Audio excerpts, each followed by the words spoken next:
system's rigged, man, it's time to break free. Eyes wide open, gotta see what I see. Standing on the front lines, fighting for the truth. Lift the veil of lies, it's time to be the proof. Take a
The system's rigged, man, it's time to break free. Eyes wide open, gotta see what I see. Standing on the front lines, fighting for the truth. Lift the veil of lies, it's time to be the proof. Take a stand, don't you back down. Raise your voice, let's shake the town. We're the voices that won't be ignored. Breaking chains, yeah, we're ready for war. With the power of the people, we'll make them see a world of justice, united and free. United and free. United and free.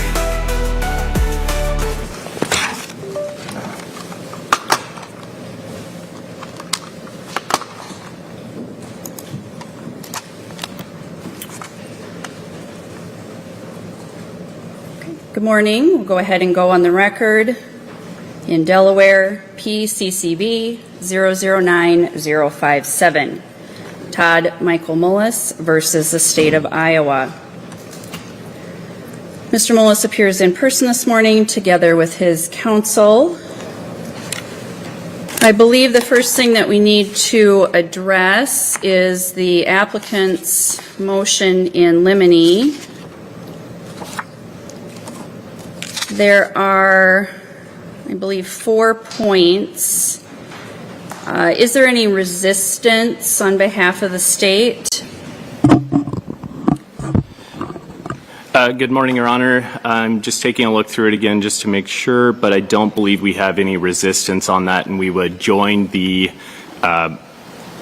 motions as well. Obviously, any undisclosed testimony from their experts, hearsay, things of that nature, we would agree that the rules of evidence and civil procedure control on that. Thank you, Mr. Bakke. The applicant's motion in limine then will be granted in its entirety. Counsel for the applicant, did you desire any further record on that motion for any reason? No, Your Honor. Ms. Erica Nichols-Cook on behalf of Mr. Mullis today, for ease of the court reporter, we don't need an additional record. All right. Thank you, Ms. Nichols-Cook. Any other preliminary matters then that counsel wishes to address?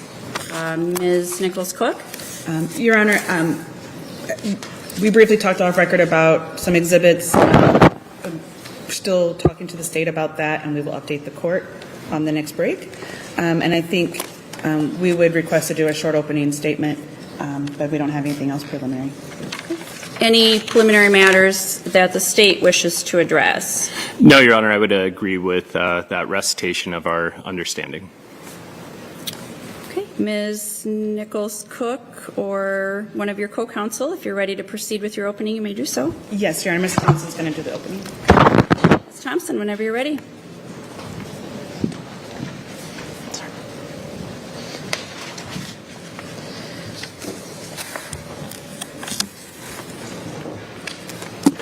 Your Honor, with the court's permission, I'll stand just for this opening portion of the proceedings today. Certainly. Good morning, Your Honor. Todd Mullis has always believed that his wife, Amy Mullis's death was a tragic accident. He always believed this because he was on his family farm the day that she was injured. He was there right after his son, Tristan, found her. He was there as he and his son, Tristan, tried to give Miss Mullis emergency aid and rushed her to where EMTs could get her to the hospital. He was there when first responders treated her injuries like they were the result of an accident. And he was not aware of any information that would tell him that what happened to her was anything other than an accident. Even when police began an investigation and began to treat him like a suspect, he did not stop believing that what happened to Miss Mullis was an accident. He knew he had nothing to do with her death, and he didn't believe that there was any evidence that anyone else did either. His account of what happened and his beliefs, unlike the accounts of some of the people that you're going to hear in this post-conviction trial during this week, has always been the same. But at trial, he did not have any way to present evidence to the jury that this was an accident. And that issue is what the court's going to hear about over the course of this hearing. The court's going to hear evidence that he begged his attorneys, begged them all through pretrial preparation to investigate this case as an accident. The court's going to hear evidence that his lawyers disregarded what he was telling them. The court's going to hear evidence that his lawyers did not talk to experts or fact witnesses that would have helped them understand and present a case that this was an accident. And the court's going to hear evidence that his lawyers did not listen to his explicit direction to investigate these issues and to pursue this case as an accident. And because his attorneys did not listen to him, because his attorneys did not investigate or present these issues, the jury did not hear important evidence that they needed to hear to understand that the state's case was simply wrong. The jury heard the exact opposite of what Todd Mullis asked his lawyers to present. They heard his own lawyer in opening statements tell the jury that Todd didn't know what he was talking about, that Miss Mullis was murdered.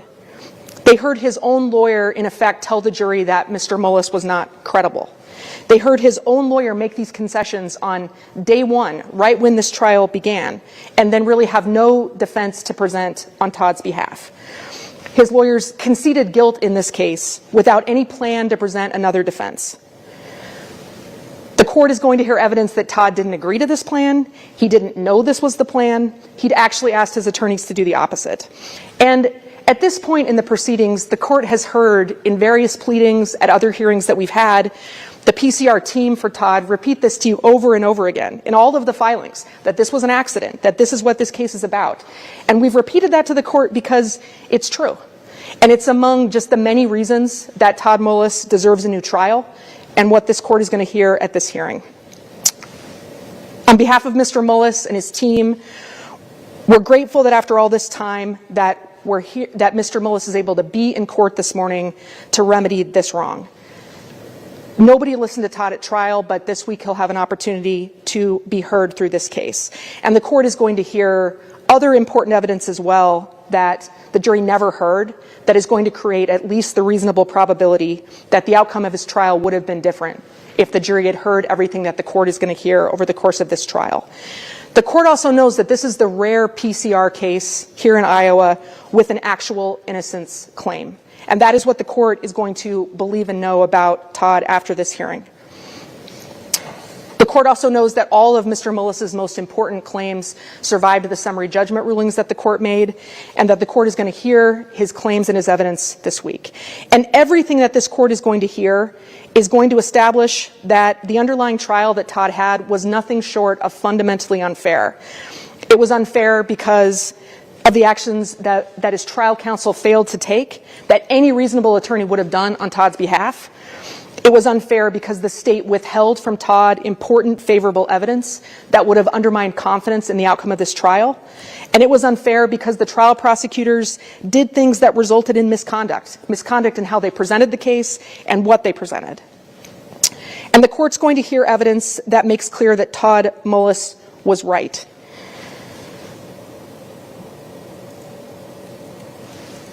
As we said, the court will hear that Todd's attorneys conceded right at the beginning of this trial that this was a murder. And with that sort of tent pole in the state's case, the state killing the jury and nobody disagreeing that Ms. Mullis was murdered, that resulted in a situation where there was really no meaningful adversarial testing of any of the evidence that the state presented. And the court's going to hear evidence about each of these issues this week.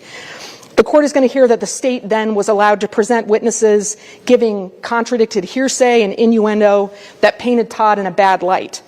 The court's going to hear that that evidence painted a false image of Todd, of his marriage to Ms. Mullis and his family, and that made random Google searches that were done by a family with a house full of teens and preteens seem like evidence that Todd was planning to harm his wife. The court's going to hear the truth about those searches this week. Without Dr. Cruz, the state's main witness, telling the jury that this was a murder, that evidence is what it is, which is kind of silly, meaningless, evidence that really doesn't explain to anyone what happened to Ms. Mullis. The court's also going to hear from fact witnesses that have important details that help us understand what experts that the court is going to hear from this week are going to say, which is that Ms. Mullis's death was an accident. The court will hear from first responders and from other people through depositions and through live testimony who witnessed medical efforts for Ms. Mullis. The court's going to hear from those experts that I mentioned that are going to explain from a variety of disciplines how all of the objective evidence in this case demonstrates that Ms. Mullis's death was an accident and that the testimony that Dr. Cruz told the jury in this case was just wrong. The court is going to hear, either live or through depositions, from Todd Mullis's trial counsel. And the court is going to learn about the mistakes that they made and that those mistakes were not about strategy. They were just mistakes, things that were just wrong and cannot be explained by any strategy. The court's going to hear from an expert, Sean Castle, who's going to explain that the family's Google search history and electronic data from their home is exactly what it appears to be. Google searches from a family, from teens, from preteens that are using Google to search for things, sometimes random things, as we would all expect teens to do. And the court is also going to hear from depositions, from documentary evidence that makes clear that anything that anyone testified to about at trial about Todd is going to be a product of them being told that their friend was murdered. And believing their friend to be murdered made statements that were hearsay, that were innuendo, that don't aid in understanding what happened to Ms. Mullis at all. I want to say one final thing about the evidence that the court is going to hear during this trial. Mr. Mullis is here today because the state made the Mullis's private family tragedy public. And I say this because Mr. Mullis is here, his children are here, members of his family are here, and certainly for Todd and his family, they would have preferred that the investigation into Ms. Mullis's case was private, and that their family's privacy was respected, and Ms. Mullis's privacy was respected. If that had happened and the authorities had made the right decisions in their investigation, then he would not have needed a public hearing like the one today to get the justice that he would deserve. And it is truly unfair to Mr. Mullis, to his children who are sitting here today in support of Todd and his innocence, to have this be the forum to discuss the issues in this case. And I say that because the court, over the course of this week, is going to hear scientific evidence that is going to be difficult for this court to think about and to hear and to see. And as Todd's attorneys, and on Todd's behalf, we're going to do the best we can in our presentation to respect Ms. Mullis's privacy, to respect the tragedy of her death, but it's going to be difficult to do that in light of the evidence that we need to present, because Ms. Mullis's private medical information is going to be the subject of this hearing, her privacy in terms of her body, her privacy in terms of the detail of her death and her medical history, those are going to be made public during this hearing. Her private life. Everyone has things that are appropriately private about their life that shouldn't be the subject of a public hearing, but we're going to have to present and hear about some of those things this week, and present them in a public way that Ms. Mullis and the Mullis family don't deserve. This is not how Mr. Mullis would choose to have this resolved, but that said, because this is the evidence that the state relied on to charge him, because it's the evidence that was wrong, that was relied on to convict him, because his lawyer was ineffective in combating all of this evidence, all of the errors at trial that led to us to be here today, this public venue is the only way that that Todd can achieve justice, and that's why he'll be presenting about these issues this week, because he does deserve a fair trial, a trial where the jury hears the truth about what happened, a truth that's grounded in science and that's grounded in what knowledgeable, experienced professionals have to say about what happened to Amy Mullis and what those knowledgeable professional experts concluded about the facts of this case. That's what this trial is going to be about, Your Honor. And at the end of this hearing, the court is going to agree that Todd's trial was undeniably unfair. If the state chooses to retry Todd after this hearing for what science tells us and will tell this court was simply not a homicide, then a jury deserves to hear the truth at a fair trial where everything is going to come out from knowledgeable, experienced people that will allow the jury to know the truth. And at the end of this hearing, Your Honor, the only just outcome will be to grant Todd Mullis a new trial. Thank you. Thank you, Ms. Thompson.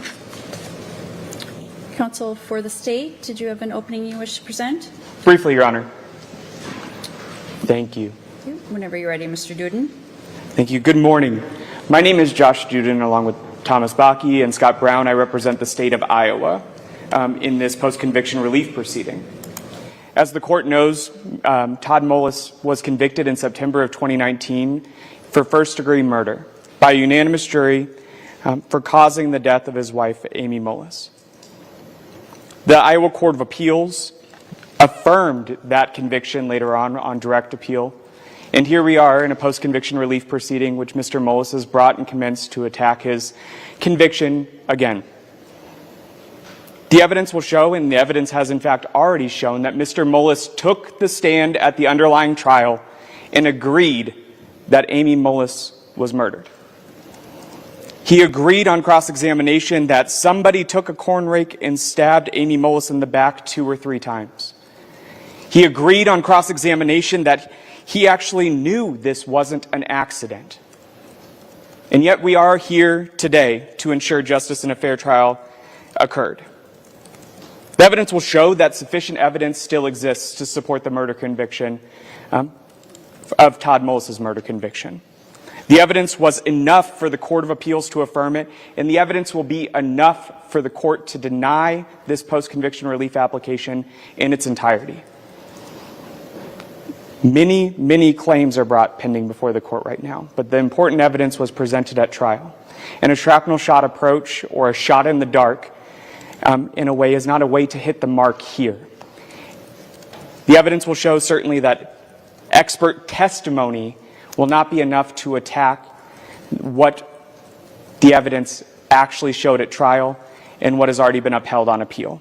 And that's that Todd Mullis murdered his wife, Amy Mullis. And so at the end of this, the state will ask the court to deny his post-conviction relief application and let his conviction stand to ensure that a just trial had occurred already, and find that his conviction of first-degree murder should stand. Thank you. Thank you, counsel.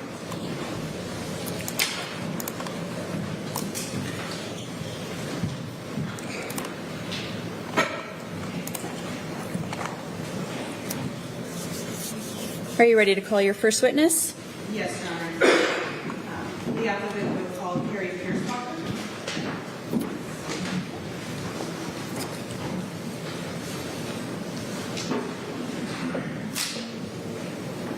Your Honor, is the court's preference that exhibits be put on the screen for everybody and the witness to see? We can do it that way if you have them on your computer. We do. Okay. I know, I feel like you also have to allow or hit a special button. So. I do. Let's see if we can get that rolling.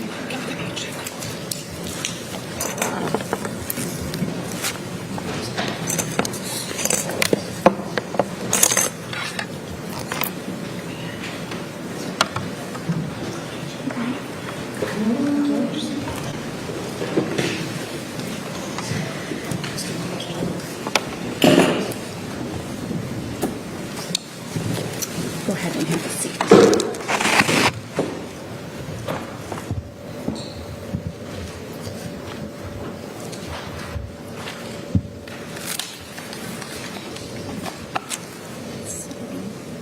Ms. Pierce-Becker, if you want to pull that screen up in front of you just a little bit, because that's where the exhibits will display for you. Okay, thank you. Okay. Can you see the attorney? Yeah, I can. Okay, and you can adjust that so that Okay. it's not blocking you entirely. Okay, thank you. All right, and I'll swear you in. Okay. All right, you've been called as a witness. If you'd raise your hand, you've been called as a witness. Do you swear the testimony you're about to give will be true and correct? Yes. All right, Ms. Nichols-Cook, whenever you're ready, and just for your benefit, when you identify an exhibit, it will be displayed on my screen and the witness's screen initially. Once it's been admitted, then we can put it up on the big screen, assuming I initiate contact with all the right buttons. All right. Thank you, Your Honor. Okay, whenever you're ready. Ms. Pierce-Becker, could you state your name for the record today and spell it for the court reporter? Yes, my name is Carrie Pierschbacher, K-A-R-I-P-I-E-R-S-C-H-B-A-C-H-E-R. Thank you. We appreciate you being here today.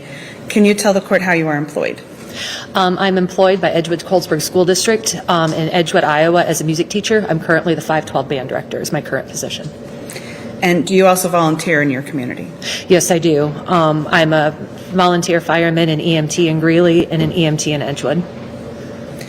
And Greeley and Edgewood would both be towns or their own municipalities? Yes, they are two separate towns here in Delaware County. They're closely located together, and I work in Edgewood, so we kind of run with both services, and both services do work closely together, so a lot of our calls are shared. If one gets called, a lot of times the other one will as well. Not always, but often. And both Greeley and Edgewood, are they entirely volunteer Yes. organizations? And does Greeley run at the EMT level or at a different level? We run at an EMT level. That means that we're guaranteed to have at least one EMT on the rig when the ambulance leaves and arrives at a patient. What can an EMT do? An EMT does basic life-saving support. We can do CPR, we can splint, we can do basic life-saving care. We cannot do anything invasive, such as in IV, and we cannot administer any drugs through IV or through injection. We can give basic drugs such as oxygen, aspirin, Narcan for a suspected drug overdose, and we can give albuterol for a breathing difficulty or an asthma attack. Okay. And those are the 4 drugs that we carry in Greeley that we are allowed to give. What's the next higher level of care? After EMT, then you would get to the paramedic level, and they can do those extra things. They can start IVs, they can administer drugs, and that would be the next level up. Edgewood runs at a paramedic level, and then I believe Manchester is a paramedic level, and then Colesburg and Earlville, I believe, are provisional Ps, which means that they sometimes have a paramedic on board, sometimes don't, depending on the availability of their paramedic in town. And would you consider all of these agencies to be emergency responders or first responders? Yes. And how long have you been an EMT? Getting close to 25 years now. I think it was 2000, 2001, around in there is when I took my classes and completed them. I believe I started them in fall of 2000 and completed in 2001. And you mentioned that you had to take a class. Yes. What are the components of that class? The class, I don't remember the exact hour amount, but there's so many hours of class time instruction. It lasted 5 or 6 months when I took the class. It began in late September, early October, and ran through March. We met 2 to 3 nights a week for 3 to 4 hours a night. Sorry. Yeah. So we 2 to 3 nights a week. And then, so that was the classroom portion. And then as we were taking the classes, you had to pass the different units within the class. Once you passed the class, then you had to also do ride time and clinical time, so many hours working at a hospital ER, making patient contacts and practicing your skills there.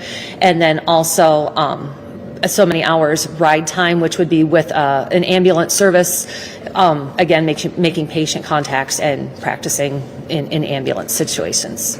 Then once that was all done, then you were finally qualified to take the state test where you had to pass skills tests, and then if those were passed, then you went on to take the written test, and then if that's what was passed, you got your license. Perfect. And then you could start. And then you can start, yep. And do you also like recertify or have continuing education? Yes, we have to do the certifications just changed recently. Now the current level is it's 20 hours of recertification every 2 years for an EMT, but there are certain categories that have to be met. You have to do certain hours of cardiac, airway, trauma, etc. It used to be it was just a blanket 24 hours of recertification, any topic. Now they have different topic categories that you have to hit in order to recertify. Great.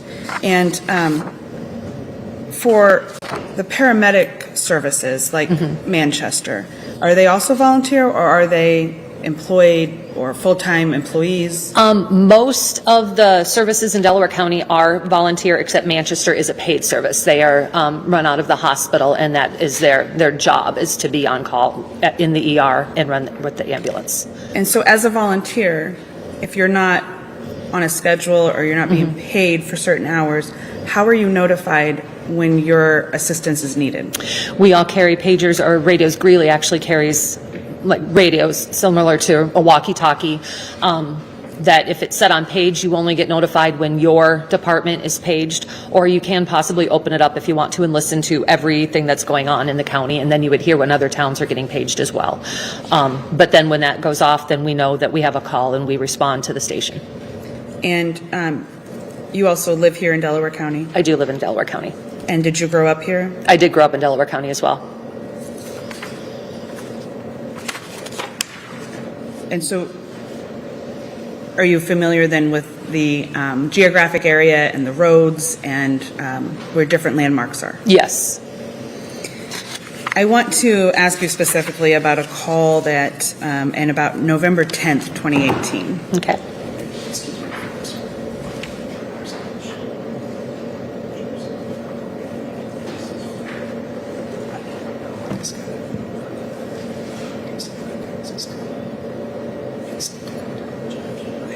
Judge, can we approach for a quick moment?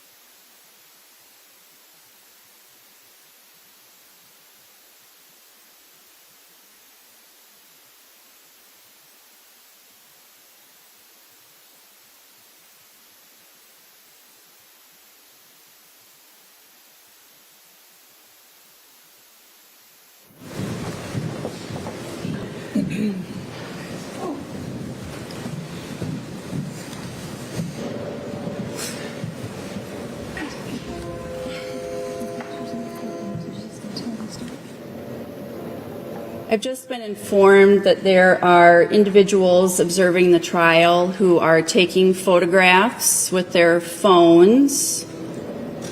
That is not permissible. Any phone in the courtroom is to be turned off and put away. If photography, videoing, or anything is observed by any non-approved individual, there are obviously members of the media who have been approved, but any other individual who is taking photos or recordings of any sort, if that is observed or it continues, you'll be asked to leave the courtroom. Thank you. Thank you, Your Honor. Yep, you may continue, Ms. Nichols-Cook. Ms. Pierschbacher, you're very fast. Slow down. And I apologize. don't blame you. Nobody wants to be the first witness. Yeah. So if you can slow down just a little bit. I will try. Okay, thank you. All right. Ms. Pierschbacher, I believe we were getting ready to start talking about November 10th, 2018. Yes. Do you remember that day and what you were doing? Yes. That morning, my husband and I had gone to Cedar Falls to pick up our 3 kids. They had a sleepover with their grandparents the night before. And then as we were coming back from Cedar Falls and traveling north on Highway 38, just about home, my husband did have his pager open, as I'd said, you could, just listening to traffic, and we heard a call from Manchester Ambulance to the Earlville area for what appeared to be a farming accident at that time. And so when you say he had his pager open, are you saying that it was open to the entire Delaware County Yes, traffic? we could hear everything coming across. It's called County Fire. It's the channel that all the fire and EMS are paged on. We didn't necessarily hear what all law enforcement was saying or what anyone else in the county. It was the fire and the EMS paging channel is what he had open. And you were with your husband, Dave. Yes, Dave, my husband. Same last name? Same last name, yes. David Pierschbacher was his name. Can you tell me a little bit about Dave and why he had a pager? He was the fire chief in Greeley. He ran basically the fire side of our service, and at the time I was the EMS officer, which put me in charge of the EMS side of our service, but it was basically one combined service. So yes, we were both members of Greeley Fire and Ambulance. We both carry pagers. His happened to be open to the Delaware County channel at that point in time. Mine was closed to just page. And do EMTs normally work together in twos or in pairs?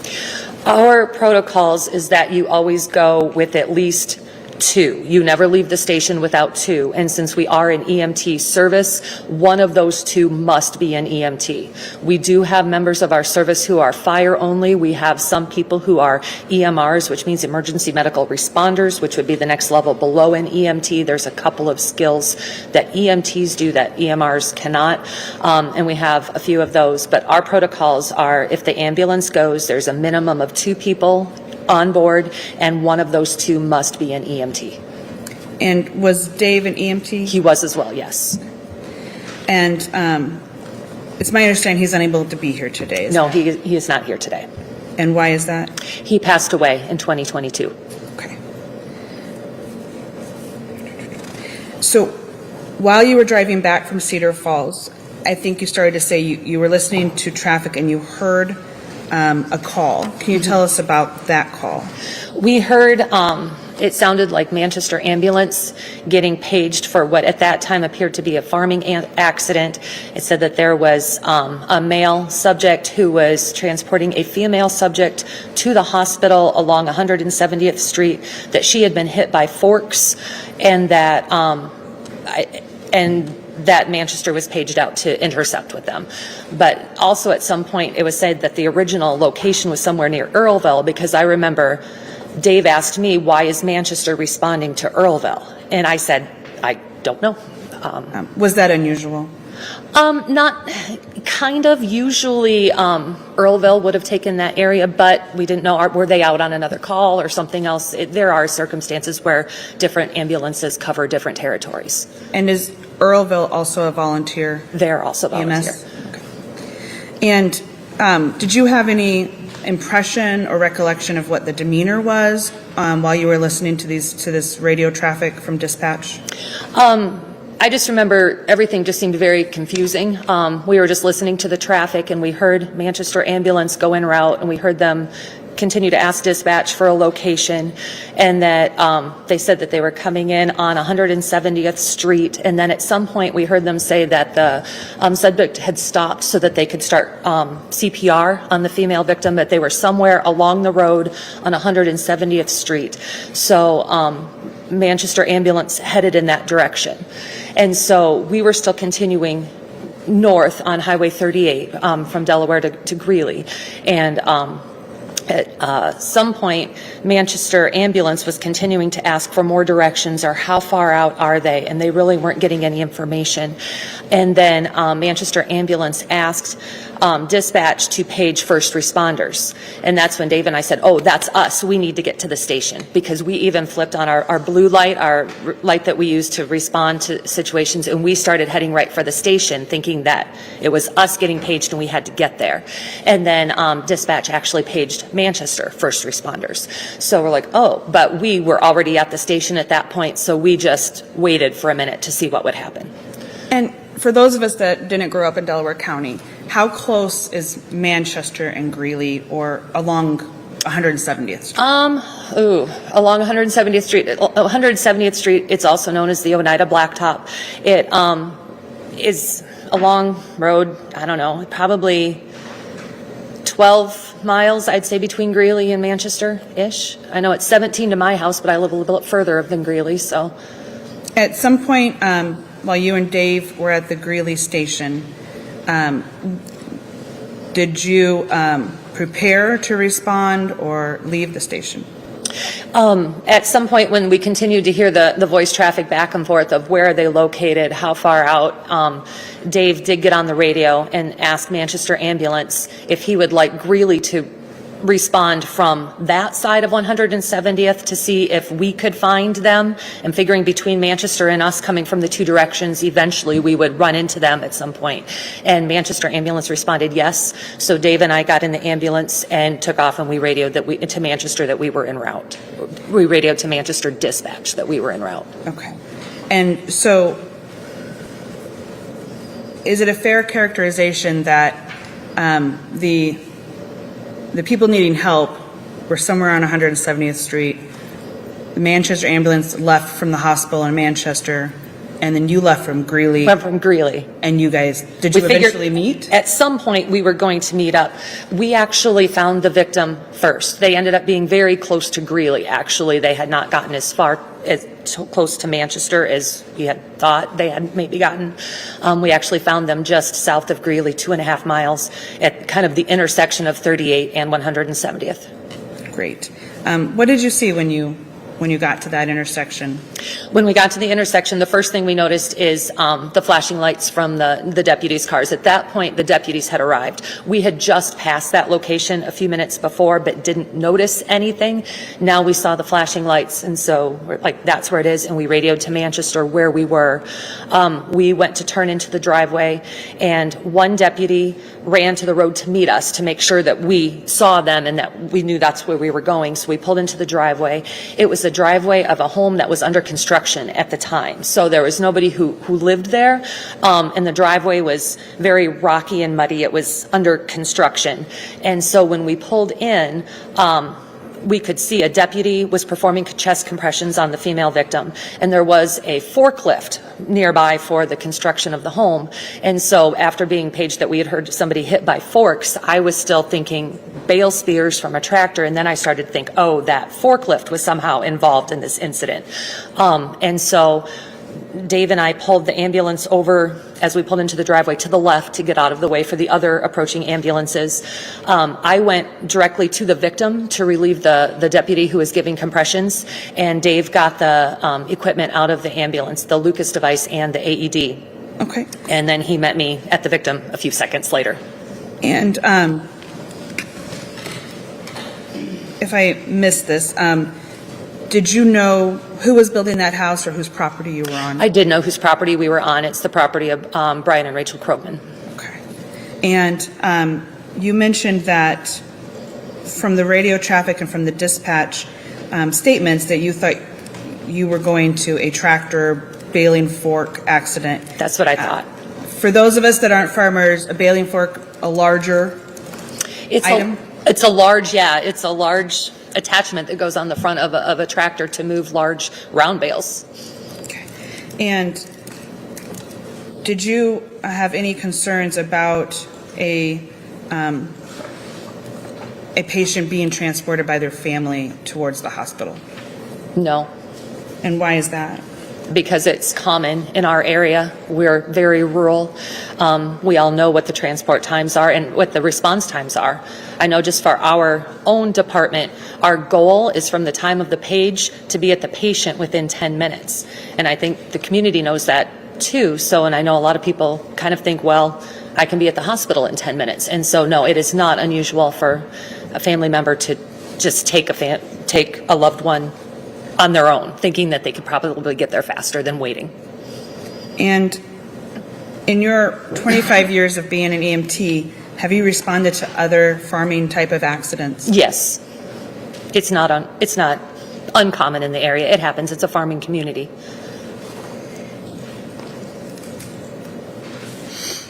Okay. Circling back to what you saw when you were in the driveway, can you describe the patient and what you did next? As I approached the patient was lying on her back. One of the deputies was doing chest compressions. I observed she was wearing, it appeared to be heavy chore-type clothes, like a thick Carhartt coat. Underneath was a thick hooded sweatshirt. I believe I said she was lying on her back on the gravel driveway. Her head was turned slightly to the right, and her face, the right side, was covered with blood and a brown substance that appeared to be vomit. And the vomit was coming from her nose and her mouth. It was on the right side of her face, and it was also caked in her hair. Okay. And what was the first thing you did when you reached the patient? I took over compressions for the deputy. Why did you do that first? Because 2 minutes is about the limit that anyone can do good chest compressions. It's just standard that you try to relieve a compressor within 2 minutes if possible, just because after that fatigue starts to set in and then the compressions aren't always as effective. I had no idea how long he had been doing compressions. I was guessing probably longer than 2 minutes at that point. So I was trying to relieve him and get a fresh person on her until we could get the other equipment in place. And when you started chest compressions, were you doing them over the sweatshirt or over the coat? The coat was open, but I continued to do compressions over the sweatshirt. Okay. And did you observe any other obvious injuries or wounds? No, not at that time.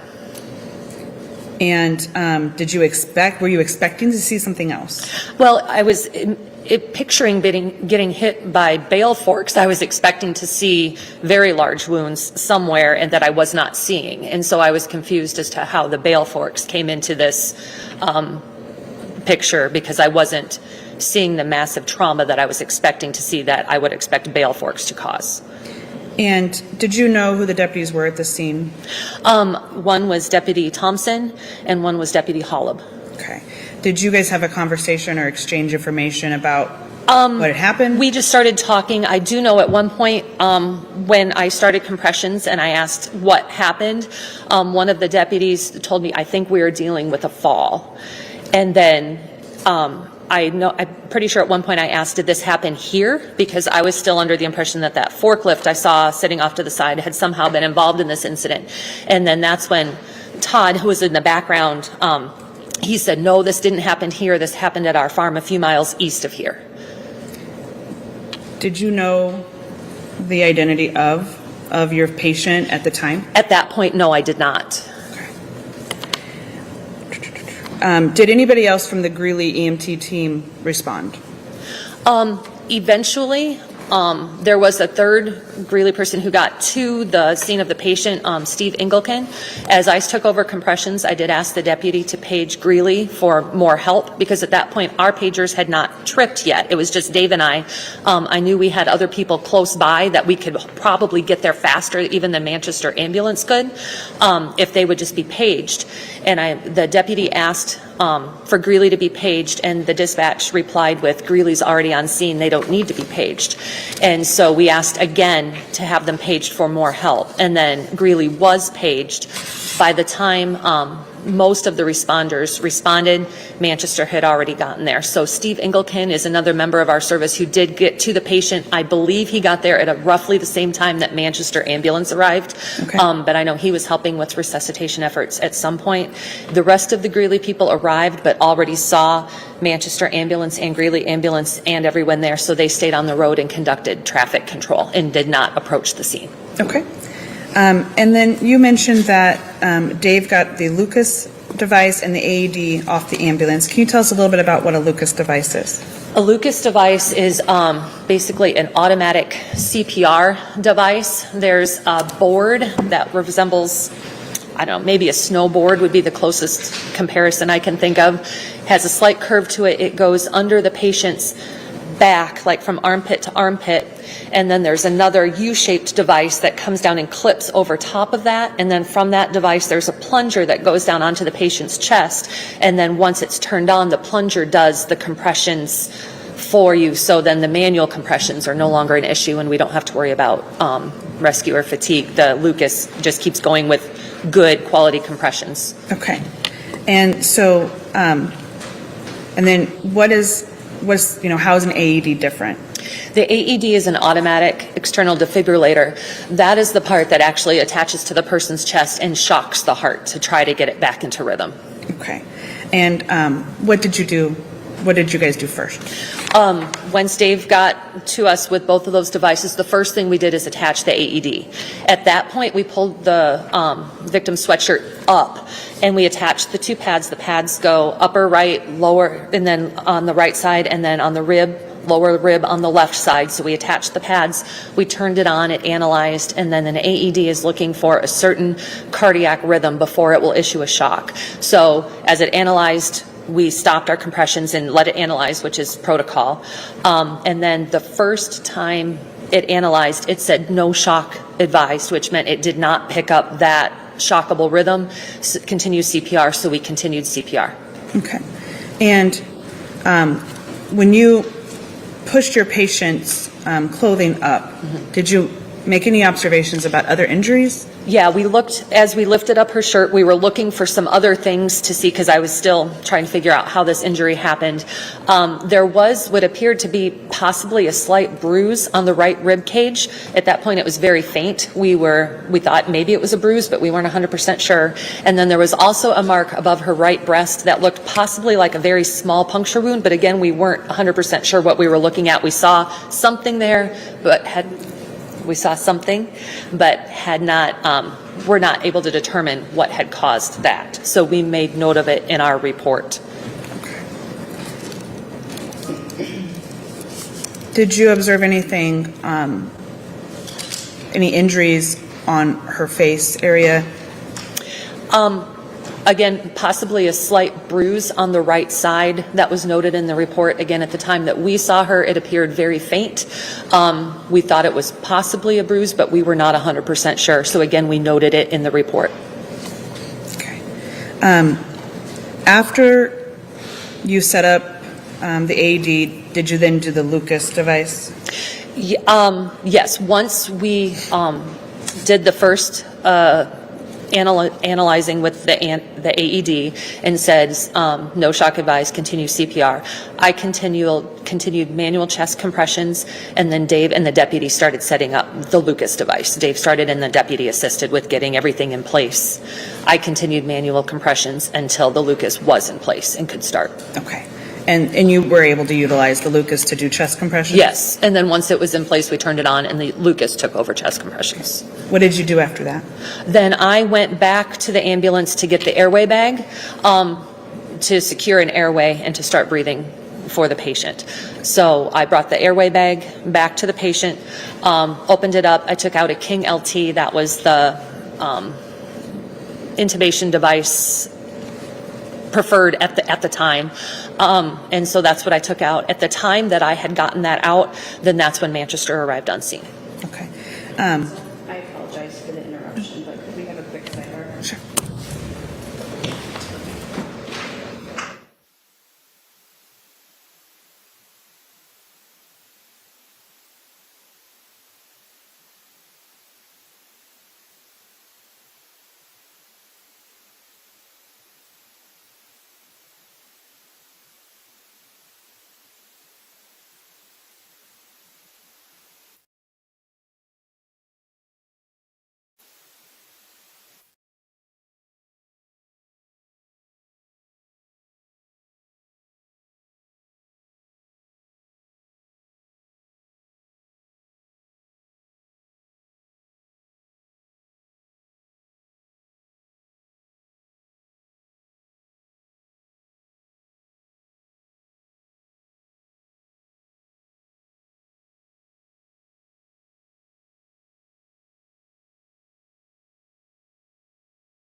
go ahead and continue with that. Again, folks, I want to be crystal clear that unless you are an approved member of the media, there is to be no photography, recording, social media posting, or any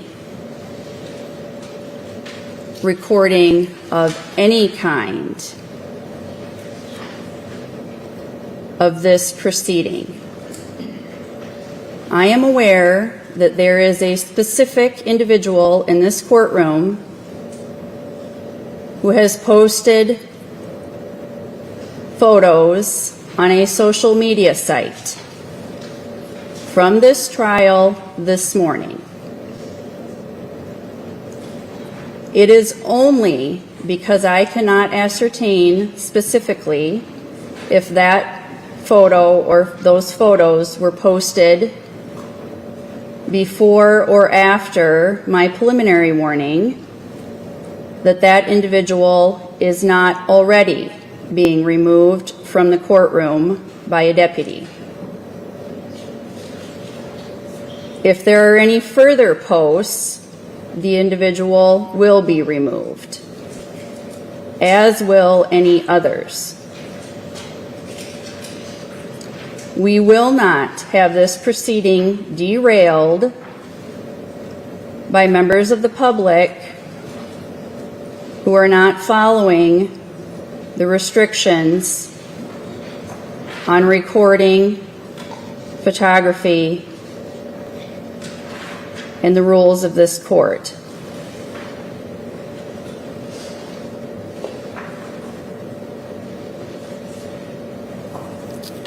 My apologies to the witness and to counsel. I hope we have no further interruptions. Ms. Pierschbacher, again, if you can try to slow down. I think you just get faster and faster. Okay.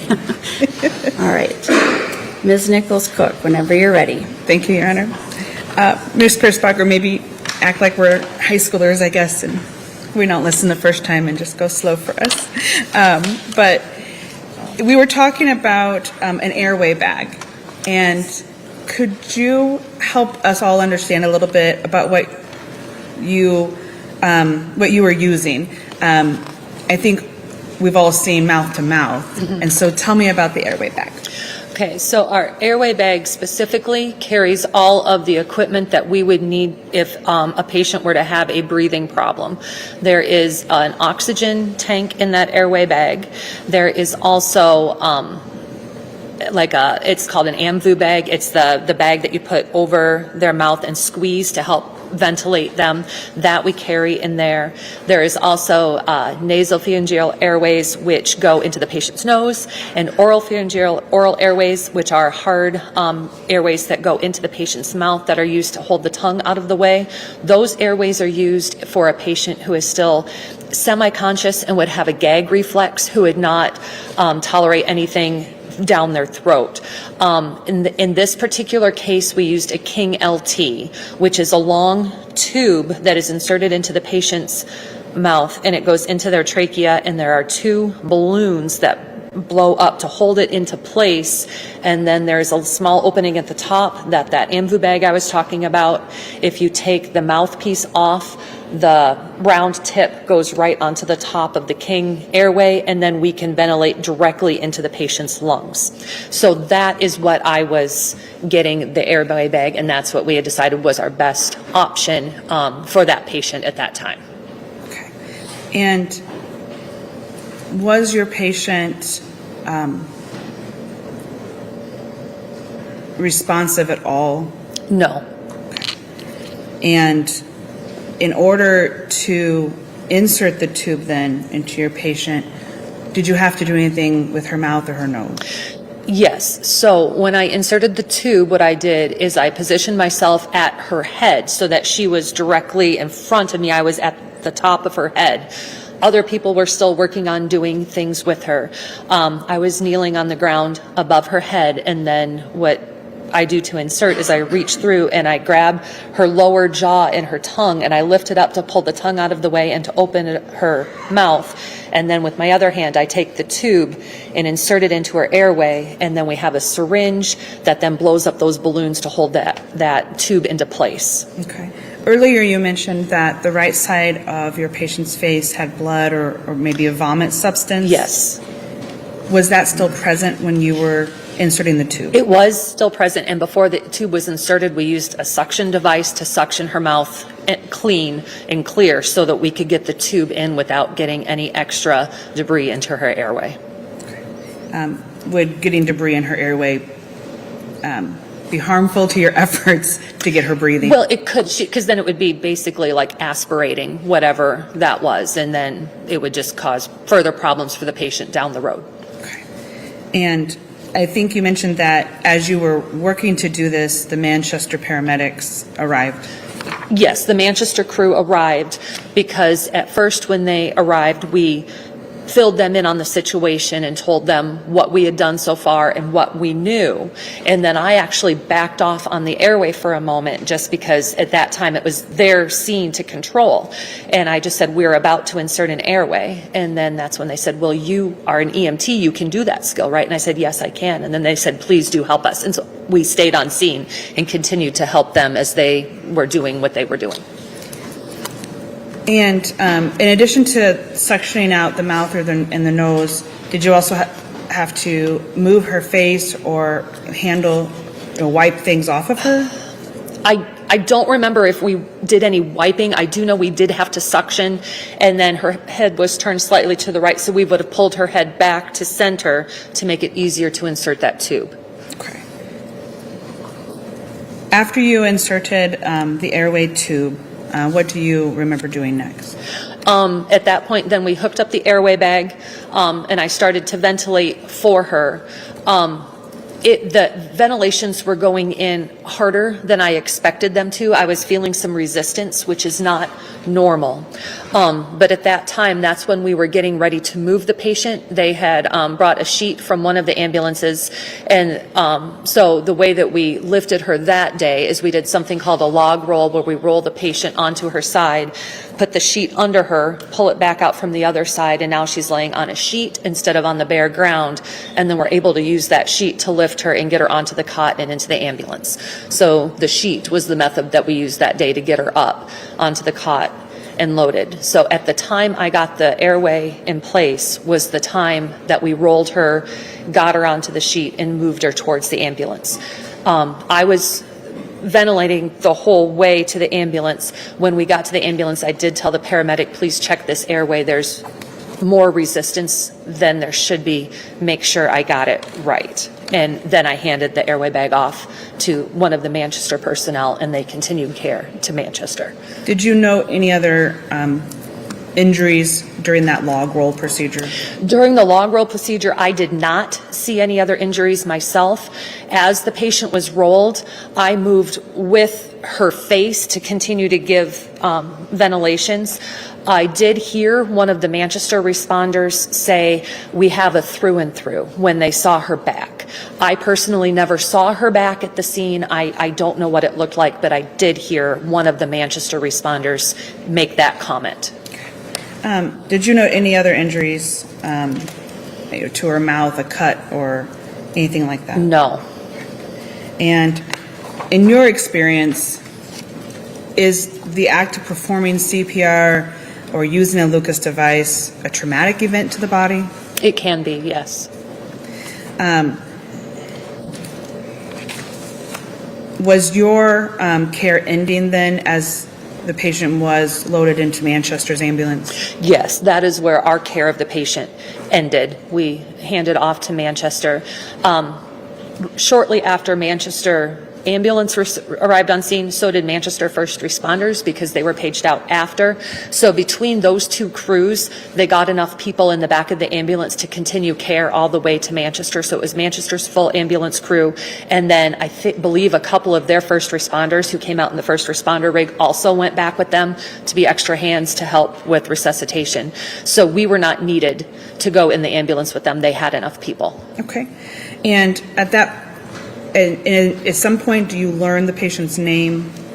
Yes, as we were loading her into the ambulance, one of the Manchester responders or ambulance members said, "We need a name and a birth date for the victim." And then that's when we asked, "What is her name and birth date?" And that's when we learned it was Amy Mullis. Up until that point, I didn't realize who we were working on. Had you met Amy Mullis before November 10th, 2018? Yeah, we were acquaintances. Amy's and Todd's daughter was in gymnastics with my daughter, so we would see each other at gymnastics events, and they also attended the same church as us. Did you realize the individual providing information to you during your care was Todd Mullis? I did not realize that either at the time. It was out of context. I was used to seeing him together with the family, and this was out of context. So no, I did not place that. That was Todd as well. Can you describe Todd's demeanor while you were on the scene? From what I observed, he seemed to be kind of anxious, nervous. He seemed to be pacing in the background. He wasn't interfering with resuscitation efforts at all, but he was close by to provide information as we would need it. As if we would start to talk about something or ask something, he would respond right away with information he had or knew. But yeah, he was close by enough to give information, was pacing. Nothing that alarmed you? No. I'm sorry, let's start over. Did you also then know Todd and Amy's children? I did. At that point in time, I knew the younger two children better. Wyatt and Taylor went to church with us. I was their Sunday school teacher for a while. I knew Tristan also at that point from seeing him in church with the family, but I did not know him as well as I knew the younger two. Did you see Tristan on November 10th, 2018? Yes, a little bit later. Up until that point, I had not noticed him. After Amy was loaded into the ambulance and Manchester took off for the hospital, we turned to start getting our stuff picked up, and that's when I realized Tristan was there as well. He was standing back a lot further than Todd. There was a trailer attached to the pickup that they had been using to try to get Amy to the hospital, and he was on the back side of the trailer. After the Manchester ambulance left, what did you and the other Greeley EMTs do? Because some of the Manchester first responders had left in the ambulance service, or in the Manchester ambulance, that left a couple of their first responder vehicles unmanned. So our other responder, Steve, who was on scene, he actually helped Manchester to get the rest of their vehicles back to their station. Dave and I took the ambulance and we followed to Manchester because our Lucas device was still being used in resuscitation efforts. And so we said we would just follow and wait for it to be done to get it back. So we proceeded to Manchester. We stopped at the fire station we stopped at Manchester Fire Station to pick our other responder, Steve, up, because that's where they keep their first responder vehicles after he helped them drop those off. And then the three of us proceeded to the hospital to wait for the Lucas. Okay. When you got to the hospital, where did you go? We just went into the common area in the ER, the hallways. We were just planning to hang out in a corner and try to stay out of the way until things were done. And did you observe Todd Mullis or any of the other family there as well?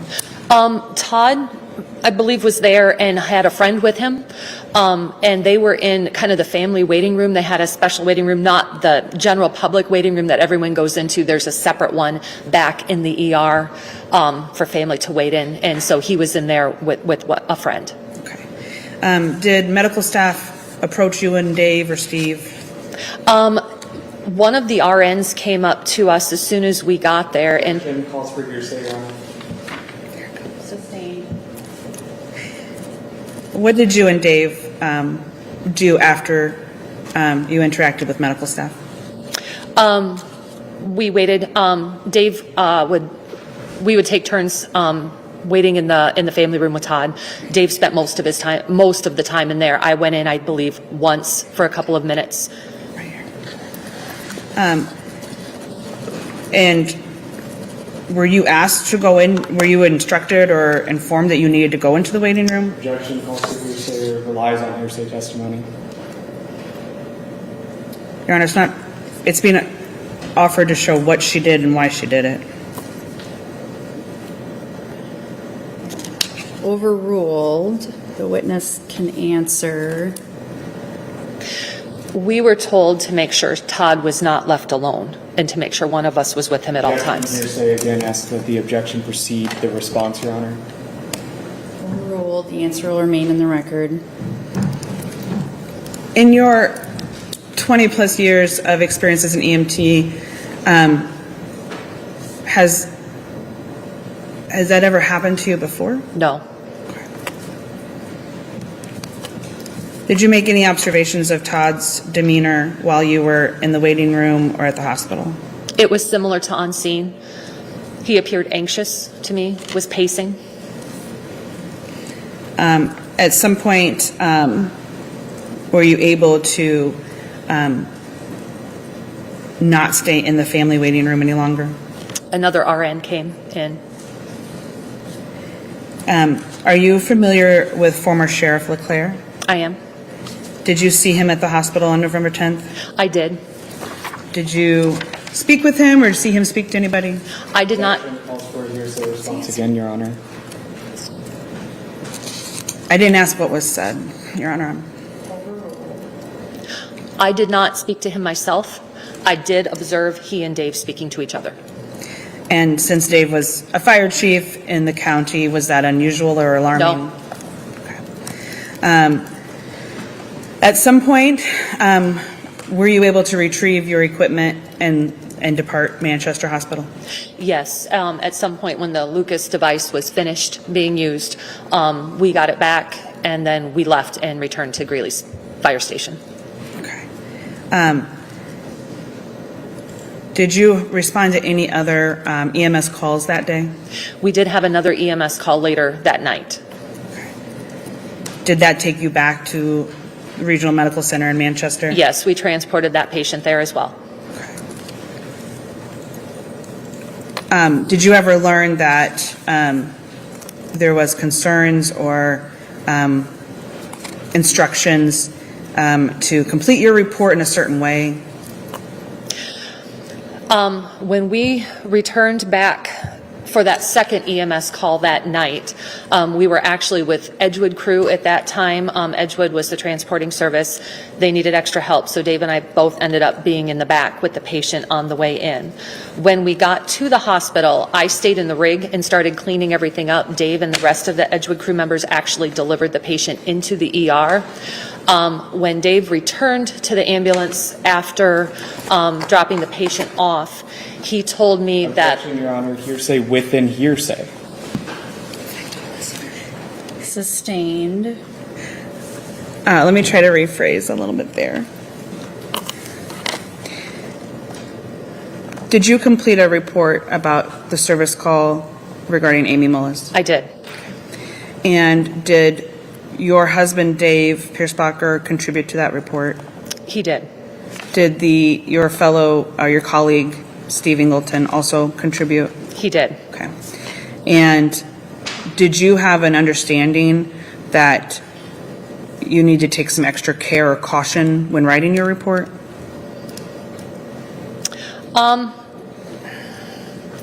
Yeah, I most reports are completed thoroughly, though I usually I always make a point that every report is completed thoroughly. And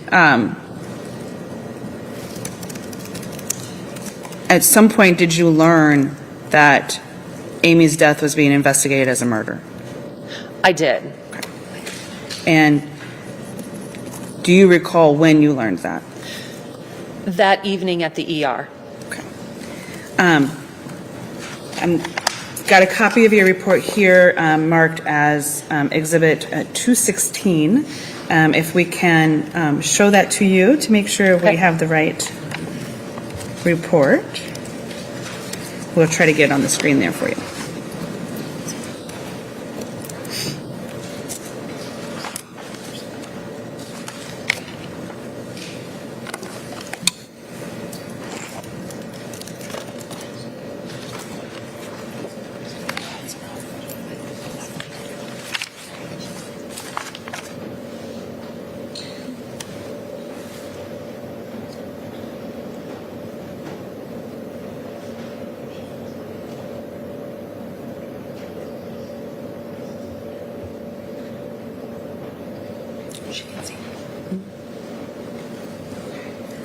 Ms. Pierce-Clark, have you had an opportunity to look at Exhibit 216? Yes. Okay. And does this appear to be the report that you wrote and submitted regarding? It appears to be. And can you tell the date that you submitted this report?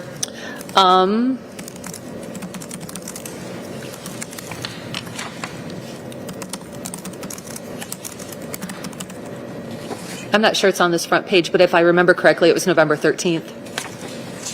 And so that would have been just a couple of days after Yes. you responded to the call?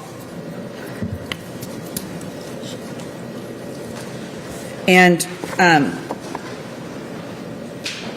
think you just said you submitted it. Can you tell us a little bit about what that means? Like, how do you submit it? Where does it go?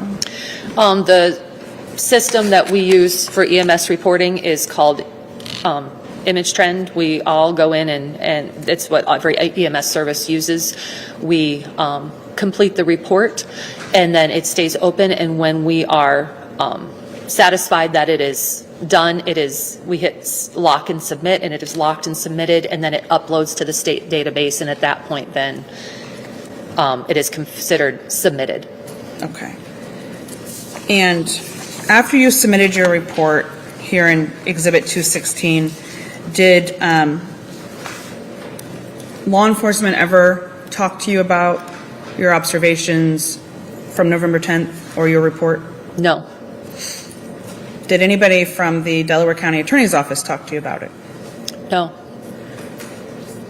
And I apologize, I said law enforcement earlier, specifically Delaware County Sheriff. Did anyone talk to you? The Iowa DCI? No.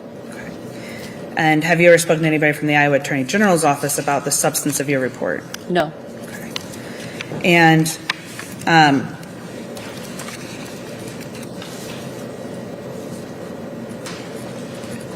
were you aware, or are you aware now, that Todd Mullis was charged with Amy's murder and tried and convicted of that? Yes, I am aware of that. And then we'll flip to Exhibit 215 and have you identify that for us.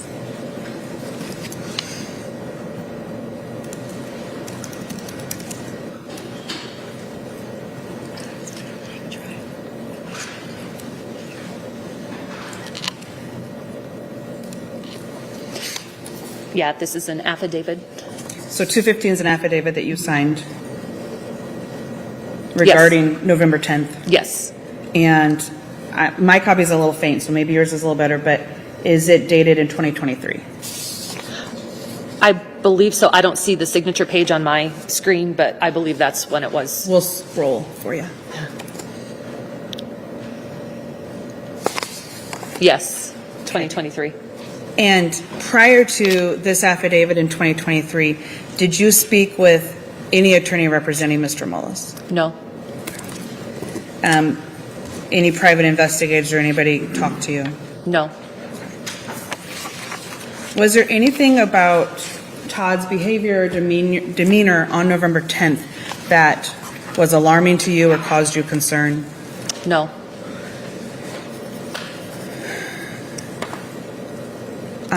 Your Honor, if I could have one moment, and then I think we already have an agreement to admit 215 and 216, but I would formally move to admit those exhibits.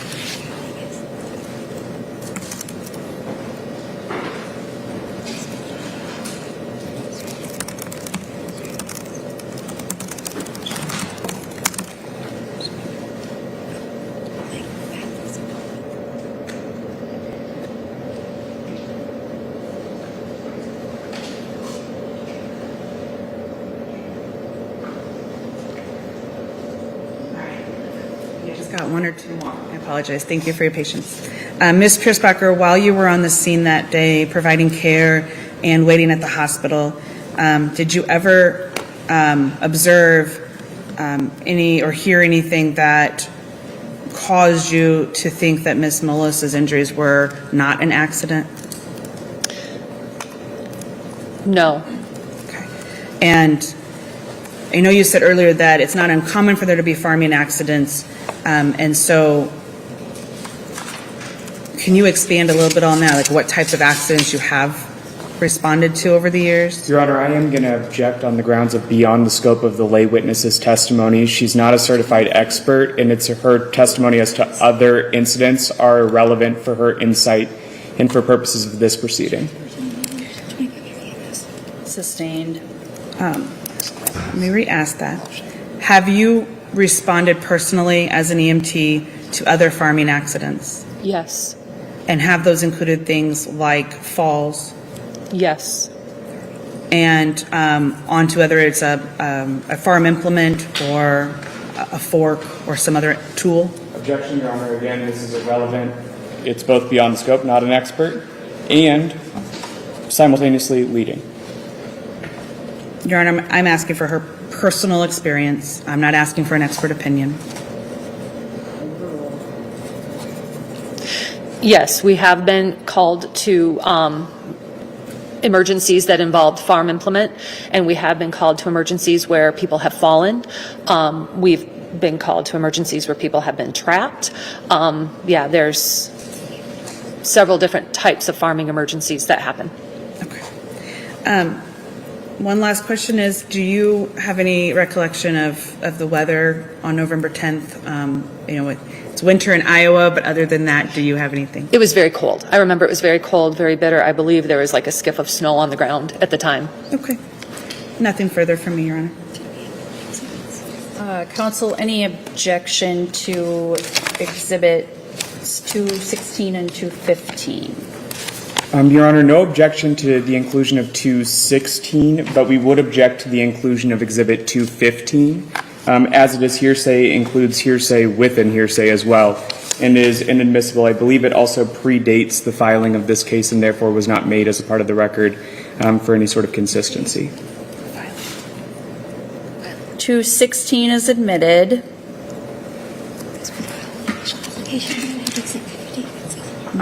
Counsel, did you want to respond to the objections 215? Yes, Your Honor. I think there might be some confusion. I guess it was my impression the state had already didn't have any objections to 215, but additionally, it's a part of the original post-conviction relief application filing in this matter. Ms. Piersbacher has identified it, and I can ask her some additional questions as far as, where the information comes from in it. But I do believe it's an admissible document that this court should consider.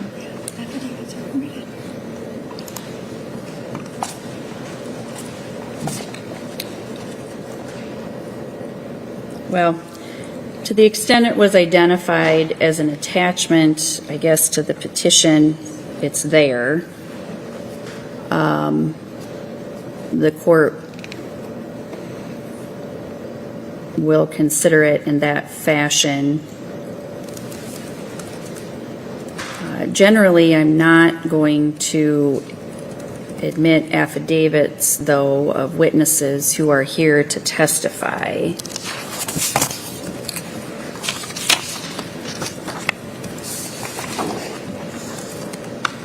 So 215 is not going to be admitted as a separate exhibit. Cross-examination. Yes, Your Honor. Good morning, Ms. Piersbacher. Good morning. At the time of Ms. Mullis's death, you had been an EMT or volunteer firefighter for about 20 years. Is that fair to say? Just shy of that, yes. And since then, obviously, you are still a volunteer. Correct. On the day in question, you were dispatched around 11 minutes after noon, right? Yes. And you arrived somewhere around 12:14, 3 minutes later. Yes. According to your report, which has now been admitted as Exhibit 216, you reached Ms. Mullis, or Amy Mullis, for an assessment at 12:15, right? I believe if that's what it says in the report, then yes. And the Lucas device that you explained earlier was placed a minute later. Yes, if that's what it says. And at that time, you left Ms. Mullis's body, ceased compressions, and went back to the ambulance, right? I did because compressions were being taken over by the Lucas device. So you didn't visualize her during that period of time? I did not. And you didn't administer the AED shock at 12:17 either, did you? Whoever was running the AED did at that point. That's the time that it was shocked. And I believe if we turn to directing your attention to what is page 4 of Exhibit 216, I believe it references that David Pierschbacher was the one who placed that AED shock, right? That is possible. Yeah, I don't have that page in front of me, but if that's what it says, then that's what happened.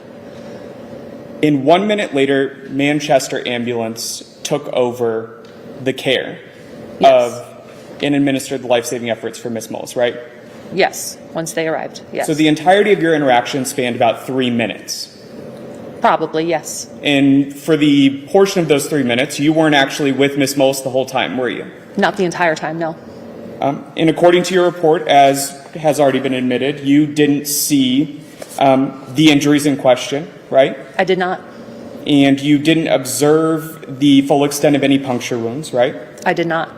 You don't document any direct references to Todd Mullis in your report, do you? No, You never once reference Tristan Mullis in your report, right? correct. And you were familiar with them, as you mentioned, right? Because your focus was actually on Amy Mullis and preventing her or administering life-saving care. Correct. So what we do know from your report is that you'd agree that she had bruising documented to her face. Yes, And you didn't actually note anything about her hands in question, correct? no, In fact, based upon your examination, you had no reason to check her hands, fair? we did not. So you can't say whether or not she had any injuries to her hands, right? That is correct. Nor could you say that she has any injuries to her legs or feet, right? No, those, that was removed by Manchester Ambulance. They cut the rest of her clothing off of her when they took over care, so that's why that is not in my report, because that was under their care. So directing to your specific interactions with Amy Mullis on this day, you administered manual compressions I did.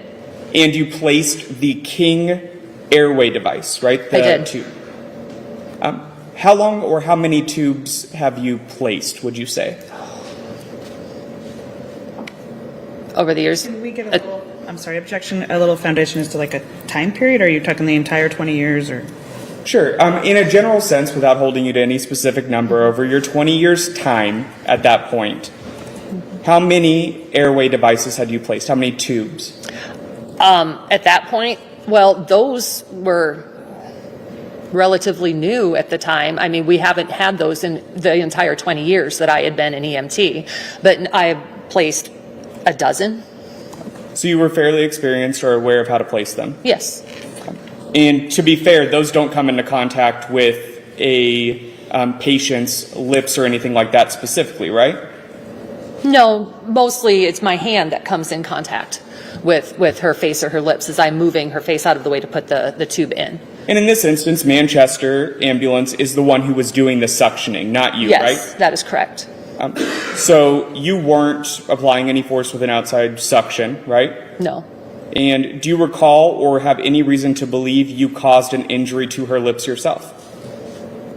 no, And generally, when you place a King airway tube specifically, do you cause injuries to the patients you place them or administer them to? I have not heard of that. And in your instance, that hasn't happened, right? No, not that I'm aware of. So you don't have any reason to believe that she would have caused any damage to Amy Mullis's face or mouth or otherwise, right? No, And you didn't ride with her to the hospital either, did you? I did not. So your care or interactions with Amy Mullis ended at 12:18 or so. Yes, whatever time she was loaded in the ambulance, that's when my interaction with her stopped. And so your total interaction with Amy Mullis would have been 3 minutes, right? Probably, yes. In your report, you don't call it a farming accident, though, do you? What did I reference it as? What did I put in my narrative? I believe when you were dispatched, and you can correct me if I'm wrong, that, like you said earlier, you believed that a woman had been hit by forks, Or- right? Yes, that's what it was dispatched as. You don't mention a forklift, though, do you? No, And you don't mention any bale spears, right? nope, So overall, you had no reason to believe or any reason to look into the cause of Ms. Mullis's injuries, did you? Just to ask what had happened, and again was told we weren't sure. We thought we were maybe dealing with a fall, was the answer that we got on scene. Is it safe to say that the family members who are noted in your report, that would be Todd Mullis? Yes. I believe I just referenced family members in general, correct? Correct. Yeah. So in that sense, it would have been reported as an unknown incident to you, right? Yes. So it wasn't referenced as an accident by Mr. Mullis. Fair? No. I'm going to object at that point as asked and answered and beyond this witness's testimony. Overruled, the answer will remain in the record. That was it, yes? Sorry, could you please re-ask that question? So Mr. Mullis had never referred to it as an accident or otherwise to you, right? No. It was very confusing. We were trying to figure out what had happened. As you said, the 3 minutes that I was with her, we were trying to see if we could resuscitate her. So that was our primary cause. In my mind, I was running over what could have happened, but our primary focus was to get her back, get a heartbeat and breathing. So your job wasn't to look into what caused the No. incident in question? We asked the questions to help us figure out what we're dealing with. But in this case, it was very confusing. Nobody really knew. So we focused just on what we could see and took care of that. So we've referenced your report extensively, which has now been admitted as Exhibit 216. Who do you submit that report to? I believe it goes to the Iowa Department of Health. So it doesn't go to any specific agency for inclusion, right? No, it gets uploaded to the state. And I believe you've previously referenced the National Emergency Medical Services Information System? Mm-hmm. Fair? Yes. Is that also called NIMSIS? Yes. And for NIMSIS, do you know who that goes to? I do not. So is it safe to say that you've never in your 25 years checked into where that goes, right? No. I do know that when our service gets inspected every 3 years by the state, the Iowa Department of Public Health comes out and they do have access to all of those reports, and they have all of our information on when reports were filed and in what a timely manner, and that is checked into them. So I do know that at that point the Iowa Department of Public Health Emergency Services Agency, who keeps track of the EMS services, they have those reports. And so those reports don't actually go to anyone other than the state agency designated to receive them, right? As far as I know. And in that case, the NIMSIS program is actually administered at the federal level. Fair? I believe so. So that data is not being aggregated by, say, the hospital in Delaware County. I don't know. You have never provided the report specifically to a hospital in Delaware County, right? Not that final report, no. Did you provide any other version of a report to a healthcare provider in this case? Yes. And so that would be documented in the medical records or referenced otherwise? It should be in Manchester's report that they received ours. What we usually do is when we get on scene, we don't pull out our computers and do the final report there. We have handwritten notes and we pull off the top sheet and it goes with the patient. So in this case, when we handed off the patient to Manchester, our top sheet of notes went with her with Manchester to become part of their report. And that's because it was Manchester who was in charge of her transport to the hospital. Because they transported her, yes. And in charge of handing over care to the hospital emergency room. Correct. So that wasn't you in this We case. did not hand her over to the emergency room. No, we did not. We handed her over to Manchester Ambulance Service. But on scene, you talked to Todd Mullis, correct? Yes. Well, in passing, he was in the background giving answers. I did not specifically talk to him one-on-one. You also confirmed some of the details with the deputies, yes? Yes. And so in question, you were also known to the Mullis family, weren't you? I believe so. Somewhat more so Amy and the younger two kids at that point in time. Because you went to the same church and your families interacted, Yeah. right? Yes. So at that point, Todd Mullis and you were already familiar. In passing, as an acquaintance.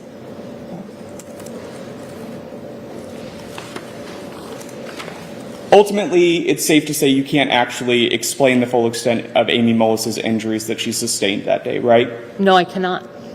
And you can't describe the extent of the location of where her injuries were seen? No. And your report would only document the injuries that would already be noted in her medical records or by other care staff, right? Objection beyond the scope of this witness's knowledge. There's been no foundation laid that she's ever seen medical records from a hospital related to Ms. Mullis.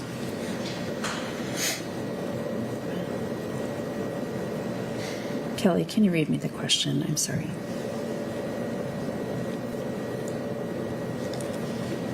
Your report would only document the injuries that would already be noted in their medical records or by other care staff, right?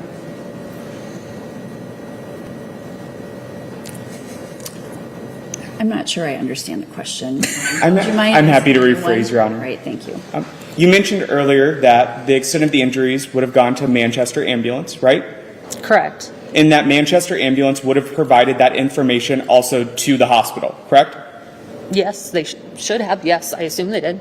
And that's because they ultimately transferred care to the emergency room, right? Correct. So the bruising on Amy Mullis's face or the puncture wounds to her body or any other documented injuries would primarily be noted by her medical records or by that staff. Is that fair? Possibly. Because you would have provided or noted the same injuries that were noted by Manchester ambulance, right? No, Yeah. Objection, Your Honor. I think the question is asking this witness to say what Manchester paramedics did or what's in the Manchester reports, which she has not seen or nor did she write. So this is an improper question and asks for speculation. Sustained. After you responded for those three and provided those 3 minutes or so of care, did you have any other interaction with Amy Mullis? No. You did not provide the report to any law enforcement, correct? No. And you normally would not provide those reports to law enforcement, Not right? unless asked.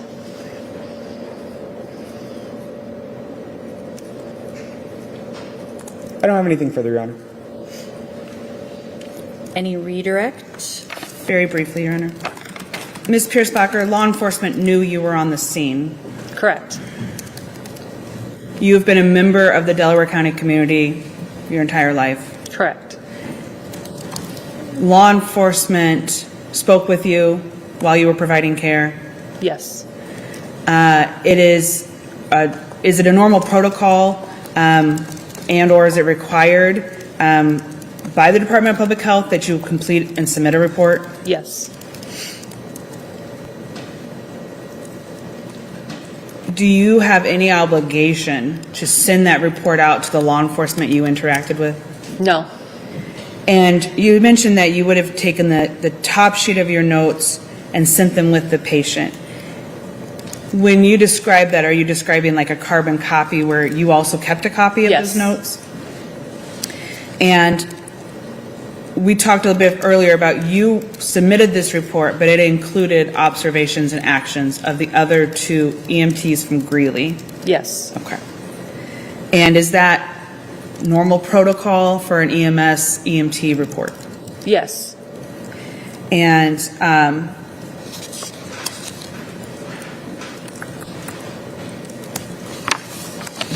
you were asked about your entire interaction with Ms. Mullis only being about 3 minutes.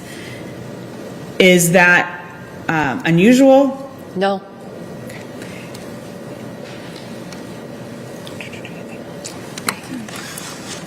You were asked a little bit about the dispatch and the farming records, and I believe you testified, so I just want to clarify that you heard over your pager, over the radio, and dispatch was calling it a tractor, baling, fork type of accident. Yes. Okay. And you and Dave responded from Greeley in part because Manchester was not responding fast enough or could not find the patient. Is that your understanding? Yes, there was confusion on where exactly the patient was located and how long it would take Manchester to reach them.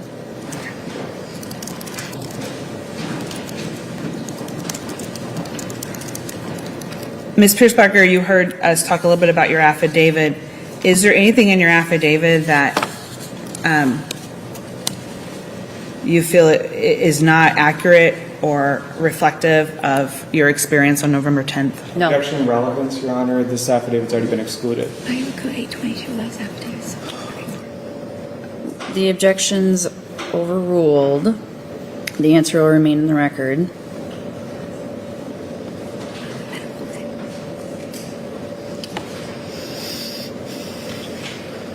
Did you ever talk to anybody from the state medical examiner's office about Amy Mullis's death? No. Okay. Nothing further, Your Honor. Any recross? None needed, Your Honor. Thank you. You may step down. Thank you. Let's go ahead and take a morning recess for about 15 minutes.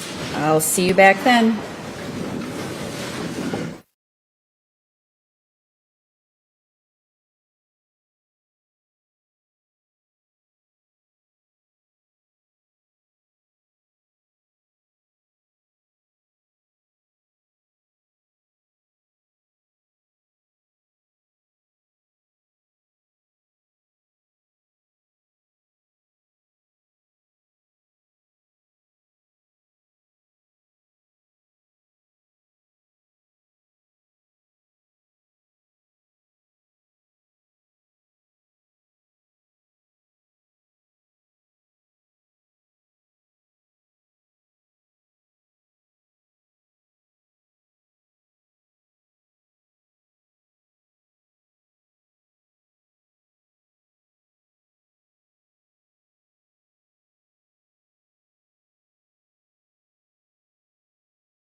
Mr. Brown, you look poised maybe to get a witness. Okay. We are going to call Dr. Cruz, Your Honor. One thing we neglected to do earlier this morning, which we should have done, is to give the court the file of all of our exhibits, Your Honor. Right, thank you.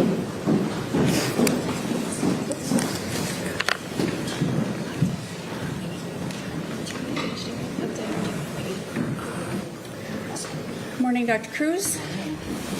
You've been called as a witness. Do you swear the testimony you're about to give will be true and correct? Yes. Okay. Go ahead and have a seat, please. Thank you.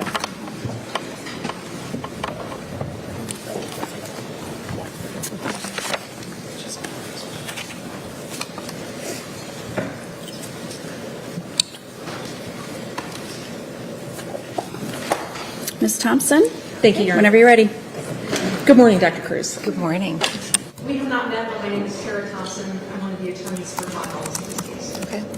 Could you please state your full name for the record? My name is Kelly Cruz. It's Kellylykrusse. Your Honor, I may be the only person that's having this problem. I'm from the legal here. Sure, and I can't see. I'm sorry, there's no light on it, but If you'd hit the, yeah, perfect. okay. And Ms. Thompson, your microphone's not on either. There we go. That might help. Thank you, Your Honor.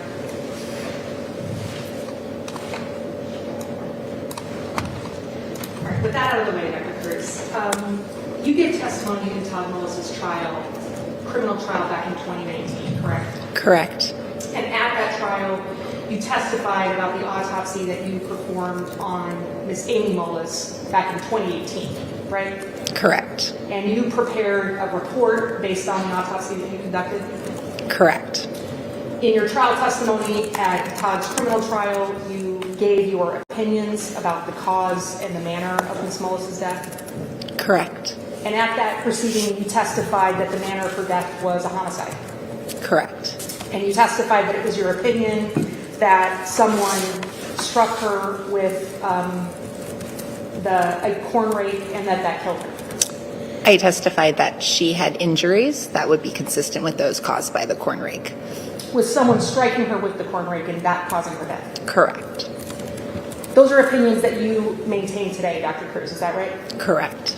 And you're not here at these proceedings to offer different opinions than the opinions that you've already given in your prior report and your prior testimony? Correct. You reached your opinions about the cause and the manner of Miss Mullis's death at the autopsy that you performed on November 12th of 2018. Is that right? Yes. And you based your conclusions about the cause and the manner of her death on what you learned at that autopsy, right? Yes.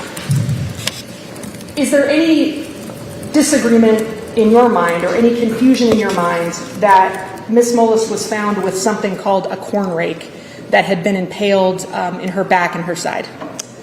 That's information that has been consistent, so I don't have any reason to not believe that. And it's also your understanding that after that occurred that she was rushed to the hospital, right? Yes. And that it was her husband Todd and her son Tristan who took her to the hospital?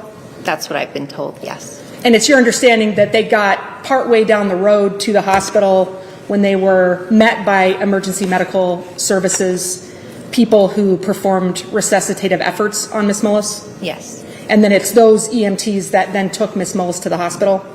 Yes. And she died at the hospital at 1:08 a.m.? I'd have to check the time. And sorry, I misspoke. She died at the hospital at 1:08 p.m., correct? I would still like to check the time, but she died at the hospital. Well, she died at the hospital. Correct. After she passed at the hospital, the medical examiner that was covering Delaware County at that time, Dr. Craig Thompson, he called your office? Yes. And he told you that he was sending Miss Mullis's body to your office for an autopsy? Judge, I'm going to object. These questions are all leading. They are. I guess I appreciate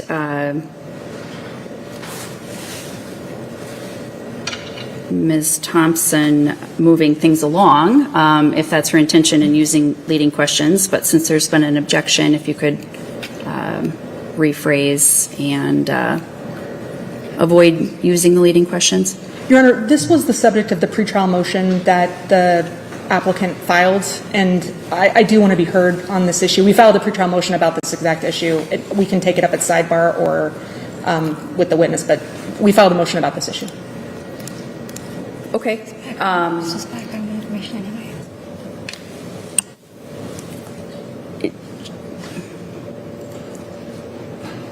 Did you want to take it up in a sidebar or just take it up on the record? Obviously, I assume you're referring to the issue of this witness being taken out of order. I'm not, Your Honor. Oh. Yes, I apologize because I truly thought this issue was resolved. Okay. I guess I'll leave it up to you if you'd prefer to take it up in a sidebar or just on the record now. I don't think it impacts the content of the witness's testimony, so I'm fine for the witness to remain. Okay. The motion that we filed addressed a couple of issues. One, that this witness is an agent of the state, and as such, under the rules, I'm allowed to cross-examine her because she's not a hostile person with respect to the witness, but she's hostile for purposes of the rules. This is also relevant to the burden that Mr. Mullis has to prove at this hearing about what her testimony, what the trial would have been like with additional information, and she would have been the state's witness at trial, and she would have been cross-examined by trial counsel. So a cross-examination is appropriate regardless of who is proffering the witness. We certainly are proffering this witness. But the issue of her being an agent of the state alone makes it appropriate for me to lead her. Any response, Mr. Judge, Brown? this is a witness they're calling regardless of what her position was at the previous trial. These are leading questions. Developing an issue and asking leading questions in some respect is fine, but we're going to be getting into other details relating to Dr. Cruz's opinion. They're calling her as a witness. I think they should be made to follow the rules of evidence, so that's why we're objecting. Yeah, this is a different situation. I don't think there's been an issue of establishing Dr. Cruz as a hostile witness in any sense.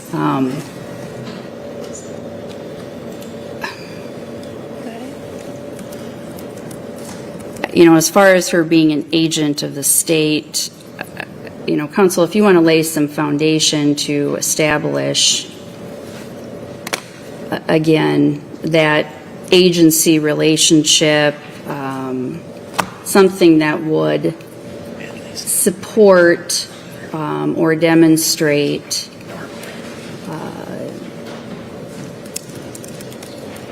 a rationale for treating her as a hostile witness, you may do so. But for now, let's proceed as if she's your witness. We should approach the side. Your Honor, I'd like to lay some foundation for this issue, but it was my understanding that this was addressed in our motion and that this had been ruled upon. So I don't want to, this is an important issue for us, and that's why we briefed this issue and cited law and cited the statute, which says that a witness that's identified with an adverse party may be treated as hostile. And again, it's not about, obviously, Dr. Cruz's conduct on the stand, but her identity as the person that she is. I'll ask some questions on this topic, but this is an issue that for Mr. Mullis is important, and that's why we filed the motion that we filed. And we also discussed this at the pretrial conference, Your Honor, which is why, again, I apologize. When we addressed the issue of how the witnesses were going to proceed, it was my understanding this issue had been resolved. Certainly. And I understand that there was discussion about calling witnesses out of order. And I think that there was clarity in that regard. I don't recall a specific discussion about this particular issue. And I certainly could be wrong. Counsel, maybe you want to chime in here. If I may, Your Honor, certainly Rule 5.611 sub C for leading questions would not permit them normally on direct examination. And we have hotly contested, I believe, as the court knows, whether or not Dr. Cruz is in fact an agent of the state, because the state for this purposes under Iowa's PCR Act is the Attorney General's office, and the criminal justice section. Most of the witnesses, if not all of them, would have been, in their concept, then a hostile witness and would fall under too broad a scope. Certainly, Dr. Cruz has been openly answering the questions and trying to be responsive to them, and certainly there should be no reason to believe she's hostile yet. Now, should a finding of hostility be found later on, then maybe this could change, but the court has no reason to grant that right now, as she is not associated or called by us at this point in time, and the court's pretrial ruling was not in reference to this as it related to the pretrial motions. So the state would resist that finding. Your Honor, our motion on this topic is at D0290.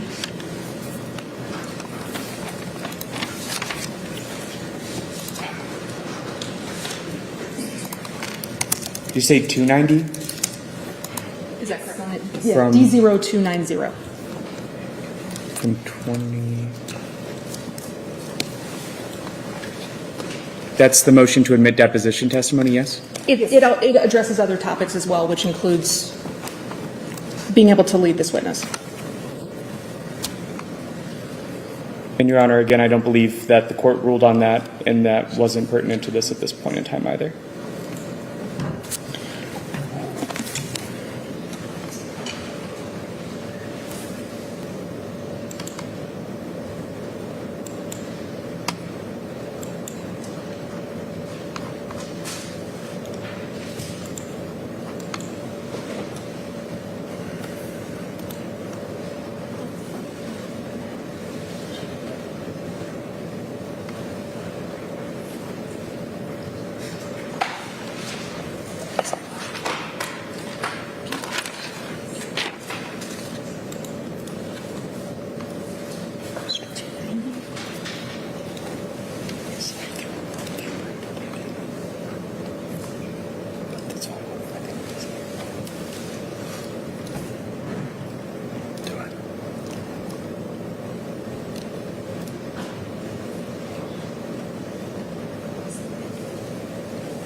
Since it is just about noon, I think probably the prudent thing to do is take our lunch recess. We will excuse the witness for now. We'll pick up any additional argument on this issue that we need to over the noon hour, and then pick back up with the witness's testimony once it's been resolved and everybody knows where things stand. Dr. Cruz, you may step down. Let's plan on resuming at 1:15. Counsel, if you can, well, why don't we take care of this right now? If that works for you? Yes, Okay. Ms. Thompson, any additional argument that you would like to make? Well, two things, Your Honor. One is Rule 5.611 is very clear that the issue about leading questions is not just about, I mean, we all understand the classic witness who isn't cooperating in the exam, but that's not what Rule 5.611 speaks to. It speaks to and literally says the court should allow leading questions when a party calls a witness identified with an adverse party. And that is also, as we cited in our motion, what Iowa Code 624.1 says, which allows parties to call agents of public corporations and to treat them as, you know, they are a representative of the adverse party. And we can lay some foundation for this, but it's really undisputed that this witness is an employee of the state of Iowa. There is evidence in the record that she was being advised by Scott Brown as to her conduct in the pre-trial litigation of this post-conviction matter, taking advice and direction from the Attorney General's office about how to respond to the issues in this case. there's no question that she's identified with an adverse party, and so it's not about whether she responds to the questions in an appropriate way. It's simply that she is a person who is associated with an adverse party by the plain text of the rule and by the statute, and that is why we are allowed to cross her, Your Honor. Just one more thing on this, and then I'll be done, if I may. Go ahead. So I'm well aware of the rule that is cited by counsel. But just because she is a state of Iowa employee or that she may have been called as a witness by the state does not substantiate the claim that she is somehow identified with us. The medical examiner goes to great lengths to remain neutral in their opinions. She is not employed by the Attorney General's office. They are completely separate. I would go back a little bit of a history lesson in that the ME's office used to be part of the Department of Public Safety, and they were moved out of the Department of Public Safety into to Health and Human Services, formerly the Department of Public Health, for that reason, so that they can maintain their neutrality.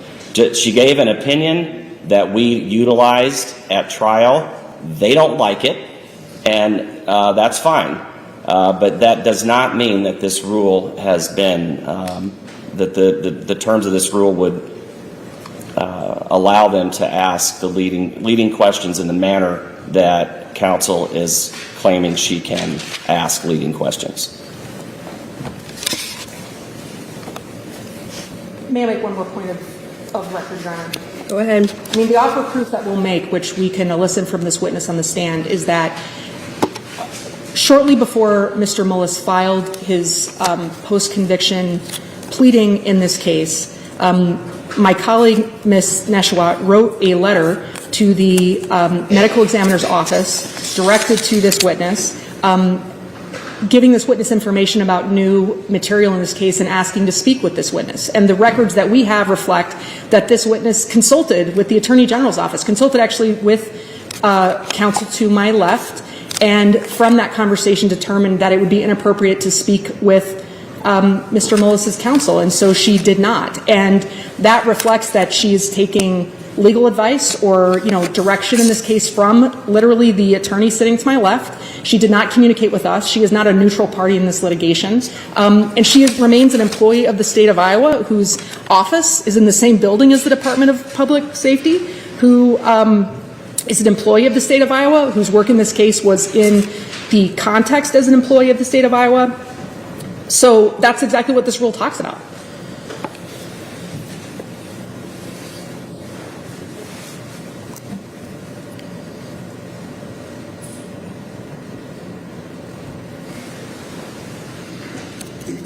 And the last thing I'll say about this, Your Honor, is were she not a person who could take legal advice and direction from Mr. Brown, and I do not say this to impugn Mr. Brown at all, it's inappropriate for an attorney in litigation under the rules of professional responsibility to advise a neutral witness not to speak with a party. That is one of the core rules of our profession, is that I cannot tell a witness, don't talk to the other side. The only way that it would be even appropriate for an attorney to do that is if that person can give that person legal advice because they are associated. And I certainly don't accuse Mr. Brown of having done anything improper. But the reason it was not improper for him to tell this witness not to speak to us is because they had a legal relationship. And so she's clearly identified with that party. If she wasn't, then there would be another issue that we'd be raising here in terms of professional responsibility, and we're not.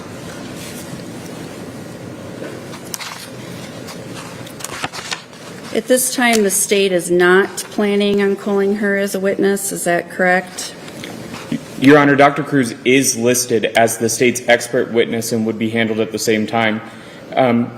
To my knowledge, that would go to the court's pretrial ruling as it relates to the breadth of the testimony. I guess on the point of the breadth of this objection is, one, citing the rules of professional conduct in this aspect would seek to wrongly impugn an attorney's testimony here or an attorney's questioning here. There hasn't been, I believe, proof provided in this case, and perhaps I'd love to see it, that would suggest that there was some sort of impropriety.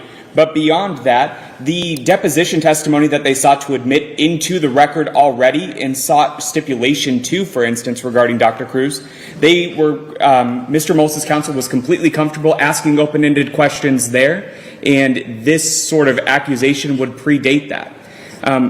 Again, we have extensively included in motions and resistances what the state means as a party here in this case, and this is just wasting the efforts. They certainly could ask about that in an open-fashioned way. Before this case proceeded, were you contacted by Mr. Mullis' counsel with new evidence? That can all speak to what Dr. Cruz did, but it certainly isn't shaping the purpose or why leading questions should be permitted here. And that is just too broad and too improper, Your Honor.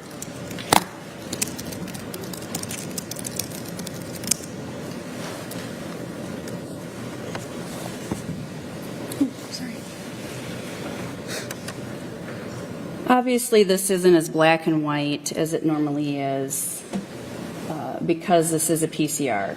And there's already been the underlying criminal trial where some of these people have already testified as witnesses for the state.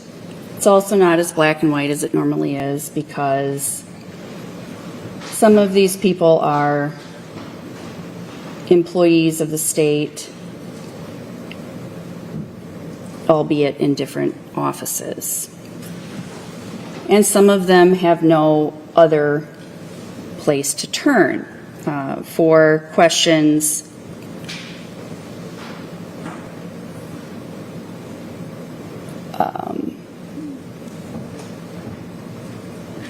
than the AG's office.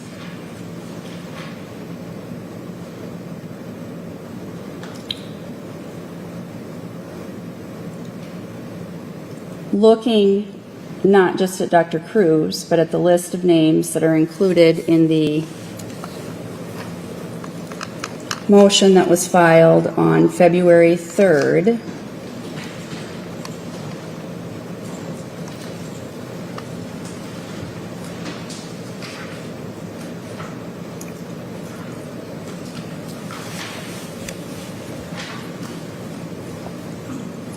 Obviously, I assume there are some different arguments for some of these other people, but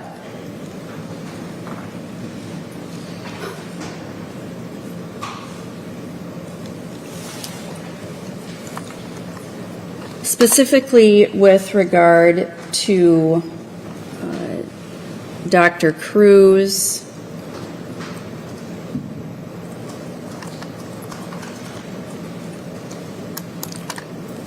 the responsibilities of the state medical examiner are dictated and directed by statute and rule. They're not controlled by or directed by the Office of the Attorney General. In the absence of some foundation or finding that the state in this matter was directing Dr. Cruz's investigation or autopsy, I don't think she falls under this rule. So I'm not going to allow leading at this point.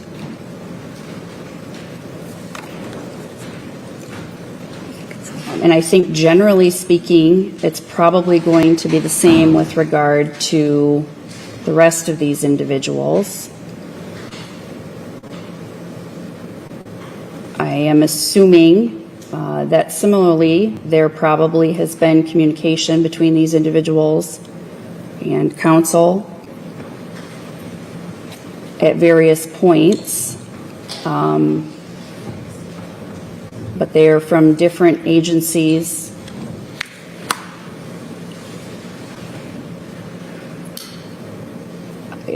And you're free, obviously, to make whatever arguments you need to individually, whatever record you wish, either now or when we get there, but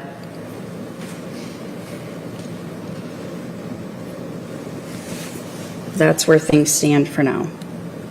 I understand the court's ruling. I think, and again, we truly believed, and I say this only because I apologize for this coming up now, because it was truly the belief of every attorney for Mr. Mullis that this had been resolved at the pretrial conference, and that the reason we were agreeing to call her today was because we were going to be able to call her in our case and lead her. I understand the court's ruling. Respectfully, we disagree, but that's why we called her now. And I do think we need to confer briefly about what this means for us, because the appropriate examination for her, in our view, is this one. And if this isn't the examination the court is going to allow us to have, I think we need to decide whether we're going to have the state call her. So we need to make a determination about that, Your Honor. Okay, certainly.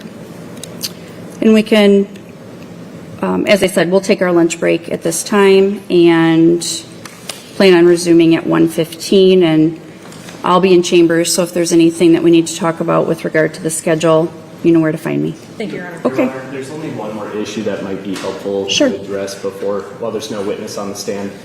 So just this morning, we were given a demonstrative exhibits for a witness that was initially identified earlier this morning that Mr. Mullis' counsel intended to call. These are demonstratives that were, to my knowledge, never provided to the state. 11 months ago, I believe, the state did discovery requests, as the court knows, specifically requesting copies of any demonstrative aids intended to be used by Mr. Mullis' counsel or any of their witnesses. We received those exhibits, or demonstratives rather, at 9:42 a.m. today.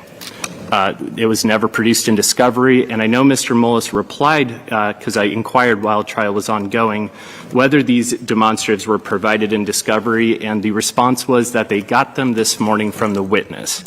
However, given the late disclosure of these demonstratives, I believe that it is improper, especially considering this was a subject of months of discovery in this case and has resulted in numerous other motions related to the destruction or disappearance or what have you of other demonstrative aids.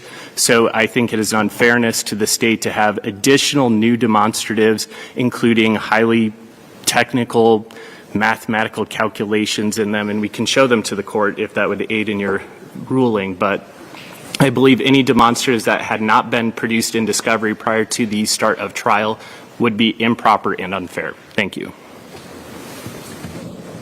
Did these demonstratives go with? I believe it's with Dr. Hammers is the only one that we've been provided thus far. Can I respond, Your Honor? You may. All right, what counsel is talking about are two photographs. The photographs are photos of Ms. Mullis from autopsy, and they have some measurements on them that are pre-marked. Those measurements come directly from Dr. Cruz's notes that are on Exhibit 380, page 3. They are her measurements. This isn't something that is calculations. It's numbers. There's numbers written on a document that that we intend to use with a witness. It's they're literally transposed from Dr. Cruz's notes. While a party is entitled to, make whatever interrogatory and document request they want in discovery, a party can't change the court's deadlines for providing materials by, asking for discovery that would require a party to anticipate, months and months, in this case, months and months and months before trial, every piece of paper they're going to show a witness at trial. There's not any new information here. It's literally a photo with numbers from Dr. Cruz pre-written on it. That's what it is. It's not a surprise. The idea of this being related to document destruction is, at that point doesn't make any sense. That's what this is. It's a photo with numbers from Dr. Cruz written on it. And we can lay the foundation for those numbers with Dr. Cruz. And briefly, Your Honor, just to wrap this up, certainly I wasn't implying any document destruction was related to this. However, in reference to the counsel invoked the court's pretrial deadlines on giving exhibits, just this last Saturday afternoon, a day and a half before trial, we received a new exhibit that was never exchanged and never produced in discovery. And when I requested counsel specifically provide the day and time that it had been produced in discovery, no answer was given. So we would ask that the court put an end to the continuing production of new material and exclude evidence and materials that were not provided prior to the court's pre-trial deadline, which was 21 days before trial.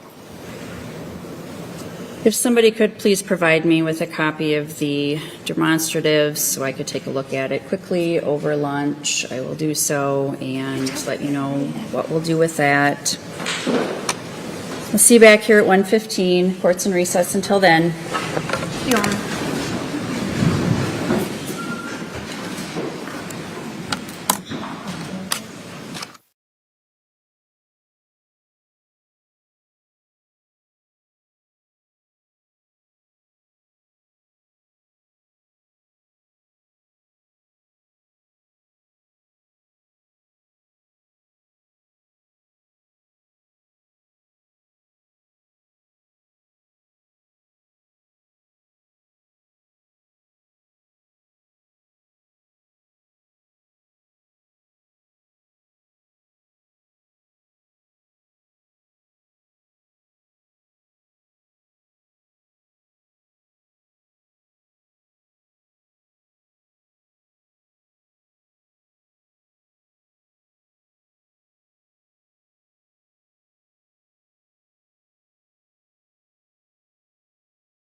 Please be seated.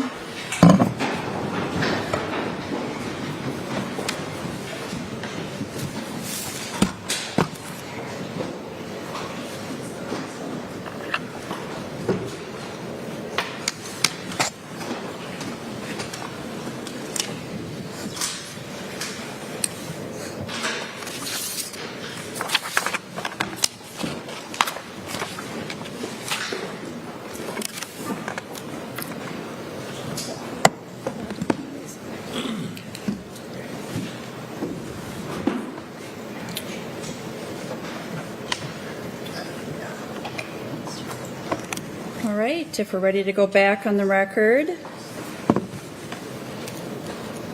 we'll maybe pick back up with the last thing that we discussed, which was the issue of the demonstrative exhibits.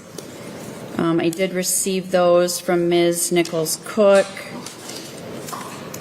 And counsel, if you could just clarify for me, there are 3 photos, it looks like, and they have measurements on them. The measurements came from where? Exhibit 380, page 3. These are measurements. Okay. All right. It's Exhibit 380, page 4. These are measurements that were noted at autopsy by Dr. Cruz. Judge, if I can, we've had a chance over lunch to verify that. We don't have any objection to those 3 exhibits. At Okay. this point. Yep. All right.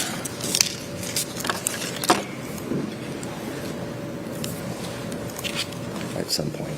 Are we picking back up then with Dr. Cruz's testimony or switching gears? We're picking back up, Your Honor. Given what was originally indicated to us as her limited availability, we wanted to accommodate her today by having her called out of order, and we want to move this case forward. So, you know, our views about the court's ruling, we respect it, and we'll proceed. I do have one thing to note, which I'll be brief, but I just think this will help head off objections potentially, to just explain one issue for the court before we continue, which is just that the court's ruling was that Dr. Cruz would be limited to the opinions that had been disclosed, meaning, in our view, opinions that she held as of her 2023 deposition. I don't want to open the door to invite, you know, whether she has other opinions that she's developed later, I don't want to invite those. So some of the questions I'm going to ask her are going to be framed in that way, you know, as of your 2023 deposition, so that I'm not opening the door. And I don't want that to be beginning of a question that prompts objections or some concern about why I'm cabining it. That's the purpose, Your Honor. Understood, and I would consider that simply to be directing the witness maybe to a specific area rather than hopefully a leading that would be objectionable, and certainly now that counsel has an understanding that that may be coming, we should all be on the same page. So if Dr. Cruz is available, great, thank you.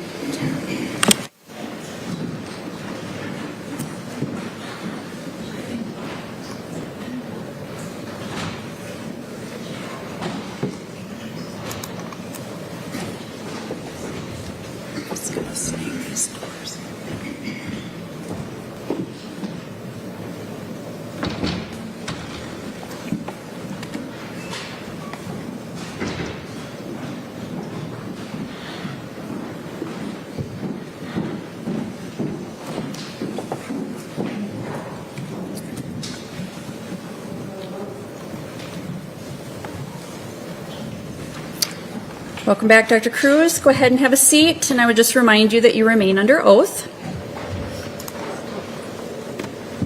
Ms. Thompson. Thank you, Your Honor. Dr. Cruz, before we broke for lunch, I think you had told us that you made a determination at the time of the autopsy that the manner of Ms. Mullis's death was homicide, and that's where I want to pick us back up. What are the possible manner of death findings that a forensic pathologist can make? There are 5 options in terms of manner of death. The most common option is natural, so that's death due purely to natural disease. There's suicide, death at the hands of oneself. There's accident, death due to a hostile environment or unforeseen circumstances. There's homicide, death at the hands of another. and undetermined, which is used when you have all the information available and cannot choose one of the other manners, or you have compelling information for two competing manners. And for a forensic pathologist to make a manner of death finding that a death is a homicide, what is the level of proof that a forensic pathologist needs to have? There's no exact determination. It uses our medical judgment. I set a very high standard for myself, and often in court it's termed as to a reasonable degree of medical certainty. Well, isn't there a standard that to make a finding that a death is a homicide, that a forensic pathologist needs to have clear and convincing evidence that that death was a homicide? I would put that with a reasonable degree of medical certainty. Clear and convincing evidence is vague. It's really up to the pathologist. To make that finding, well, let me ask you this. Do you disagree that the appropriate standard is clear and convincing evidence? I find it to be vague, but if that's what other people are comfortable with, I don't have huge issues with it. Is that the standard in your profession, clear and convincing evidence? By whom? By what the generally accepted practices are in forensic pathology. I need more information on who's making that general principle. Is there any general acceptance in the field of forensic pathology about what the level of proof a forensic pathologist needs to have to find that a death was a homicide? The National Association of Medical Examiners gives guidelines for manners of death. Manner of death can be complicated, and different circumstances require different determinations. So clear and convincing evidence, I would really need more information as to what that means to you or another person in a certain scenario. And I understand, but my question is, Dr. Cruz, not what you understand, but what the generally accepted practices in forensic pathology. I guess I'm not an expert in terms of who you think everyone is in terms of generally accepted practices. So that's not a question you're able to answer. I see what you're getting at, but I've seen that term in the same way I've seen reasonable degree of medical certainty. Sure, I do agree, but I haven't polled every medical examiner to see if that's generally accepted by everybody. So am I right then that you don't know what the generally accepted standard is in your field for making a determination of homicide? I would argue that no one knows what everybody thinks within my field. And you understand that I'm not asking you what everyone thinks. I'm asking you what's generally accepted. Well, I would have to see where that came from for you to tell me that. I've seen that many, many times, generally accepted practices, or in terms of how much evidence you need, how much medical certainty you need. So, sure, I'll agree with you.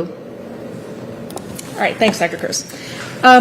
Was there any evidence at the time of autopsy that Ms. Mullis died by suicide? No. Was there any evidence that her death was a natural death? No. Am I right that that left you three options for manners of death then?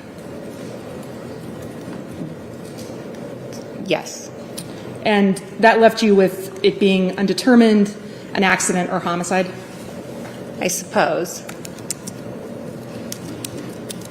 Well, did you have some other possible finding that was available to you besides those three once you'd ruled out natural and suicide?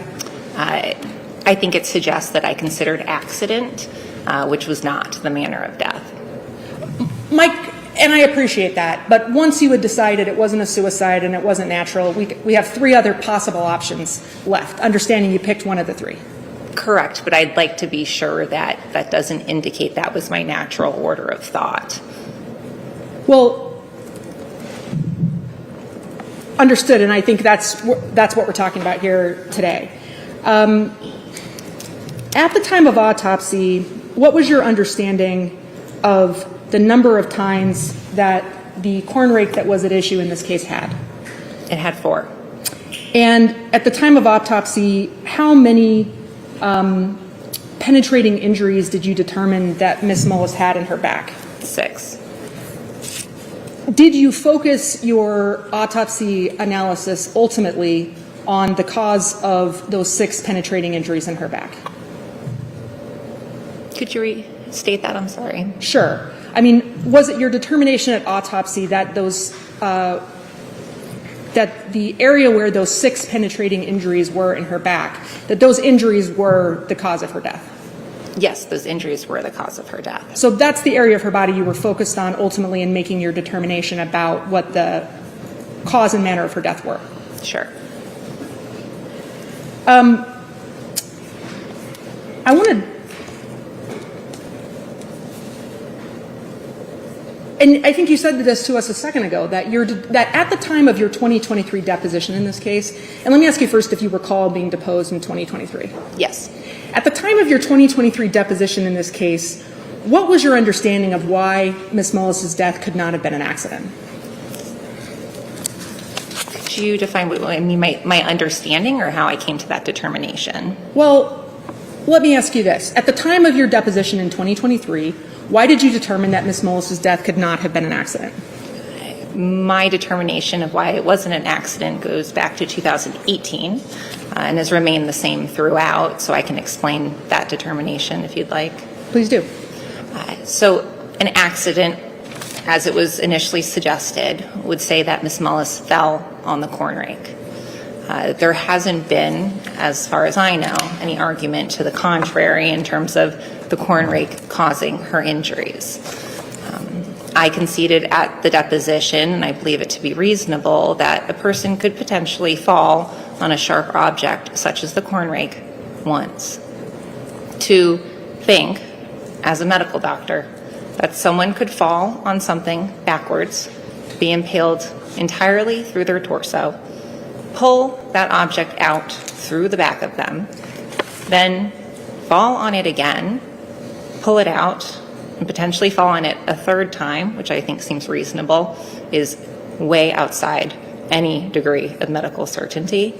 There are a number of different injuries that could potentially support a fall, such as blunt force injuries to the posterior surfaces of Ms. Mullis's body, say to the back of her head, her shoulders, her hips, her buttocks, even to her elbows, things that I would see in someone who has fallen, as I have seen many deaths due to falls. None of them were there.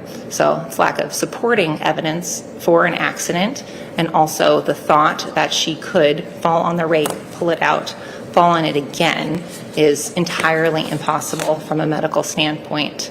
I also did reason in her additional injuries. She had a number of additional injuries to the anterior surfaces of her body. So to suggest that she fell backward, then somehow sustained injuries to the front surfaces of her bodies, then maybe falling forward, is entirely impossible. Well, the most compelling finding for you that led you to conclude that this was not an accident was that, and I say this with respect to Ms. Mullis, but I don't really know another way to say it, that there were more holes in her back than there were tines in the rake. Isn't it true that that was the most compelling finding for you that led you to conclude that it was not an accident? Yes.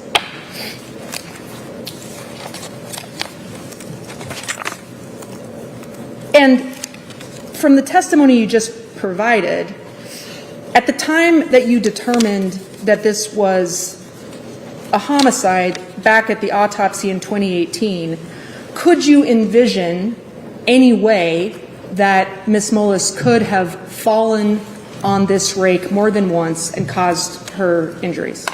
No. How long did your autopsy of Ms. Mullis take? I don't recall entirely. I know I had stated in my prior depositions and testimonies about 3 hours.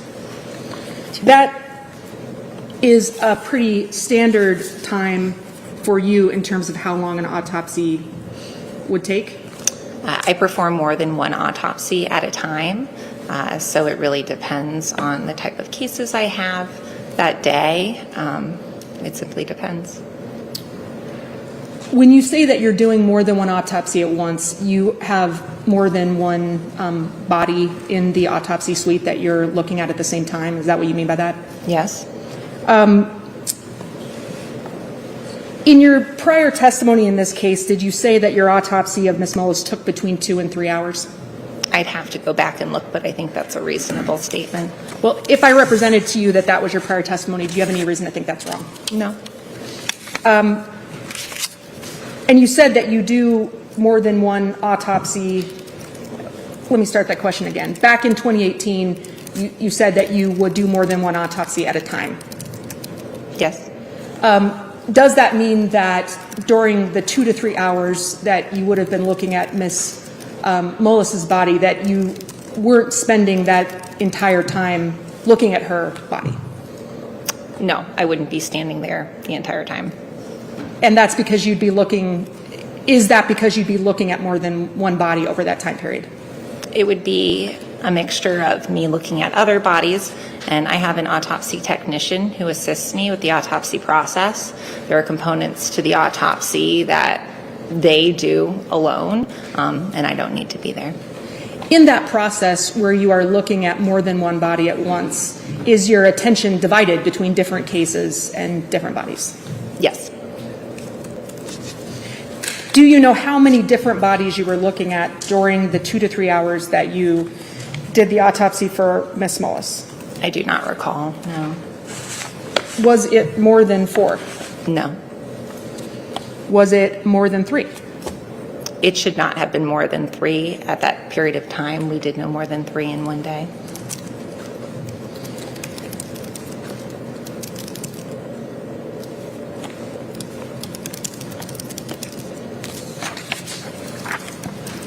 I do want to talk to you about the information that you had at autopsy. At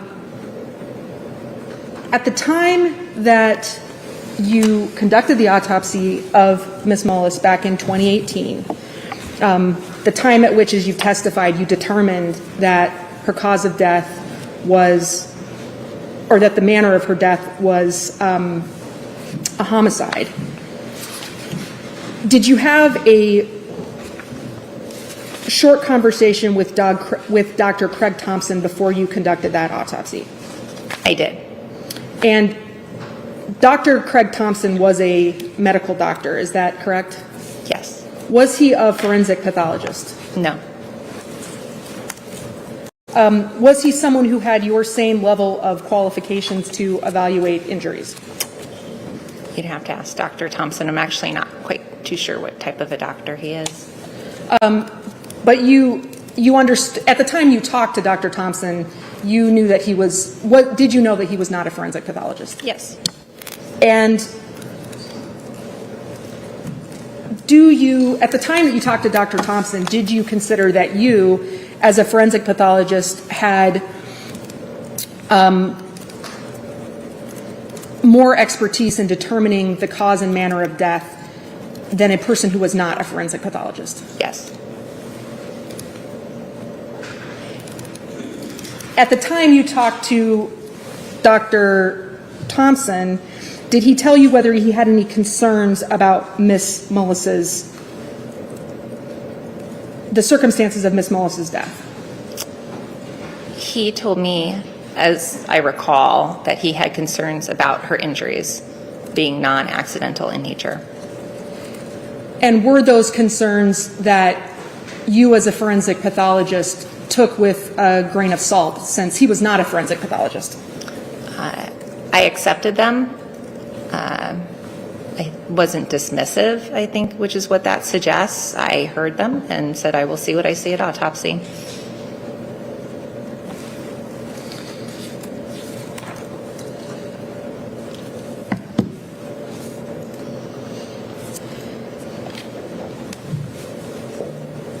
When you went, is it true then that when you went into the autopsy for Ms. Mullis, that you had already received information that there was someone who had concerns about her death?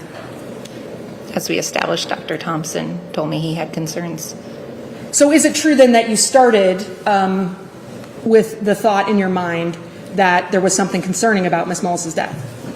I had heard that someone else had concerns, yes, but I had not seen her yet. Well, it was your testimony that you weren't dismissive of that, is that right? Correct. So you were considering that? Right. I didn't hear it and then forget it. I remembered it and did the autopsy.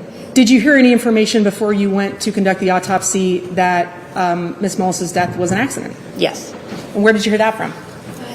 That came from Dr. Thompson, who said that I believe, as I recall, that he was told that she fell on it, but he had concerns about her injuries. We also receive intake phone calls, and to the best of my recollection, that was part of our intake phone call, that she may have fallen on the rake. That was was it Dr. Thompson who was reporting that to you? Most likely. And what you heard is it true that what you heard from Dr. Thompson was that he was concerned that it was reported that she fell, but he was seeing injuries that he found concerning in that context? He thought her injuries seemed inconsistent with a fall.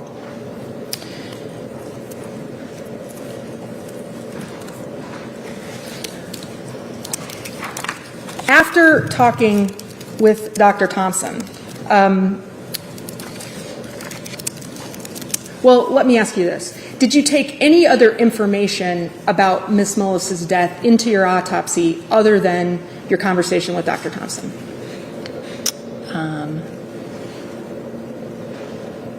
Their law enforcement attended the autopsy. I can't remember exactly what information I was provided, but I'm open to really any information before I perform my autopsy. I consider myself unbiased regardless of what I hear.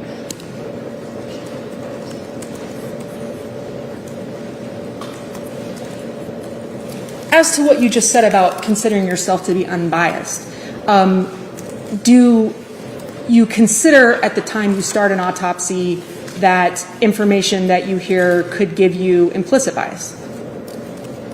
Could you be more specific? Well, have you ever heard the term implicit bias before? I have, and actually only in legal settings, and each time I say, can you be more specific, and Well, tell me what you mean by it. Do you have an understanding of what that term means to you? I think I do, but I actually worry maybe it is incorrect, so you could tell me, that would be great. Well, I'm not allowed to answer questions from you. I'm sorry. I'm asking you questions. So I'm asking you what your understanding of the term implicit bias is. I suppose I don't have a strong understanding of it. Okay. Do you, well, let me come back to that. I want to ask you this. You said that you were open to hearing, and I don't want to misstate your testimony, is it your testimony that you were open to hearing information about a case before you began an autopsy? And I just want to make sure I understood your testimony about that, so I apologize if I've misstated it. Oh, I'm sorry, what was the question? Sure. I want to make sure I didn't misstate your prior testimony. Was it your testimony that you were open to hearing additional information related to an autopsy that you conducted? Yes. And why were you open to hearing additional information related to an autopsy that you conducted? Investigative information can be helpful. I do not perform an autopsy in a vacuum, and I think I possess the capabilities to take each bit of information individually and use it if it's appropriate.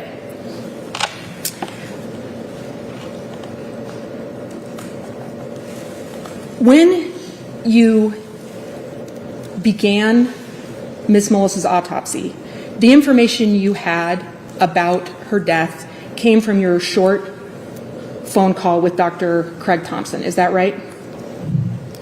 Most of the information I had was from Dr. Thompson. He's the investigating medical examiner. And you said most of the information. At the time that you started the autopsy, what information did you have about Ms. Mullis's death that did not come from Dr. Craig Thompson? Travis Hemosath was there. I don't remember if he provided any extra information. Essentially the information is Ms. Mullis was purported to have fallen on the corn rake, and then Dr. Thompson said that he was concerned that her injuries did not match a fall on a corn rake. Did you talk with Deputy Hemosath before you began Ms. Mullis's autopsy? Yes. How long did you talk to him for before you began the autopsy? I do not recall.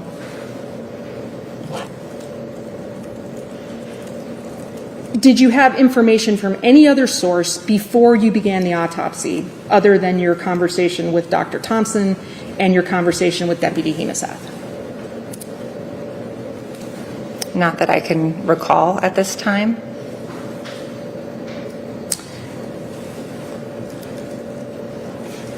Now, you mentioned earlier that Deputy Hemesath was in the autopsy of Ms. Mullis with you. Yes. Was anyone else in the autopsy with you besides your assistant and Deputy Hemesath and you? I don't recall. Sometimes I can have law enforcement on multiple cases. I can't say confidently whether or not other people were in the room. There are multiple autopsy technicians as well when I'm doing multiple cases, but no one else relating to the case. Well, and you said that you have more than one autopsy going on at a time. Is it possible that while you were conducting Ms. Mullis's autopsy, that there were actually other law enforcement officers not even related to this investigation that were also there for the autopsy while you were doing this one? They would be there for a different autopsy and not involved in Ms. Mullis's autopsy. Well, they're standing in that situation. Are they standing in the same room with you? They're standing in the same autopsy suite potentially. We have different areas for people to stand, different stations for the autopsy. They're separated in that manner. They could also be looking through a window. I simply don't remember. But I do remember that the only person I spoke to from a law enforcement standpoint during the autopsy was Travis Hemesath. You have a clear, is it true that you have a clear memory as you sit here today of only speaking to Deputy Hemesath during this deposition and no one else? During this autopsy and no one else? During the autopsy itself? Yes. Other people would be within my office, potentially. We have an investigator on the case, the autopsy technician.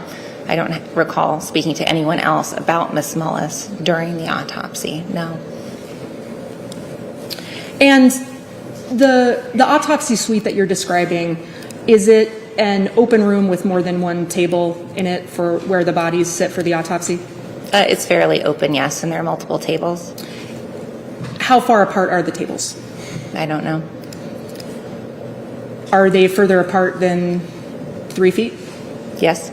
Are they further apart than 10 feet? I'm not entirely sure. You'd have to ask somebody with a tape measure to go and measure them. Was Deputy Hemesath standing near Ms. Mullis's, where Ms. Mullis's body was during the autopsy? As far as I recall, yes. Is it correct that he wasn't looking through glass? Correct.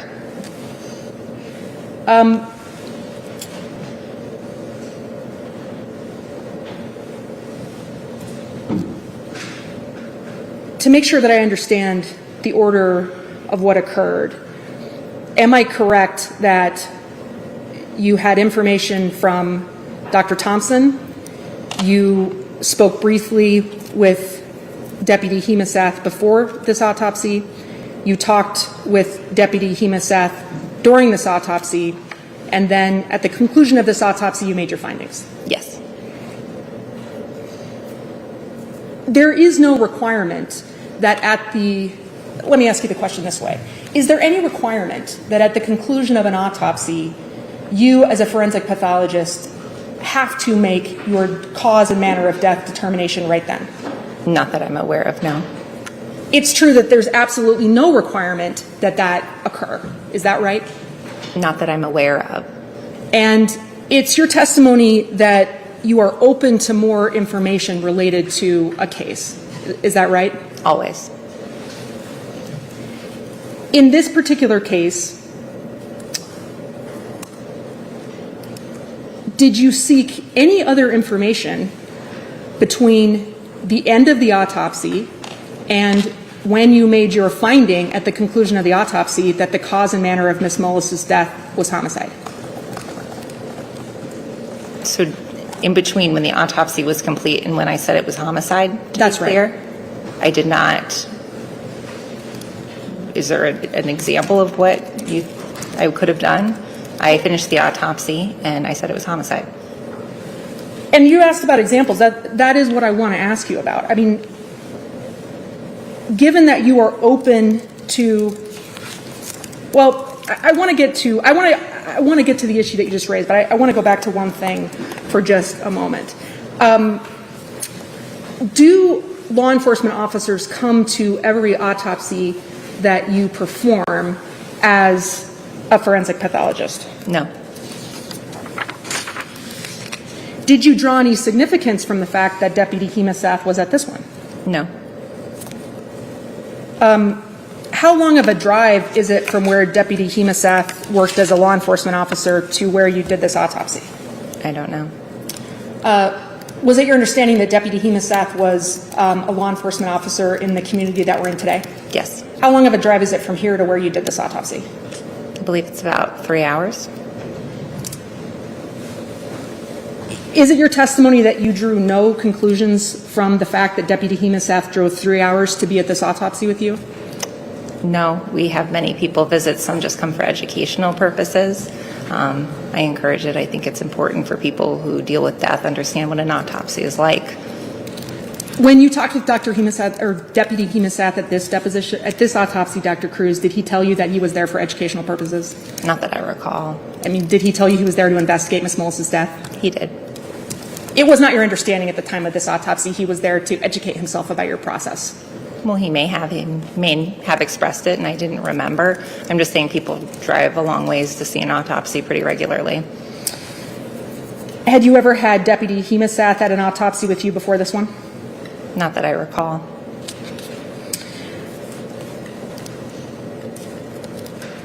During this autopsy, did Deputy Hemasath tell you his understanding of how Ms. Mullis had been found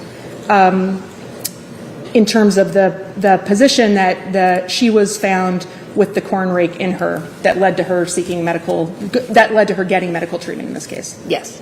What did he tell you during the autopsy about that issue, the position of the rake in her body? I was told that she was essentially face down and the rake was sticking out of her back. I believe at that time, and I've been told subsequently, that 2 tines were said to have been inside her body and 2 tines were outside of her body when she was found.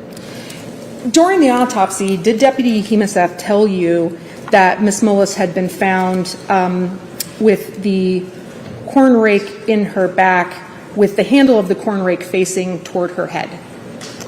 That does sound familiar. I'd have to go back and look. That's how I envision it when I think back. And to make sure we're talking about the same thing, we understand that she wasn't found in a sitting up position, but I'm not going to get down on the ground for this purpose. But understanding that sitting here today, I'm not in the position that Deputy Hemasath said she'd been found in. Where would the handle of the corn rake have been relative to my body from your understanding of what Deputy Hemasath was describing? The way you had just described it, I would envision the rake handle poking up toward the head. Am I correct that given what Deputy Hemasath was describing to you, he was describing the corn rake handle extending from her back up over her head? Yes. And we agree that she wasn't in an upright position, but just to make sure we're talking about the same thing. Yes. We're talking about the corn rake coming up this way, correct? Yes. All right.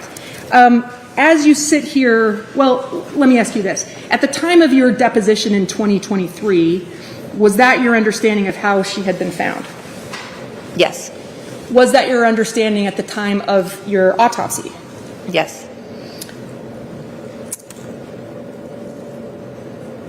As of the time of your deposition in 2023, had anyone ever told you that that was not how she was found? Not that I recall. Did you base your opinions in this case on an understanding that at the time that Ms. Mullis was found, the handle of the corn rake was extending up over her head? No. And when you say no, can you explain to me what you mean by that? How someone said they found the rake, the position of the handle, the position of her body, the rake was removed from her body. If I saw the corn rake like that, then maybe I could take it into consideration, but a simple description such as that had no bearing on my determination and was unnecessary to make the determination of homicide.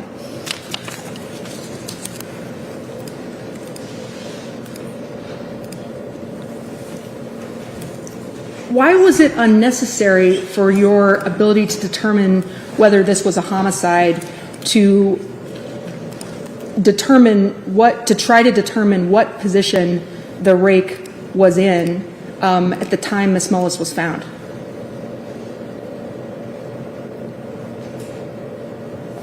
Ms. Mullis was impaled with the corn rake, and how the corn rake ended up in her doesn't really change the fact that it's homicide. And I want to make sure that I want to make sure I've asked my question in a clear way. And I'm going to ask with the court's permission, because I don't remember exactly how I worded it, is it possible for the court reporter to read the question back, Your Honor? It is. Thank you.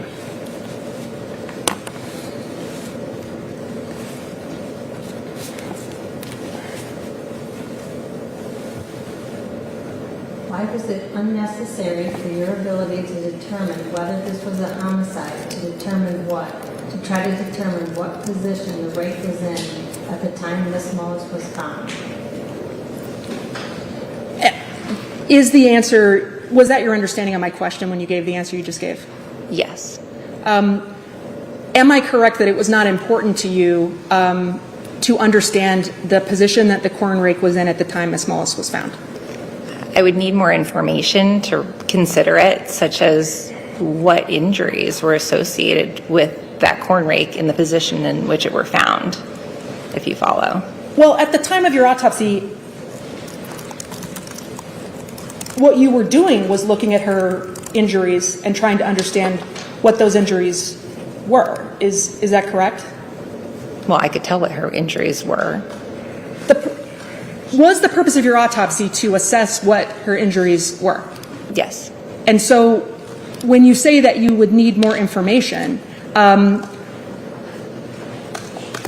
would it have assisted your analysis of whether or not Ms. Mullis, the manner of Ms. Mullis's death was a homicide, to understand the position that the rake was in relative to her body when she was found with the rake in her? No.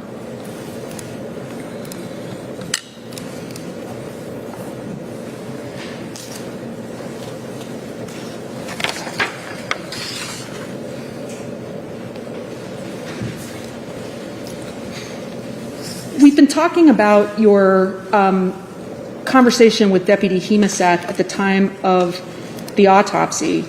And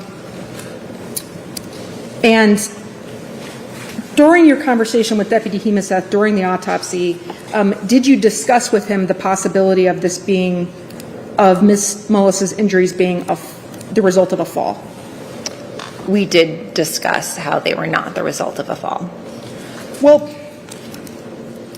during the autopsy itself, before you had finished the autopsy, did you tell Deputy Hemesath that it was your opinion that the injuries that you observed during the autopsy were not the result of a fall?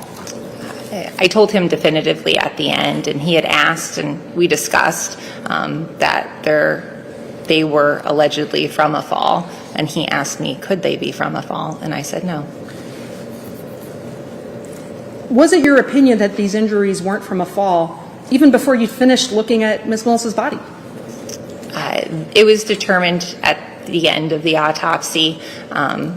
Much of the examination is that external examination that begins the entire process. So I had pretty clear idea before the internal examination began, and did not issue a final opinion until the end. But I was certain at the beginning that it was a homicide, and everything else within my autopsy supported that. I remained open throughout and found no evidence to the contrary. Did you determine that Ms. Mullis's injuries were a homicide before you did your internal examination of her body? Homicide was the manner of choice at that time. However, as I said, I remained open and found no evidence to the contrary.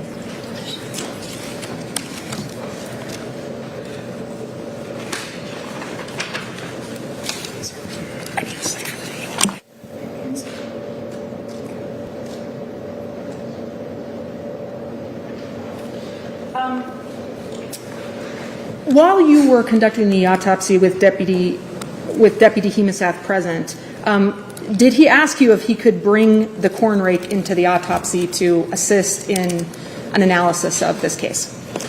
He asked if he could bring the corn rake closer to Ms. Mullis and her clothing items. I said I preferred to keep them separate. The corn rake itself was within the autopsy suite, which is rather large for the purpose of photographing it. The corn rake did not come in contact with Ms. Mullis during the autopsy. Is it,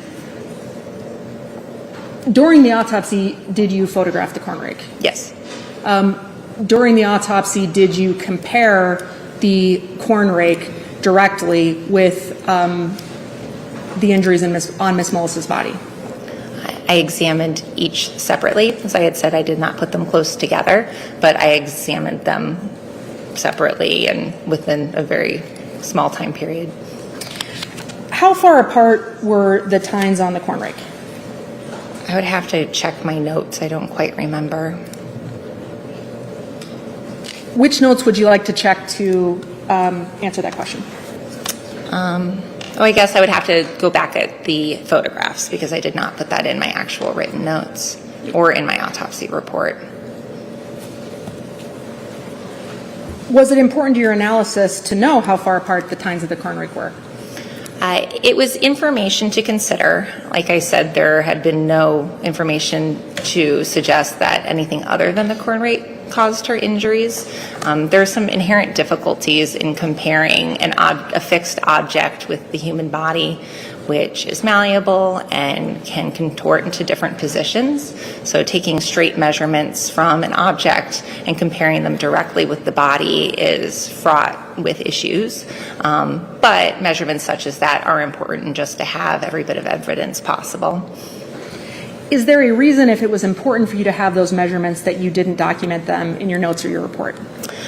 They were documented with photographs, and I can't recall why I didn't simply write it down. You talked about, during your autopsy, conducting both an internal examination and an external examination of Ms. Mullis's body. And I want to ask you, just as to the external examination, you examined, well, during the autopsy, did you examine her face and her head? Yes. Did you examine the front of her chest? Yes. Did you examine her hands? Yes. Did you examine her knees? Yes. And I think you told us a minute ago that you did examine, you had the clothing that she'd been wearing accessible to you at the autopsy as well. Yes. What was your understanding of what clothing she'd been wearing that would have covered the top half of her body at the time that she experienced these injuries?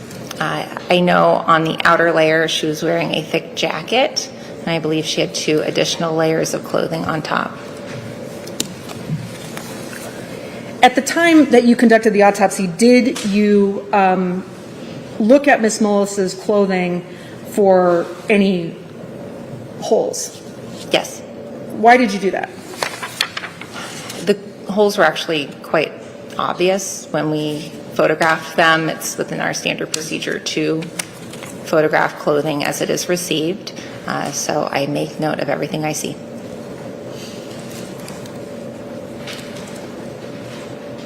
How many holes did you see on Ms. Mullis's coat at autopsy?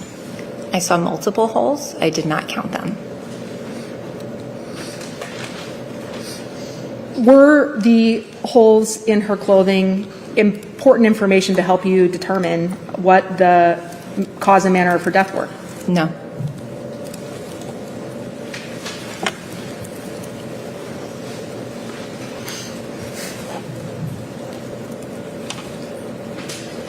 Did you photograph her clothing during the autopsy with the holes that you'd observed in the clothing marked? Yes.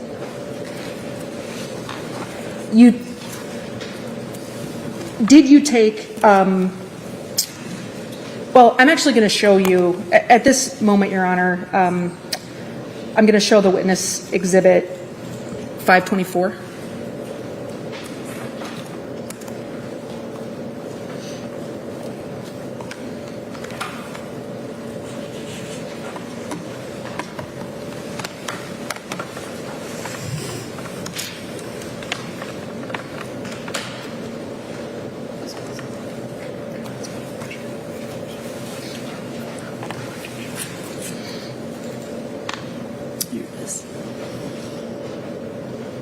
body. Is that being displayed? Yes. She has it now, yes. You've been shown, Dr. Cruz, what's been marked as Exhibit 524. Do you recognize this exhibit? Yes. What is it? It's an autopsy photograph. This is of Miss Mullis's jacket. It has a ruler with our state medical examiner number on it and a number of arrows that point to defects in the clothing. Does Exhibit 24 accurately reflect the holes that you saw in the jacket at autopsy? It accurately reflects what I saw at autopsy, yes. Well, did you or your assistant put 4 large arrows on the 4 holes that you saw in the jacket to document those holes in this photograph? Yes, my assistant did. Was this photograph the only documentation of the holes that you saw? Let me ask this question again. Was this photograph, Exhibit 524, the only documentation that you made of the holes in Miss Mullis's jacket at autopsy? There are other photographs. I can't recall if they have arrows or not. Is it your testimony that there are, well, let me ask you this. Are there any other photographs with arrows marking the holes that you observed at autopsy? I just said I don't recall.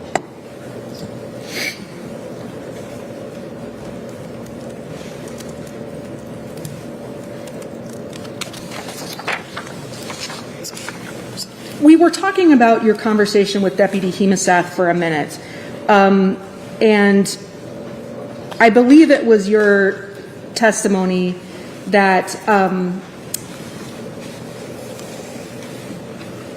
it did not matter to you what position the rake was in at the time Miss Mullis was found in terms of the ultimate cause and manner of death determinations that you made about Miss Mullis's death. Is that right?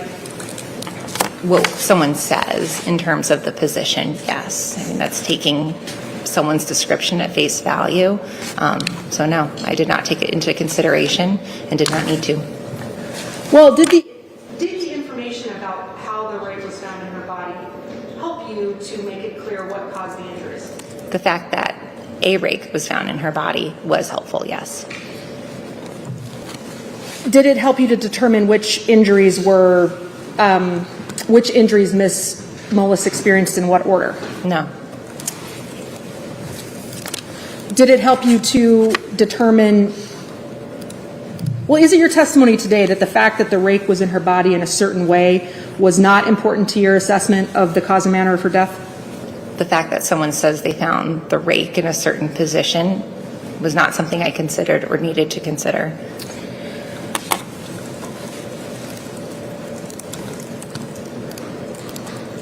At the conclusion of your autopsy,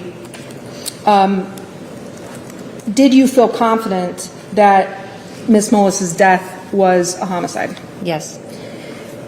If you had not been confident at that time that Miss Mullis's death was a homicide, what would have been the appropriate finding in your case? I would have pended the case for further review, investigative materials, etc.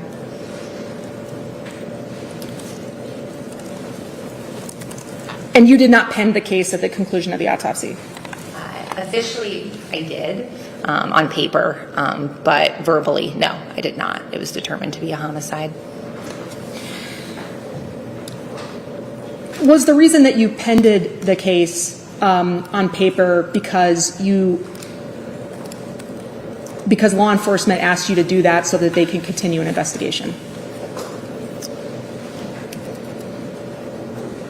I don't have a recollection of if I was asked to. It's something I would have offered to do. It's pretty standard in our practice. We will withhold cause and manner of death so law enforcement can continue with their investigation so it doesn't jeopardize their investigation. At the conclusion of this autopsy, was whatever was on paper, in your heart, this was not a pending investigation in terms of the cause and manner of her death. Is that right? Yeah, in my brain, it was not pending. All right. You did have one, well, let me ask you this. Did you have the toxicology request that was still outstanding at the conclusion of the autopsy? Yes. What type of toxicology request did you make at the end of this autopsy? I ordered what we call a basic panel. It looks at drugs of abuse and alcohol. Does this basic panel look for prescription medications beyond drugs of abuse? No. For Ms. Mullis's autopsy, could you have submitted a request for a toxicology panel that covered prescription medications other than drugs of abuse? Yes, I could have. Is that something you did? No, I did not.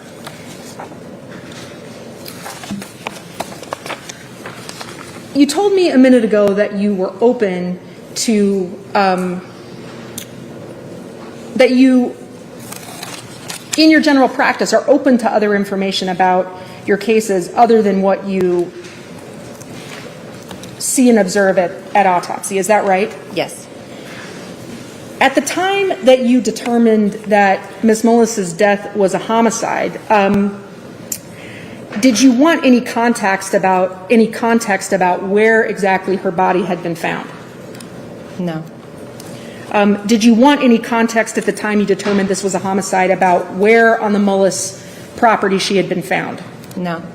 Did you want any context at the time you determined this was a homicide about what the materials were, what the floor was made of in the area where she was found? Out of all the information you provided, that would be the most interesting, because I do think she did sustain blunt force injuries that could be related to hitting the ground. So I think that information would be useful, yes. But it would not change my manner. I'm sorry. At the conclusion of your autopsy, how did you know that it wouldn't change your opinion what surface she'd been found on if you didn't know what surface she was found on? She was impaled in the back with a corn rake, so what she was standing on didn't really make a difference. But it's important to be able to understand all different sorts of wound patterns. And in addition to the injuries on her back that caused her death, she had some blunt force injuries. Was it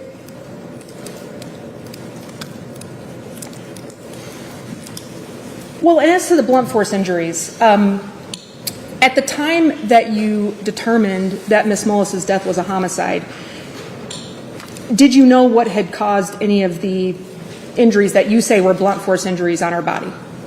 No blunt force. None of them had a pattern that could tell me definitively where they came from.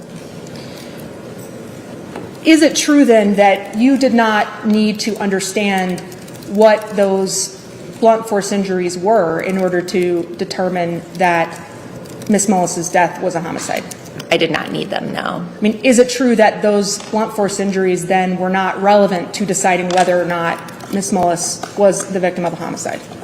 They were supportive, but not absolutely necessary for that determination, no. Dr. Cruz, how could they be supportive if you didn't even know what caused them?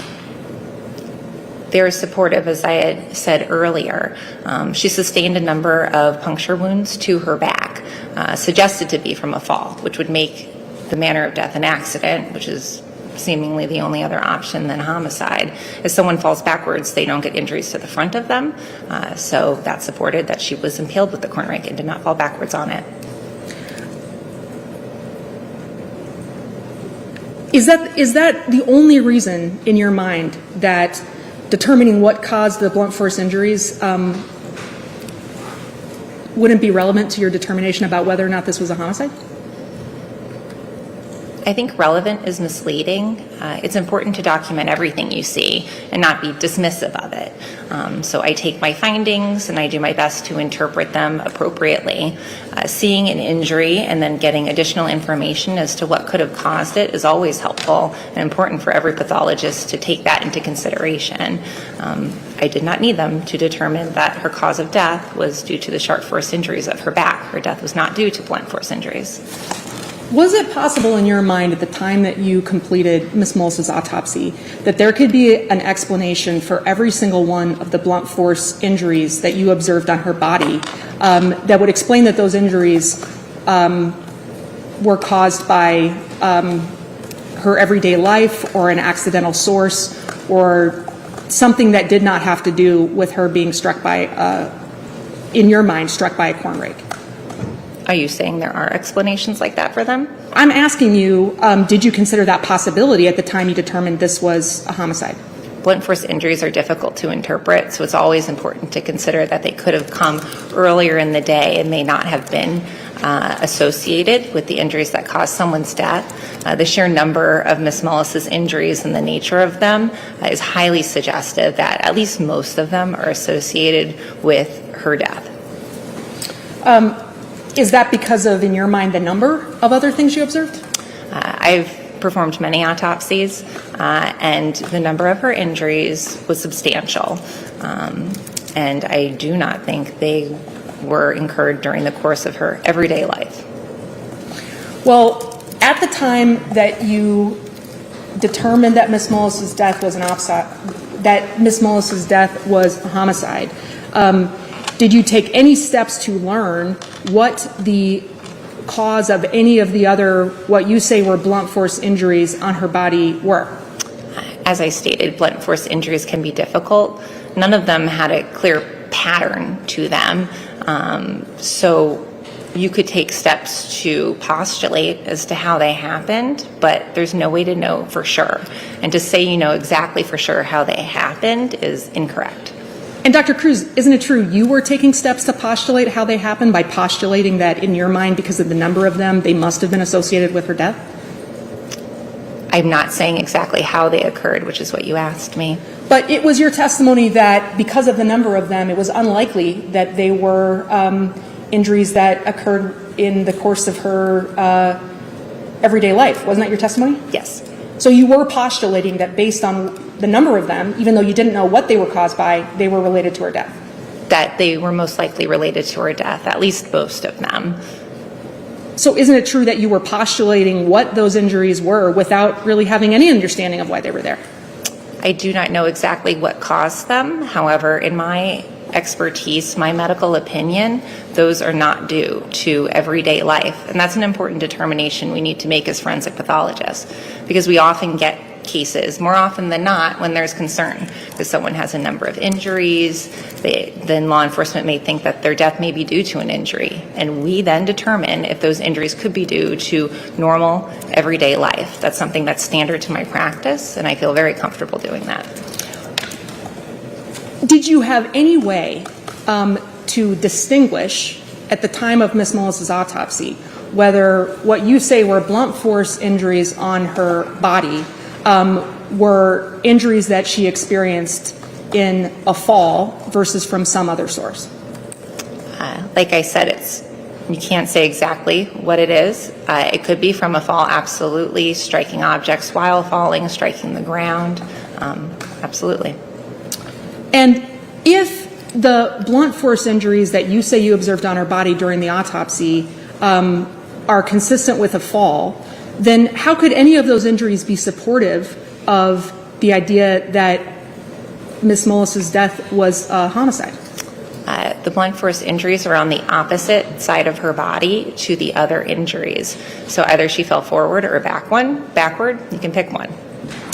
Is it true that at the time of Ms. Mullis's autopsy, that because you could not envision a circumstance in which Ms. Mullis sustained these injuries, other than someone impaling her with the corn rake, that is the reason you determined that this was a homicide? There is no other way. Yes. And that's your opinion based on the autopsy that you conducted and your conversations with Deputy Hemesack? I'm not sure how my conversations with him helped me come to that conclusion. Without speaking to him, I would have come to that same conclusion at autopsy. That would have been your conclusion based solely on what you observed at autopsy? Yes. And that's because you did not take any steps to learn any context about, for instance, what the surface of the floor was in the area where she was found? I was able to make that determination without that information at that time, yes. And you didn't seek that information out? No, not at that time, no.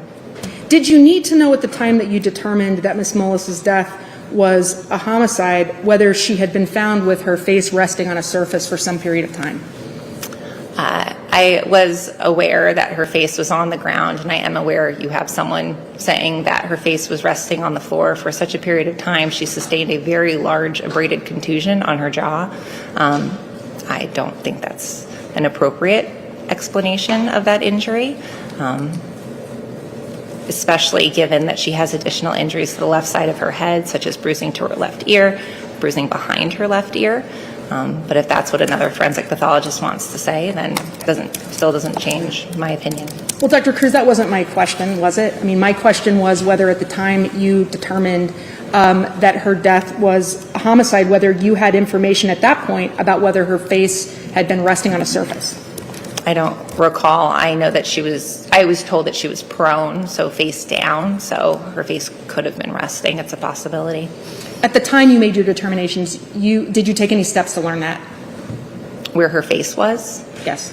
Not that I recall. At the time that you determined that Ms. Mullis's death was a homicide, did you know where she had been injured? I'm sorry, could you repeat that? Sure. At the time that you determined Ms. Mullis's death was a homicide, did you know where it was that she had been injured? The location? Not the location on her body, but the location in the world.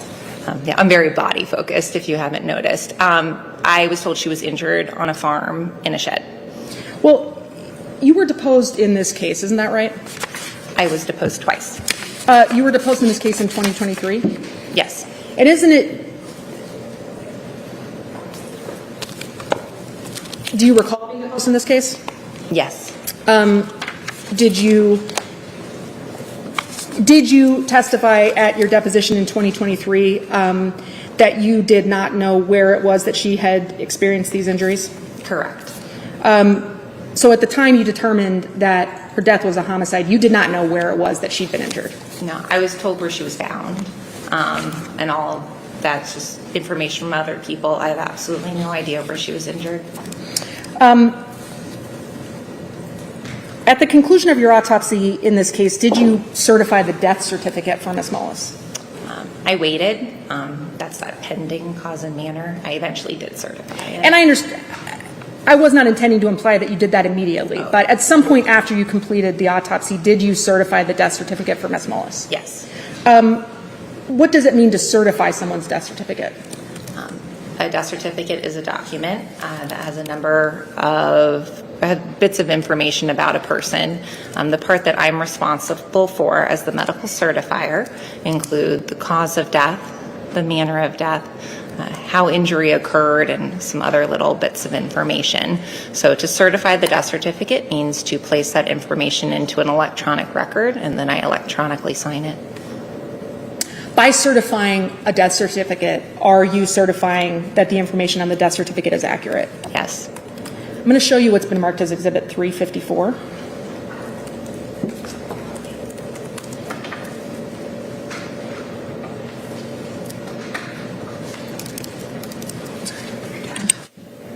Your Honor, we're going to show the witness what's been marked as Exhibit 354, and I'll just make a record that there is some personal identifying information on this record which we've redacted. But otherwise, this is a true and accurate copy of Exhibit 354.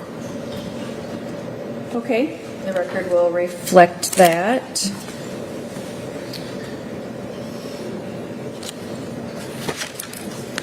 Are you seeing Exhibit 354? Yes. What is Exhibit 354? This is Amy Lynn Mullis's death certificate. Do you see that her birth date and her social security number are redacted? I do see that, yes. Other than those redactions, is Exhibit 354 a true and accurate copy of the death certificate that you certified as to Ms. Mullis's death? That portion that I described that I certify,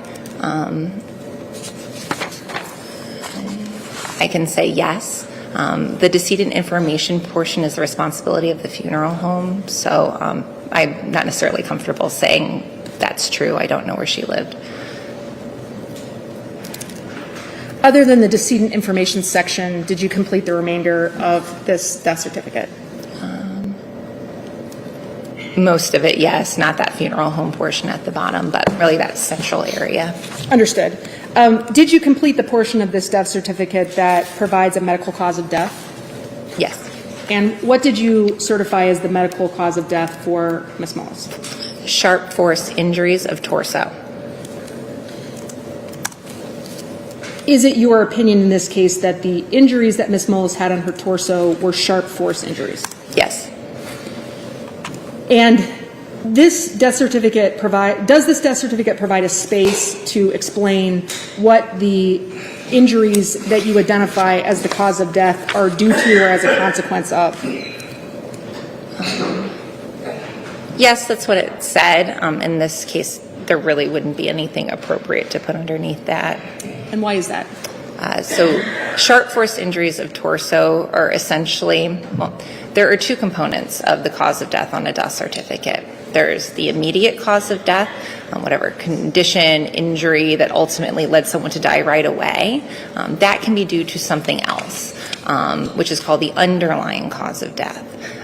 That immediate cause of death sometimes can be so specific, it really doesn't belong on the death certificate, because ultimately a death certificate is for vital statistics purposes, tracking diseases, injury trends. So that underlying cause of death is really the most important, which is what I put.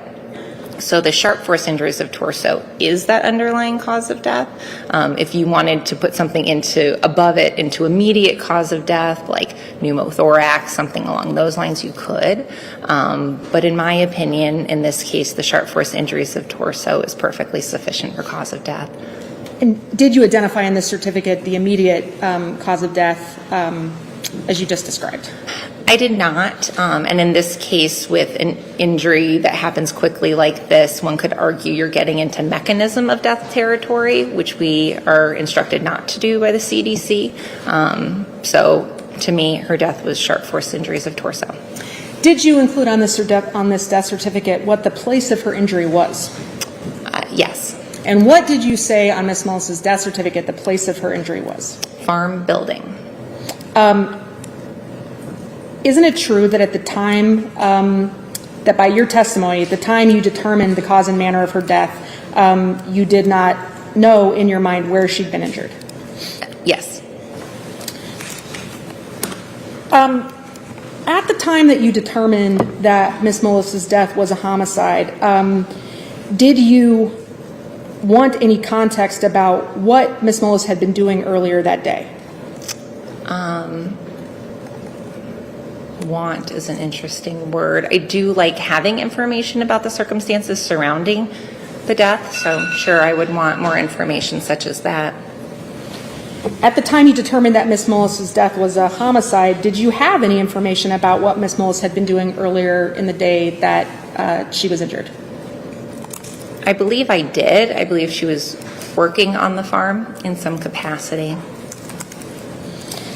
Where did you get information about her working on the farm at the time that you determined that Ms. Mullis's death was a homicide? That would be from law enforcement.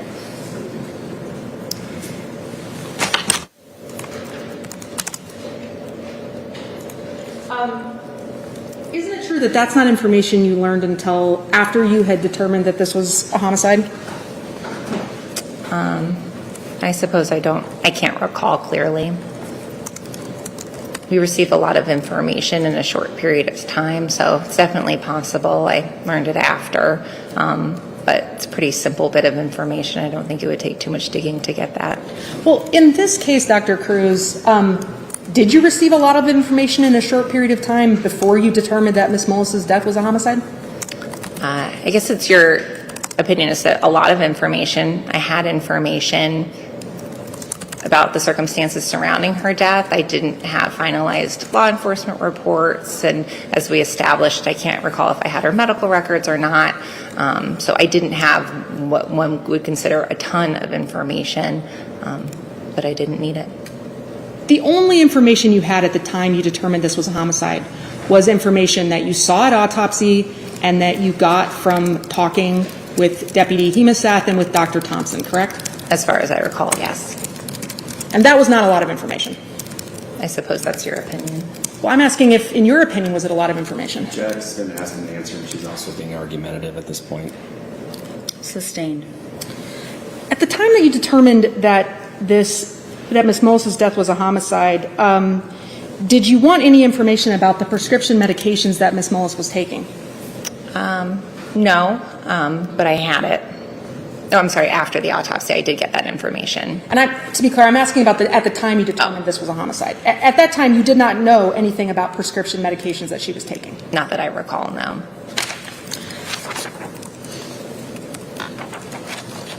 At the time that you determined that Ms. Mullis's death was a homicide, did you want any information about what emergency responders had observed when they provided her with medical aid? I do want information about what emergency responders saw, and very much so about what they do, or what they did as part of their resuscitative efforts.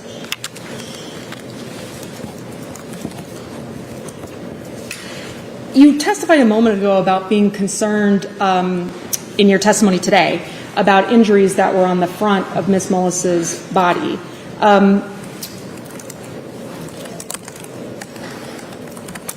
You know now that Ms. Mullis had resuscitative efforts on her way to the hospital, is that right? Yes. Did those resuscitative efforts include her receiving CPR? Yes. And did those resuscitative efforts include the use of something called a Lucas device? Yes. Can CPR and the use of a Lucas device bruise someone's chest? Yes. Is it common for those actions to bruise someone's chest? Bruise or abrade the chest, yes.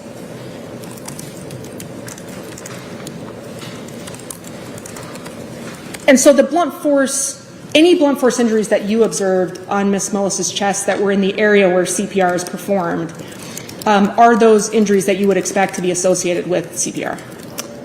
It can be difficult if someone has injuries to begin with and CPR is performed in that same area, but I think it's reasonable to say that at least some of the injuries could be from CPR. Well, in this particular case, would you as a forensic pathologist assume that injuries in that area would be connected with CPR? I think it's most likely, and I did so. She had a sternal fracture that I determined to be related to CPR.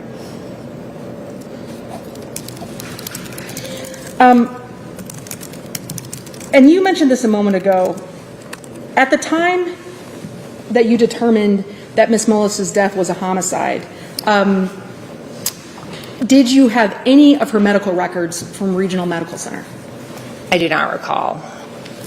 Do you remember what day of the week you did Ms. Mullis's autopsy? Yes.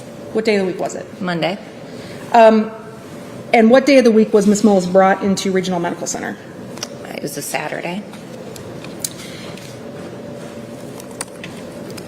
Isn't it true that you did not get Ms. Mullis's medical records until after you conducted the autopsy in this case? I think that's the most likely scenario. At the time you determined that Ms. Mullis's death was a homicide, had you talked with any biomechanical expert? No. At the time that you determined Ms. Mullis's death was a homicide, had you talked with any incident reconstruction expert? No. At the time that you determined that Ms. Mullis's death was a homicide, did you have an understanding of the angle of the wound paths on Ms. Mullis's torso? Yes, I determined, well, the direction of the wound paths within the body. I did not have a specific angle. At the time you determined that Ms. Mullis's death was a homicide, did you want to figure out the specific angle of the wound paths? No. At the time that you determined that Ms. Mullis's death was a homicide, did you have in your mind of exactly how the corn rake entered her body? She was impaled with it by another person. And I understand that your opinion is that she was impaled by another person, but at the time you determined this was a homicide, did you have any understanding of how she was impaled? Could you be more specific? Sure. Did you have an understanding of whether the corn rake was swung into her body? I did not, no. Did you have an understanding of whether the corn rake was pushed into her body? No. did you have any understanding of whether the corn rake entered her body in some other way by a person, in your opinion, causing it to enter her body? It could have been swung, pushed, kicked. Someone else impaled her in the back with the corn rake multiple times.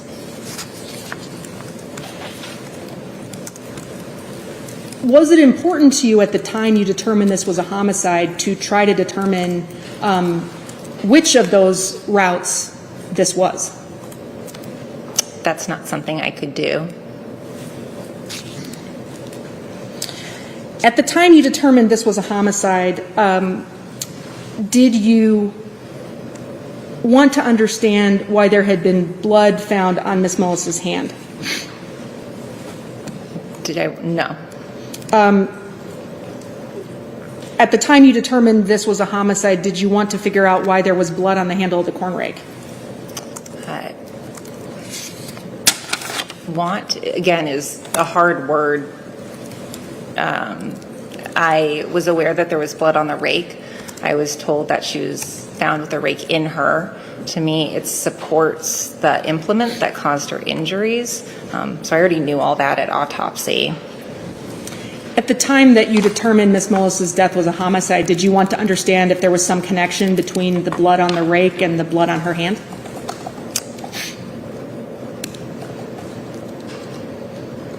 The blood on her hand has so many potential sources. As you yourself indicated, she received CPR and pretty lengthy CPR. I just don't know the nature of that blood, so to try and connect those two would be inappropriate in my opinion. Did you take any steps to learn the nature of that blood? As I said, given all the events that followed Ms. Mullis being found, I don't think anyone could reasonably determine where that blood came from. And you mentioned earlier that there's an issue in connection with a death where you have a cause and a manner and then also a mechanism. Is that right? Yes. What is a mechanism of death? Mechanism, it's a really specific sort of derangement within the body that causes someone to die. It's discouraged in terms of putting it on the death certificate. Some examples that we see quite often are cardiac arrest. Someone's heart stops beating. Respiratory arrest. Someone stops breathing. Sure, those are ways people die, but really not a cause of death. What made their heart stop? What made them stop breathing? So the mechanism is that final thing of how you actually die, but a cause of death is what led to ultimately to that death.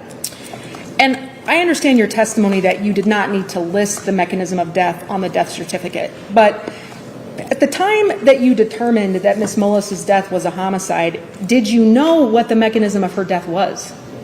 Yes. Did you identify the mechanism of her death in your autopsy report? No.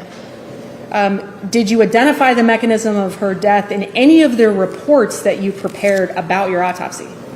I did not say it explicitly. The description of her wounds from a medical standpoint, it's quite clear, but I did not explicitly state it, no. What did you testify at Mr. Mullis's criminal trial in 2019 was the cause of Ms. Mullis's death? Sharp force injuries of torso. And what did you testify at his criminal trial was the mechanism of Ms. Mullis's death? As far as I recall, it's the chest cavity being compromised by the corn rake tines entering into it, which caused entry of air and some blood leakage into the cavity, albeit not that much. She also had direct injury to her organs. In that testimony in Mr. Mullis's criminal trial, did you identify which side of her chest had air entering into it as you just described? Looking back, I believe I had only said the right side, but obviously the corn rake tines also entered into the left side of the chest. That would introduce air into both sides of the chest, some blood, and then only on the right side did she have actual injury to organs, and then on the right side of the abdomen as well. Have you looked back at your criminal trial testimony since the time of the trial? Yes. Is your testimony at Mr. Mullis's criminal trial about the mechanism of her death wrong? It isn't comprehensive, I would say. I was focused on the direct injuries to organs on the right side of the body. I described how air enters into the chest cavities. So I said right, when in reality it should have been both chest cavities. I did explain quite thoroughly how there was injury to the left side of the chest as well. So it was implied but not stated explicitly. Was it important to you in testifying at Mr. Mullis's criminal trial to be correct about the mechanism of Ms. Mullis's death? I would like to have been, yes. Do you agree with me that your description, even by your account today, of what the mechanism of her death was incomplete? I'd have to look at my wording if I said this is the exact mechanism of death to see if it was truly incomplete or if I was just describing part of the way she died. And I'd like to show this. The criminal trial testimony for Mr. Mullis's criminal trial, Volume 3, is Exhibit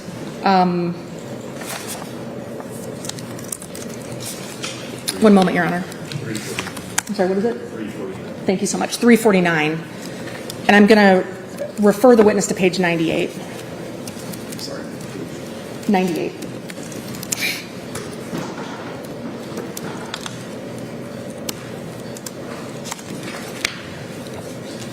Tell me when that's there. And let me ask you, would it refresh your memory to look at your trial testimony to recall exactly what you said? I'd like that, yes, thank you. I'm going to, if the witness could read page 98, I know that's not up quite yet, and I'm going to direct the witness to line 13 of page 98 through line 3 of page 99.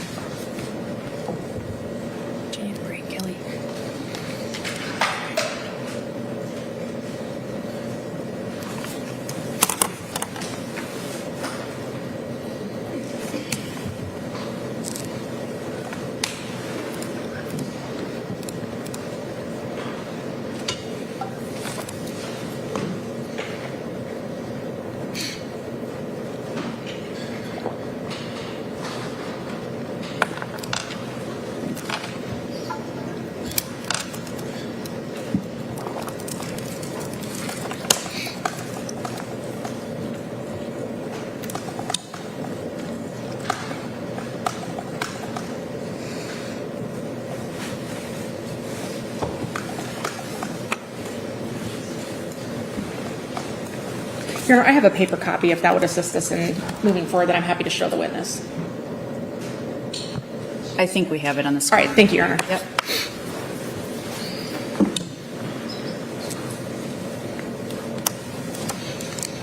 Would you like me to read it out loud? I'm sorry. No, just to yourself. And I'm directing you to page 98, line 13, to page 99, line 3.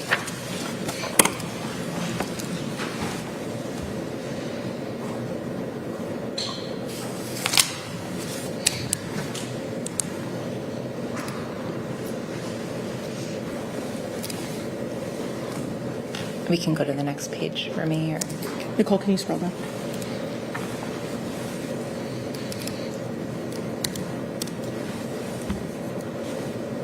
just that one paragraph? Well, looking at the piece of testimony that I just directed you to, did that refresh your memory about what you testified to at Mr. Mullis's criminal trial about the mechanism of Ms. Mullis's death? Yes. All right. And I think the question I asked you before you reviewed that testimony was whether in your testimony at his criminal trial you testified about which side of her chest the issue with air coming into the chest cavity was on. Could you go back to the previous page? I'm sorry, so I can look at it again. Thank you. Yep.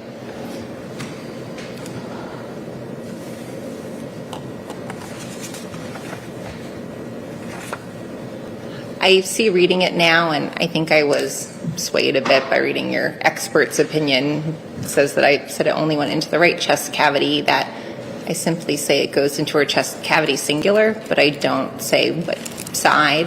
But I do accurately describe what's called pneumothorax, which is air entering into your chest. and causes issues with your vital organs there, something that your expert also agreed was appropriate and accurate. Well, your testimony at Mr. Mullis's criminal trial was that the issues with pressure in the chest were on the right side of Ms. Mullis's chest, right?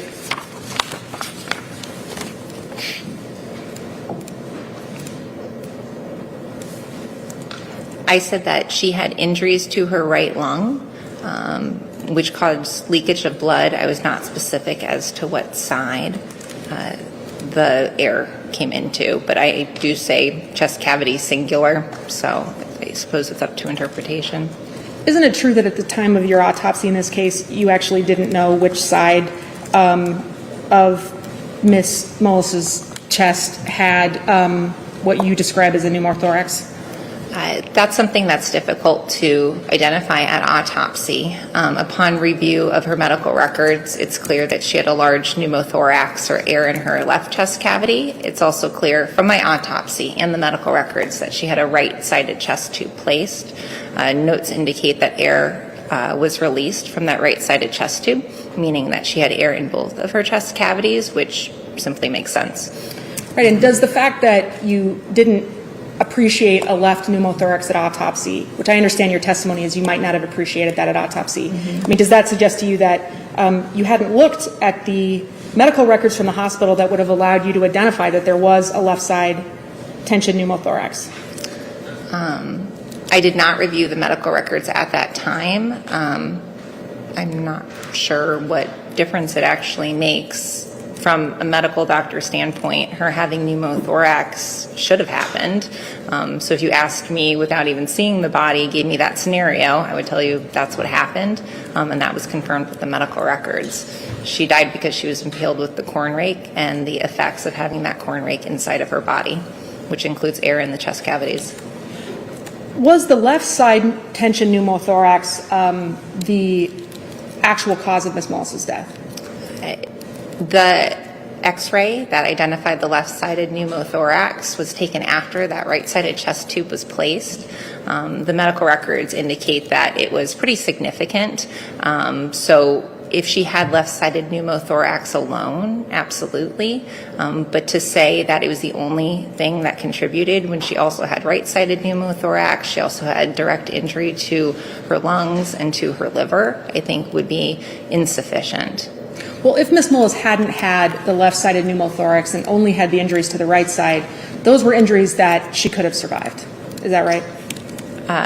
She could have survived the left-sided pneumothorax as well. Prompt medical therapy can treat pneumothoraces. It can treat injury, direct injury to lungs. I don't see a difference. Your testimony at Mr. Mullis's criminal trial suggested that there was bleeding in Ms. Mullis's chest as part of the mechanism of her death. Did you see that in what you just reviewed? I did. Was there actually very much blood in Ms. Mullis's chest at the time of your autopsy? No. Is it correct that bleeding into her chest cavity was not really a part of the mechanism of her death? If you were to have that alone, no, I don't think that would have caused her death.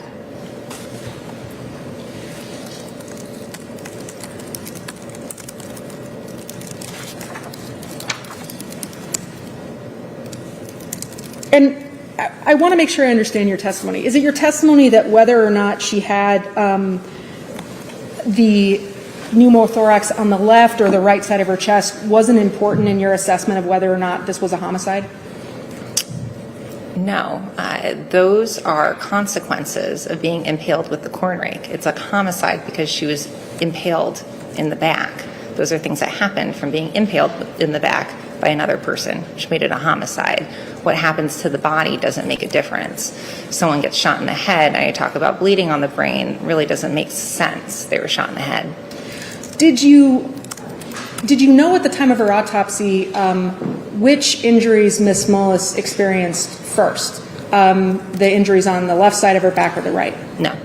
And did you know how much time, if any, passed between the time that she experienced any of these injuries on her back? I do not know, no. Would it have been important to your analysis to have known that? How would I have known that? Well, that's my question for you. Did you have a way to determine that? I wasn't there, so I wouldn't know. Were you open in your investigation to receiving information that would have helped you understand that? Who would provide that information to me? At the time that you determined Ms. Mullis's death was a homicide, could you think of a single person who could have assisted you in understanding that? Other than the person who impaled her, no. And it really doesn't make a difference. Someone impaled her in the back with a corn rake. I mean, does that question that I'm asking you today seem silly to you? To ask if there was a time period between someone impaled her in the back once with a corn rake and then again with the corn rake again doesn't make sense or really matter. She was impaled in the back with a corn rake by another person. Whether they took a beat before they did it again doesn't make a difference to me. If Ms. Mullis experienced the pneumothorax, the tension pneumothorax on the left side of her chest first, how quickly would that have caused her death? Something like that would not be immediately fatal. She very well could have had many minutes before she lost consciousness and ultimately died. It's hard to know for sure, but minutes likely went by. Would Ms. Mullis still have been breathing? Yes, Would Ms. Mullis still have been able to move? most likely yes.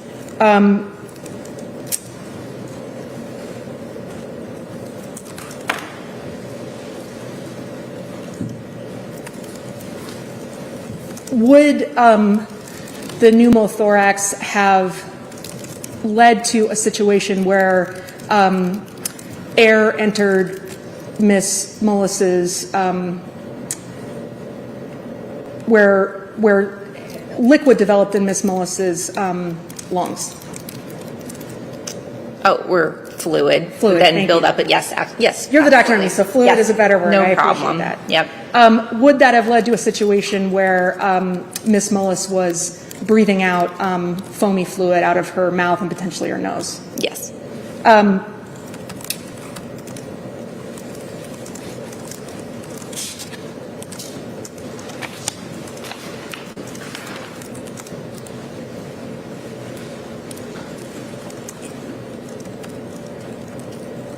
Were there any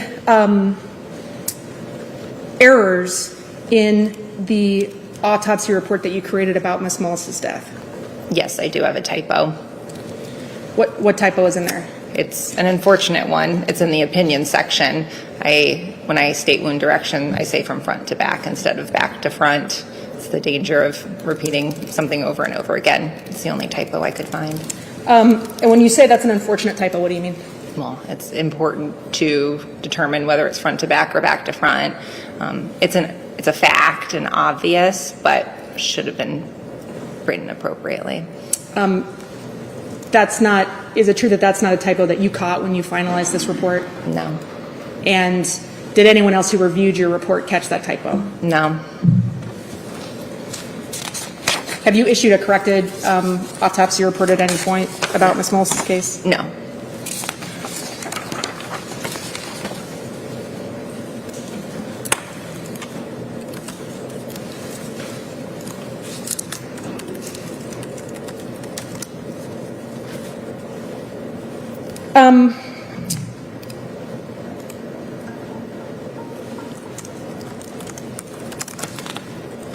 After you determined that Ms. Mullis's death was a homicide, did you continue talking with investigators who were investigating Ms. Mullis's death? Yes. And I think it was your testimony earlier that you did tell those investigators your opinion on the cause and manner of her death before your autopsy report was finalized. Is that right? Yes. Did you talk with investigators from DCI after a couple of days after your autopsy, after you conducted the autopsy on Ms. Mullis's body? Yes. Why did you talk with investigators? Well, let me ask you this. Did you talk with them on November 14th of 2018? Yes. Did those investigators ask to have a briefing with you about the autopsy? They asked to discuss the autopsy, my findings, yes. And you did you talk with them on that day? Yes. Did those investigators give you information about their investigation at that briefing on November 14th of 2018? Yes. Did they tell you at that briefing on November 14th of 2018 that they believed that Mr. Mullis had a motive to hurt his wife because of what they told you was affairs? Yes. And did you know why on November 14th of 2018 they were telling you that? You would have to ask them, but it's not unusual information to receive. Is it not unusual because you're part of the law enforcement investigation into people's death? I'm not part of it. People often like to share what they've learned. I had already determined cause and manner of death, so you'd have to ask him why he wanted to share it.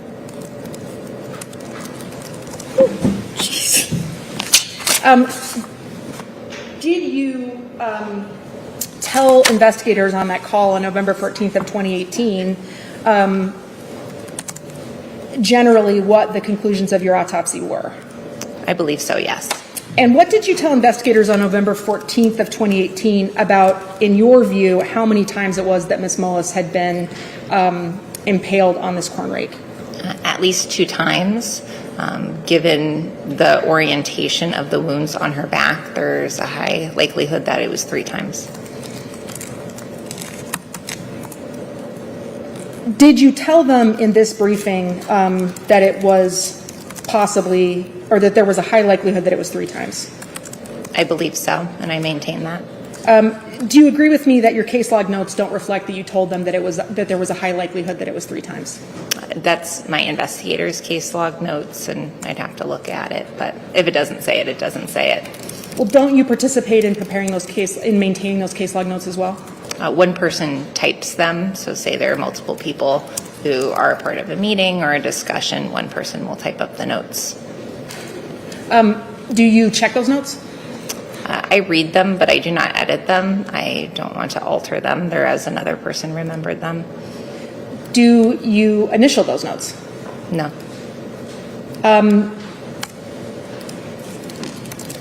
Oh, I'm sorry. Just to be clear, I do not initial notes. I do not write.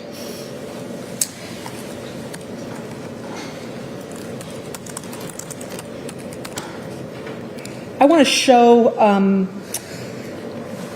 the witness at this point Exhibit 573. And I'll just say that we've made some slight modifications to the original photograph of this 573 just for purposes of privacy for this hearing.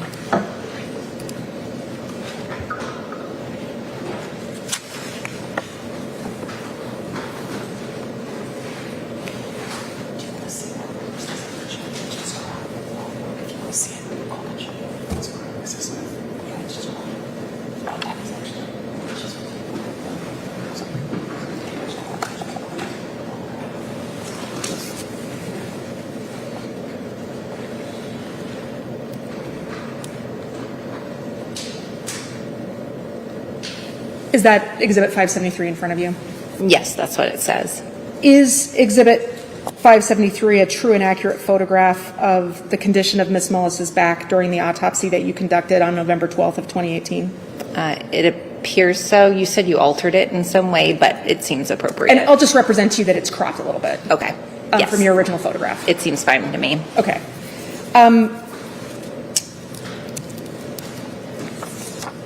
You mentioned, we'll come back to Exhibit 573, so you can remove that, Nicole. During the briefing that you had with the investigators on November 14th of 2018, did you talk with them about other defects that you noticed on Ms. Mullis's body aside from the 6 wounds that we've been talking about that were on her back? I noted other injuries, yes. And you've talked a little bit in your testimony about some of the other injuries that you observed in your assessment of them, but I want to ask you a couple of questions about that. I mean, in your briefing with investigators on November 4th of 2018, did you talk to them about this injury you've referenced to the left side of Ms. Mullis's chin? You say this, I'm not looking at anything, to be clear. Okay. Understood. And injury to the left side of her chin. I most likely did, yes. I mean, you've referenced in your testimony an injury to the left side of Ms. Mullis's chin. And when I say this injury, I'm talking about the injury you previously identified in your testimony. Yes. Did you talk to the investigators about that injury at this meeting? I most likely did. Well, did you tell them that that injury did not have any associated injury to the inside of Ms. Mullis's mouth at this conversation on November 14th of 2018? I know you're referencing notes that I did not make. She also had an injury to her lip, so I don't know if inside of the lip injuries were relating to a lip injury. To say that there were injuries to the side of her chin and then talk about the inside of her lips seems to be a little bit of a jump. Well, I don't want you to make any I don't recall exactly what I said, and I don't recall exactly how they were written in those notes by another person. I don't want you to make any assumptions about what I'm referencing, so let me be a little more straightforward. When you observed Ms. Mullis's face at autopsy, did you note in your autopsy report any injuries to the inside of her mouth? No.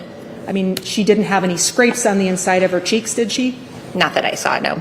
Did she have any abrasions or cuts on her tongue? Not that I saw, no. Did she have any damage to her teeth? Not that I saw, no. And you're referencing that she had a cut on the middle of her lip? I believe it was a scrape, yes. So she had a scrape on the middle of her lip? The way you're asking me makes me want to look at my autopsy report. Is that okay? Of course. It's Exhibit 225. I have a copy here. Is that all right, or do you want me to wait? I wasn't aware that this had a copy. No. So is that a document to stand with you? Yeah, I usually bring it to the stand. I don't have to look at it. Okay, we'll show I you asked. Exhibit 225.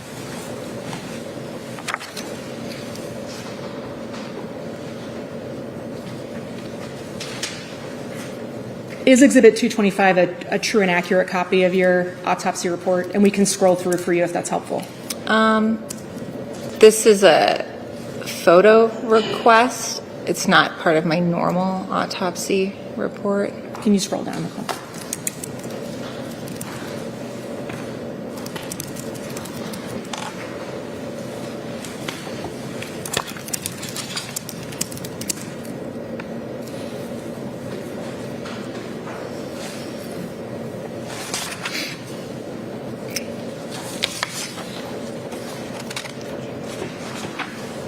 I think you identified that there's a photo request on the first page of Exhibit 225. Yes. Other than that photo request, is Exhibit 225 a true and accurate copy of your autopsy report? Yes. And is there, I'm sorry. I'm sorry. Can I look at page 5? I was going to ask you what page, so we'll take you to page 5. Thank you.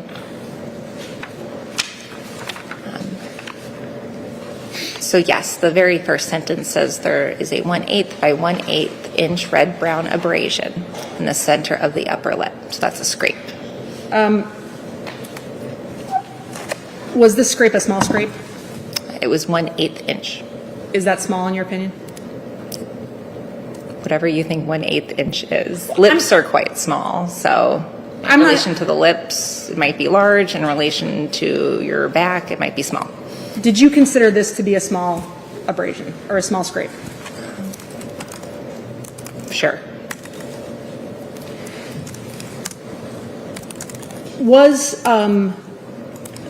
Were the injuries that you noted on Ms. Mullis's face consistent with Ms. Mullis having fallen? They could be caused by a fall, yes. Were these injuries more consistent with a fall than with another explanation?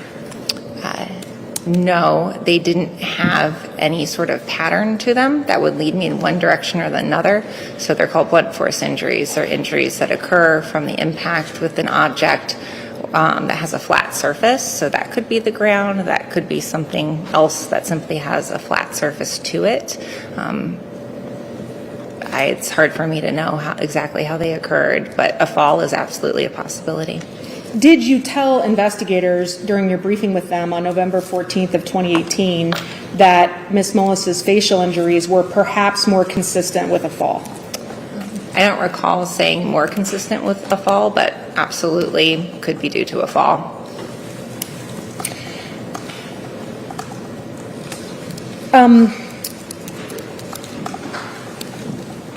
Your Honor, we have two exhibits that we've put side by side just for comparison purposes, which are Exhibit 570 and Exhibit 621. And I'll just represent that we've made some redactions just for privacy purposes, but otherwise these have not been altered. What was it? 570 and 621.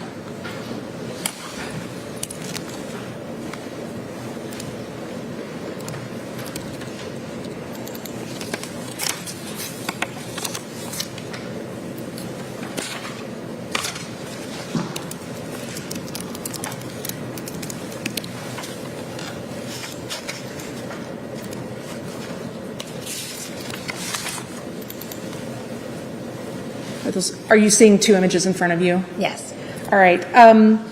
Do you recognize one of these photographs to be a photograph that you took during your autopsy? Yes. And is that a photograph of the area of Ms. Mullis's chin where some portion of her face has been redacted? Yes. And which side of the screen that you're looking at does that, the photograph that you took at autopsy appear on? On my right side of the screen. Okay. With the ruler. And do you see a photograph on the other side of the screen as well? Yes. Do you recognize where that photograph is from? No.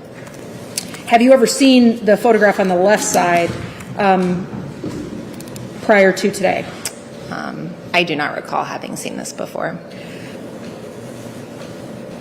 Do both of these photographs that you're seeing on the screen in front of you depict the area of Ms. Mullis's chin? As I said, I've never seen the other one before. It looks like a similar injury to the injury I saw on Ms. Mullis, but I can't even say that's her. Prior to your deposition in 2023, had you ever seen any photographs of Ms. Mullis that were taken at Regional Medical Center or Region Medical Center? I had, yes. And do you recognize the photograph that appears on the screen in front of you that is not the one you took to be a photograph from that set of photos? I assumed it was, but as I stated, I don't recall having seen it before. In your view, does the chin injury that appears on the photo that you took and the chin injury that appears on the photograph that you don't recognize, do those chin injuries appear different? There are many similarities between them. The shape is similar. Differences include the injury at autopsy is that there's drying of the wound, so it's much darker in color. Do you see any other differences about the appearance of the wound on the chin other than the drying? The bruising around it appears to be more pronounced, I think, in my autopsy photo. I don't know if there's anything else you're looking for. Are there any other differences that you note? It's darker in color. The bruising appears more pronounced, but it maintains its same general shape. When injuries on a person's body are exposed to air, can that lead to drying? Yes. And what does drying impact the appearance of abrasions, for instance, on someone's body? Yes. How can drying impact the appearance of abrasions? Well, this is a good example. It changes the color of the wound, may change the size slightly. It doesn't really change much else. Experience helps you interpret them appropriately. Well, does the injury to the chin on the photograph that you took at autopsy look more pronounced than the injury to the chin in the other photo? The dark color from the drying makes it stand out more.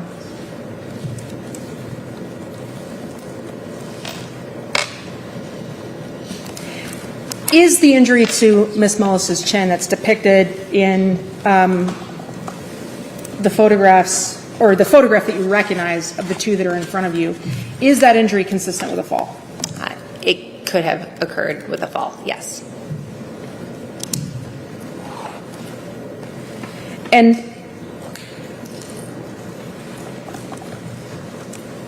is there any evidence that the chin injury that's depicted in the photograph that you're looking at was caused by anything other than a fall?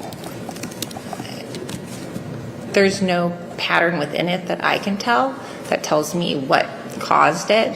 So it's from the impact of an object with her body, and that object has a flat surface. So it could be the ground, it could be an object as she's in the process of falling the ground when she falls, or another object striking her while she's in another position.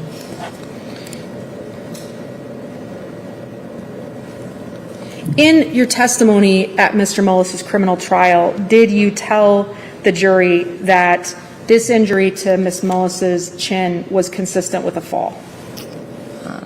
I don't recall saying that, but I maintain that today is consistent with a fall. It's also consistent with any other type of blunt force injury.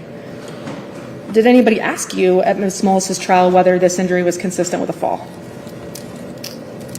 I would have to look at the transcript. And we'll come back to that.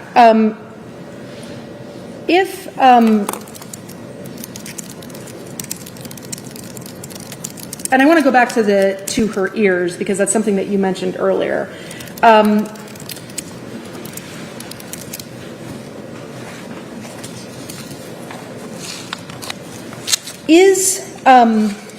if you need to see some photographs of her ear to refresh your memory, I can show you that. But in your conversation with the investigators on November 14th of 2018, did you tell those investigators that any bruising around Ms. Mullis's ear could also be consistent with her falling? I don't recall, but independently now I say, yes, it could be from a fall. She has earrings in, and she had bruising to the backs of her ears and on her earlobes, and that could be from her hitting the ground and the earring causing injury to her ear and the skin around her ear. Could the bruising that you noted around Ms. Mullis's ear be consistent with bumping her head against some surface as she walked? For instance, hitting her head on a door jamb as she walked through a door. Yes. Could it be consistent with banging her head on some object hanging from the ceiling as she walked through a space? If that injured her ear as well, then sure. I mean, is there any way to distinguish the bruising on her ear from someone's everyday activities? It has the standard definition of a blunt force injury. I can't tell the nature of the injury, so it could be from sort of activity of daily living.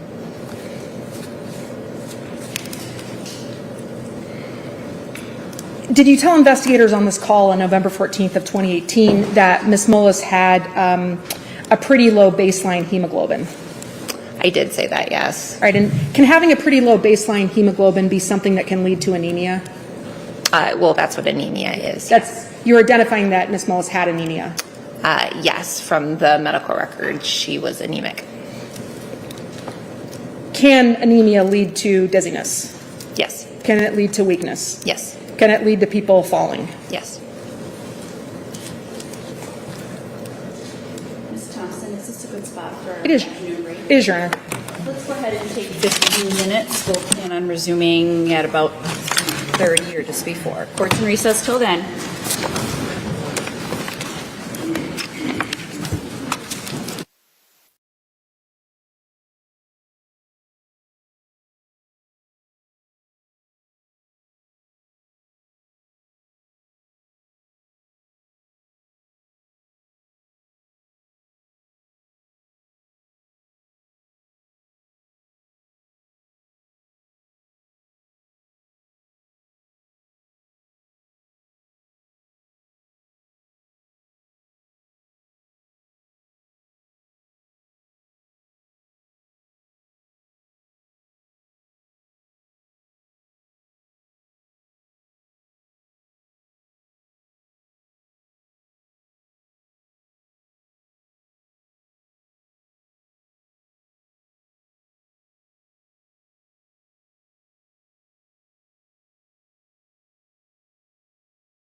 Thank you.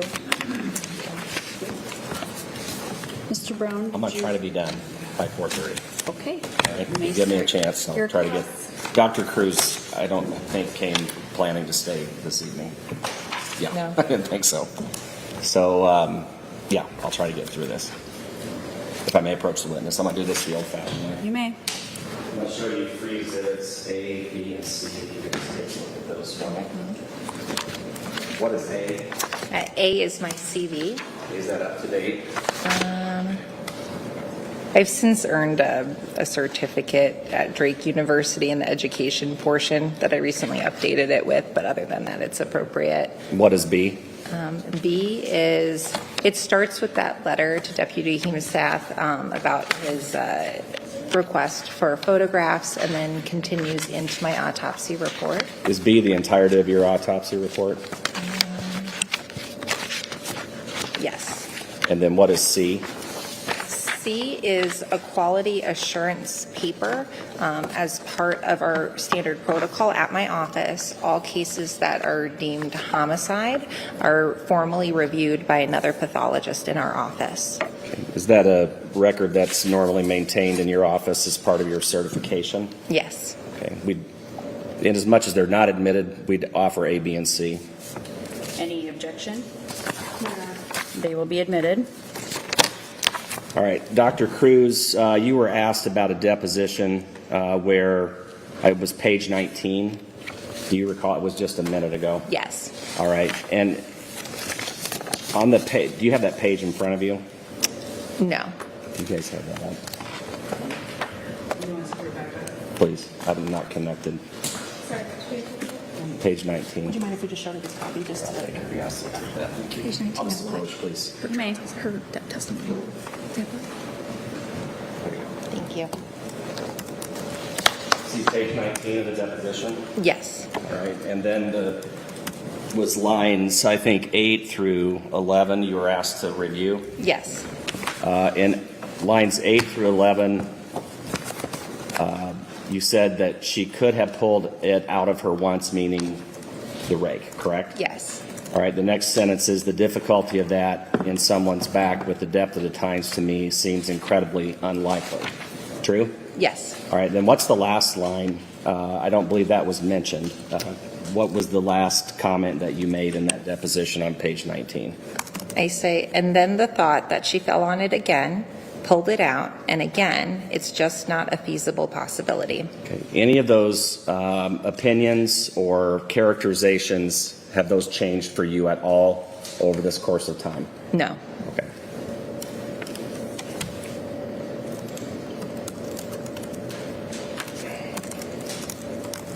All right, I want to talk a bit about the process that you follow at the medical examiner's office. Where is the medical examiner's office? Ankeny, Iowa? And are there other forensic pathologists that work there? Yes. How many? At the time, there were 3 other forensic pathologists. Okay, and currently there's also 3 others other than you, is that right? There are 4 others now. Sorry, I missed one. And who is the state medical examiner? Dr. Dennis Klein? And would Dr. Klein have been the doctor that hired you? Yes. All right. And as you have other assistants at the medical examiner's office, can you just briefly describe that for the court? Sure. So in terms of our office, we have Dr. Dennis Klein. He is the chief state medical examiner. We have Dr. Jonathan Thompson. He's the deputy state medical examiner. He's also the one who formally reviewed my report. At the time, Dr. Michelle Catalier was the other associate state medical examiner with me. Currently, the associate state medical examiners are Dr. Jacob Smith and Dr. Allison Hade. And as part of your work and routine in examining cases, do you frequently consult with one another? Yes. Okay, does that happen on a daily basis? Yes. Anytime you might have a difficult case or something that might be confusing to you, can you rely on them to help you? Yes. And in this case, whenever you did the autopsy of Amy Mullis, would that same support system have been in place for you? Yes. Do you also have the use of investigators in your office? Yes. What does an investigator in the medical examiner's office do? Our medico-legal death investigators are each assigned one person to a case. They will communicate with law enforcement. They gather law enforcement reports, medical records. They talk to family and gather any other information that we may need for our determination of cause and manner of death. And would you have had that resource available to you in the investigation and the autopsy of Amy Mullis? Yes. Is there a quality control process in place at the medical examiner's office? Yes. Describe that for us, please. Part of our regular quality control is for any case for both cause and manner are undetermined, or where manner is homicide, the case is formally reviewed by one of the other pathologists. They fill out a form where they say if photographs, documentation, our ultimate opinion are all correct, and if they agree, and then they sign that form. We also review random reports throughout the year per name guidelines on cases that are natural, suicide, and accident. You had mentioned earlier in your direct that you were performing more than one autopsy at the same time as Amy Mullis. Is that right? To the best of my recollection, yes, that's standard. Okay, so that's what I'm getting at. Is that a standard practice? Yes. Is there any concern in your mind that cases get confused or that creates any type of issue with either one of those cases? Never. That's my normal day. Okay. And do the other pathologists, the forensic pathologists in your office, do the same thing? Yes. And at those autopsies, even though you're doing more than one, do you have the resources available to you that you've just described? Yes. Now, from beginning to end on autopsy, you were asked that the physical autopsy that you do was about 2 to 3 hours. Is that correct? Correct. But the whole process takes much longer than that. Isn't that true? Yes. Can you describe that for the court, please?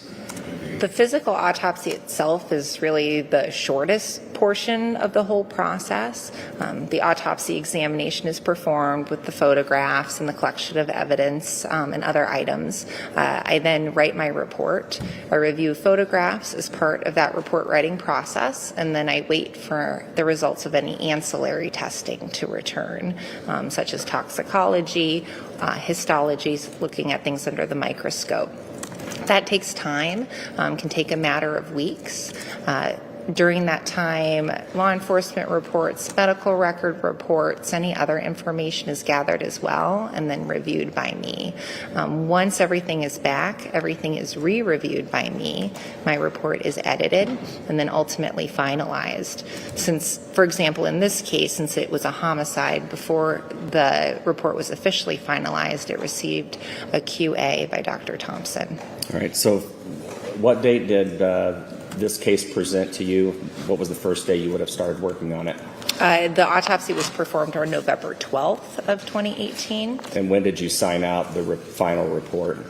The final report was signed on December 17th of 2018. So nearly a month. Yes. And at any point in that time frame, if you would have received other information that would have either contradicted your findings or caused you to change your opinions, would you have done that? Yes. Since the autopsy report has been finalized, you've been provided a lot of other information, correct? Yes. You've reviewed a report that essentially has criticized your findings. Is that true? Objection, Your Honor. This goes to the issue raised about cabining her opinions to her 2023 deposition. I think you opened the door on that, Ms. Thompson.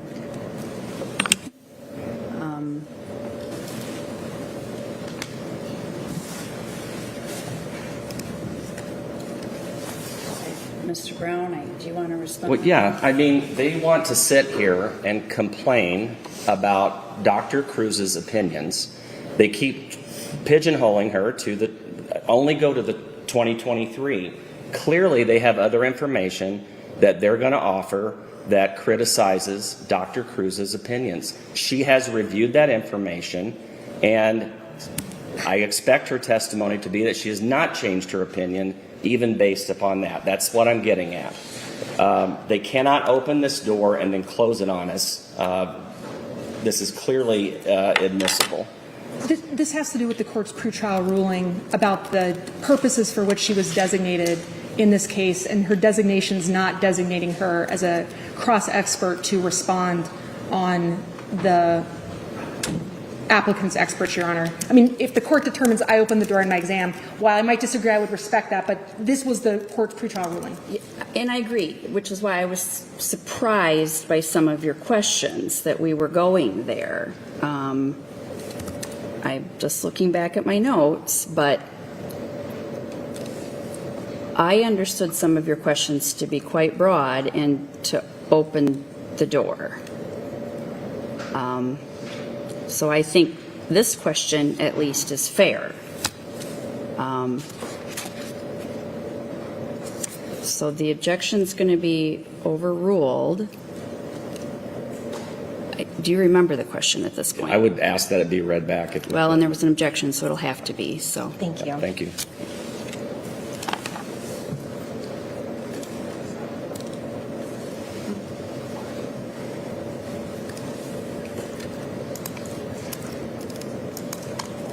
You've reviewed a report that essentially has criticized your findings. Is that the objection?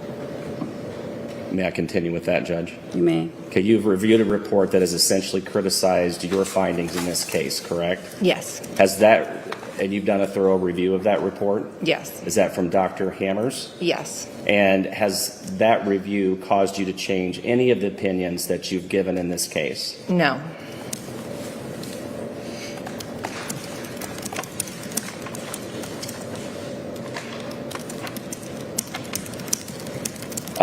During an autopsy, there was some questions that you were asked concerning law enforcement being present. Yes. How often does that happen in autopsies that you perform? On a pretty regular basis, I imagine potentially weekly. And is that something your office invites? Yes. That you want that assistance? Yes. What's the purpose of a law enforcement officer being at the autopsy?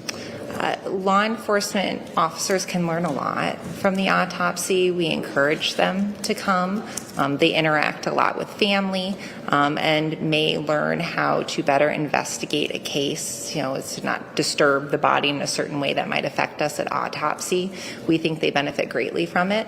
Also in terms of, wound interpretation or any other sort of questions, if they're available at time of autopsy, that's beneficial to us. And other than Deputy Hemus-South, was there any other law enforcement that you consulted during the autopsy of Amy Mullis? No. Okay.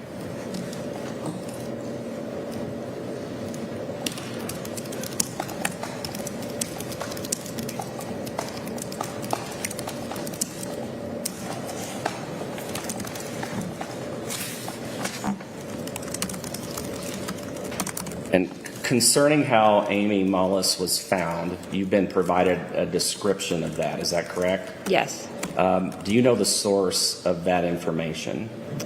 It's my understanding the source is her family, her son, and her husband. Okay. Is there any, as far as you know, any law enforcement that made those observations? No.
Okay, Dr. Cruz, there were some notes that were reviewed with you by counsel that related to a conversation you had with John Turbot. Yes. There was a comment in there concerning injuries being consistent with the fall. Yes. What was that? What were you referencing? Well, those are his notes. And as we established earlier today, the blunt force injury she sustained could have been from a fall. Okay, so the blunt force being what? The injury to the chin? Correct. Her abrasions and her contusions. You were not meaning to reference the injuries from the tines of the rake? No. Okay.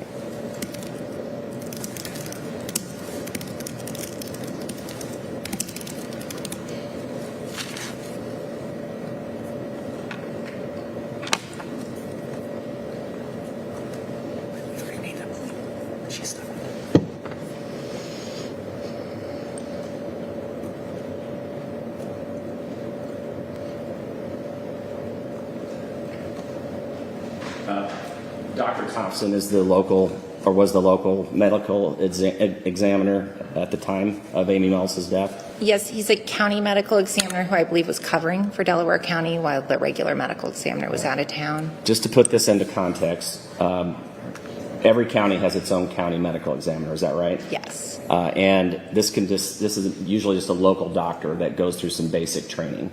Yes, they have to be a physician, and experience and training vary. Right, and that training is provided by your office. Yes. Dr. Thompson would not be qualified to perform the examination that you performed, correct? Correct. Right. They're just local boots on the ground, so to speak. Yes, and who have medical training to assist them with their judgment. Prior to November of 2023, did you know Dr. Thompson personally? No. Had you ever worked with him before, as long as you know? Had you ever worked with him at all? No. Was he the first person that brought this information to your attention that there were injuries that he thought were suspicious? We have a morgue attendant who answers our phone at the office who would have connected me with Dr. Thompson. The only other person who would say that beforehand would be just someone letting me know Dr. Thompson called. He has concerns, give him a call back. But direct concerns came from him. And you would certainly consider that, at least initially in your examination of Amy Mullis, correct? I respect his medical opinion. As you would if any other autopsy where the county medical examiner would provide you some information, correct? Correct. You were asked about the toxicology panel? Yes. All right. I get a couple questions with that, and I'm just about done. You were asked whether or not you looked for prescription medications. Yes. All right. You said no. Some were included on that basic panel, but outside of prescription medications of abuse. I don't think you were asked why you didn't do that. So why wouldn't you have expanded that panel with the toxicology lab that you work with? Expanded toxicology panels are ordered when the drugs in a person's system may have contributed to their death or directly caused a person's death. In a case where someone has an injury that caused their death, drugs within their system are usually irrelevant. In this case, I deemed them non-contributory to Ms. Mullis's death. We order toxicology routinely, so I ordered the basic panel. The expanded panel, which would be in addition to most cases, was not appropriate at all in this case. I knew her cause and manner of death at the end of autopsy. And you would have access to even consulting with a forensic toxicologist if needed, is that right? Yes. Did you feel that was necessary in this case at all? No. And context, you were asked about the context of how the body was found and where it was found. I believe you said that you did not consider that at all, or that didn't factor into your opinions? Correct. Okay, can you tell us why not? I am able to interpret wounds on a person's body. Information about how a person was found needs to be considered carefully. I did not know those things to be true. The way the handle was sticking out of Ms. Mullis has no bearing on the fact that she was impaled with a corn rake more than once. It doesn't change my cause of death. It doesn't change my manner of death. And whenever you say she was impaled with a corn rake theoretically could have been swung, correct? Yes. Could have been pushed into her? Yes. Like a knife? Yes. Right? Or in some other way, correct? Yes. You know that the rake was, the rake was what caused the injuries that caused her death, correct? Yes.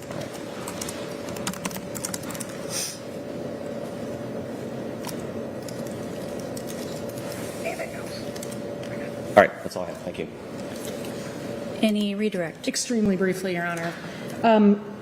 You've described the quality control process at the medical examiner's office, Dr. Cruz. Did the quality control process at the medical examiner's office catch this error that you described in your opinion section that was I think you used the word, and I don't want to misstate your testimony, but an obvious error or a glaring error? Yeah, I don't remember if I used those words either, but no, it did not catch the error. That's an error that you immediately recognized in re-reviewing your report. Is that right? I did. Okay. Is it your belief that the quality control process in place at the medical examiner's office is consistent with other quality control practices across forensic pathology? It's in keeping with requirements by the National Association of Medical Examiners. I don't know what other offices do.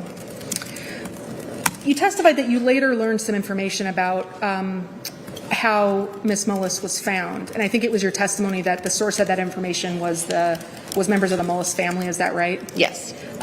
Did anyone ever provide to you recorded interviews of Todd Mullis and Tristan Mullis talking about this issue? Not that I remember. As of your deposition in 2023, did you have any idea what Todd Mullis and Tristan Mullis had said to law enforcement about this issue? In terms of directly from them? Not that I recall. And you described that you had resources at the medical examiner's office that were at your disposal to conduct a further investigation into this case. Is that right? We have investigators who can help me gather information about the case. You told me earlier in your exam, which might feel like a long time ago to both of us, that there was no requirement after the physical examination portion of your autopsy for you to make your findings at that time. Is that right? Correct. And in fact, I think your testimony was that that's the shortest part of the process, correct? The autopsy itself is, yes. The physical autopsy isn't even really the end of your basic process for collecting information about an investigation. Is that right? Correct. I gather information after the autopsy and consider all that information before finalizing my report. In this case, my opinion always stayed the same. In this case, you made your determination after the physical examination and did not change it after that. Correct. No other questions, Your Honor. One moment, Your Honor. I'm sorry. Of course. Do you guys have anything else? I'm sorry, Your Honor. Okay.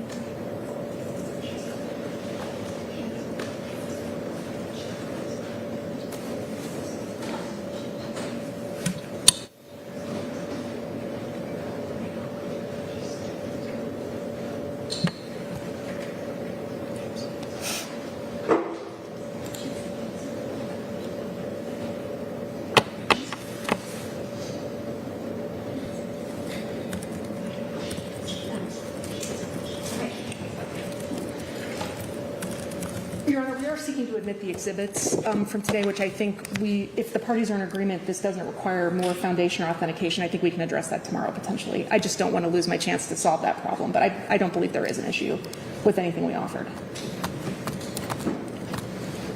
Yes. Yes, Your Honor. I think the parties had talked informally during the break, and we came to an agreement on all the exhibits that were referenced, I believe. If there's a specific exhibit you want to clarify, otherwise. I don't want to waste the court's time with this at 4:40, so I think the parties are in agreement. They've conferred, and we can address that tomorrow with the court's permission. That's fine with me, as long as you guys are comfortable that we won't have any hiccups with it.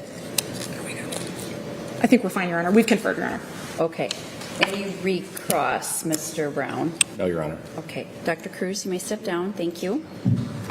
It is time to recess for the day. We'll plan on picking back up tomorrow morning at 9 o'clock.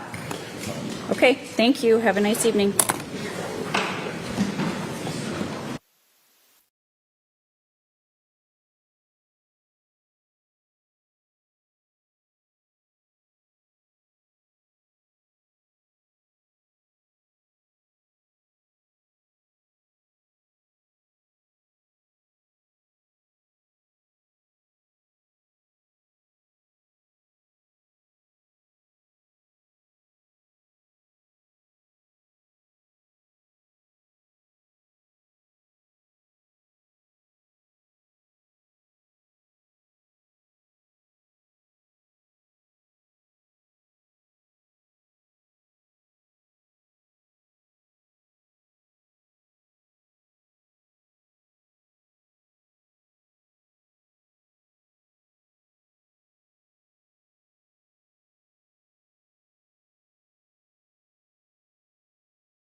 The system's rigged, man, it's time to break free.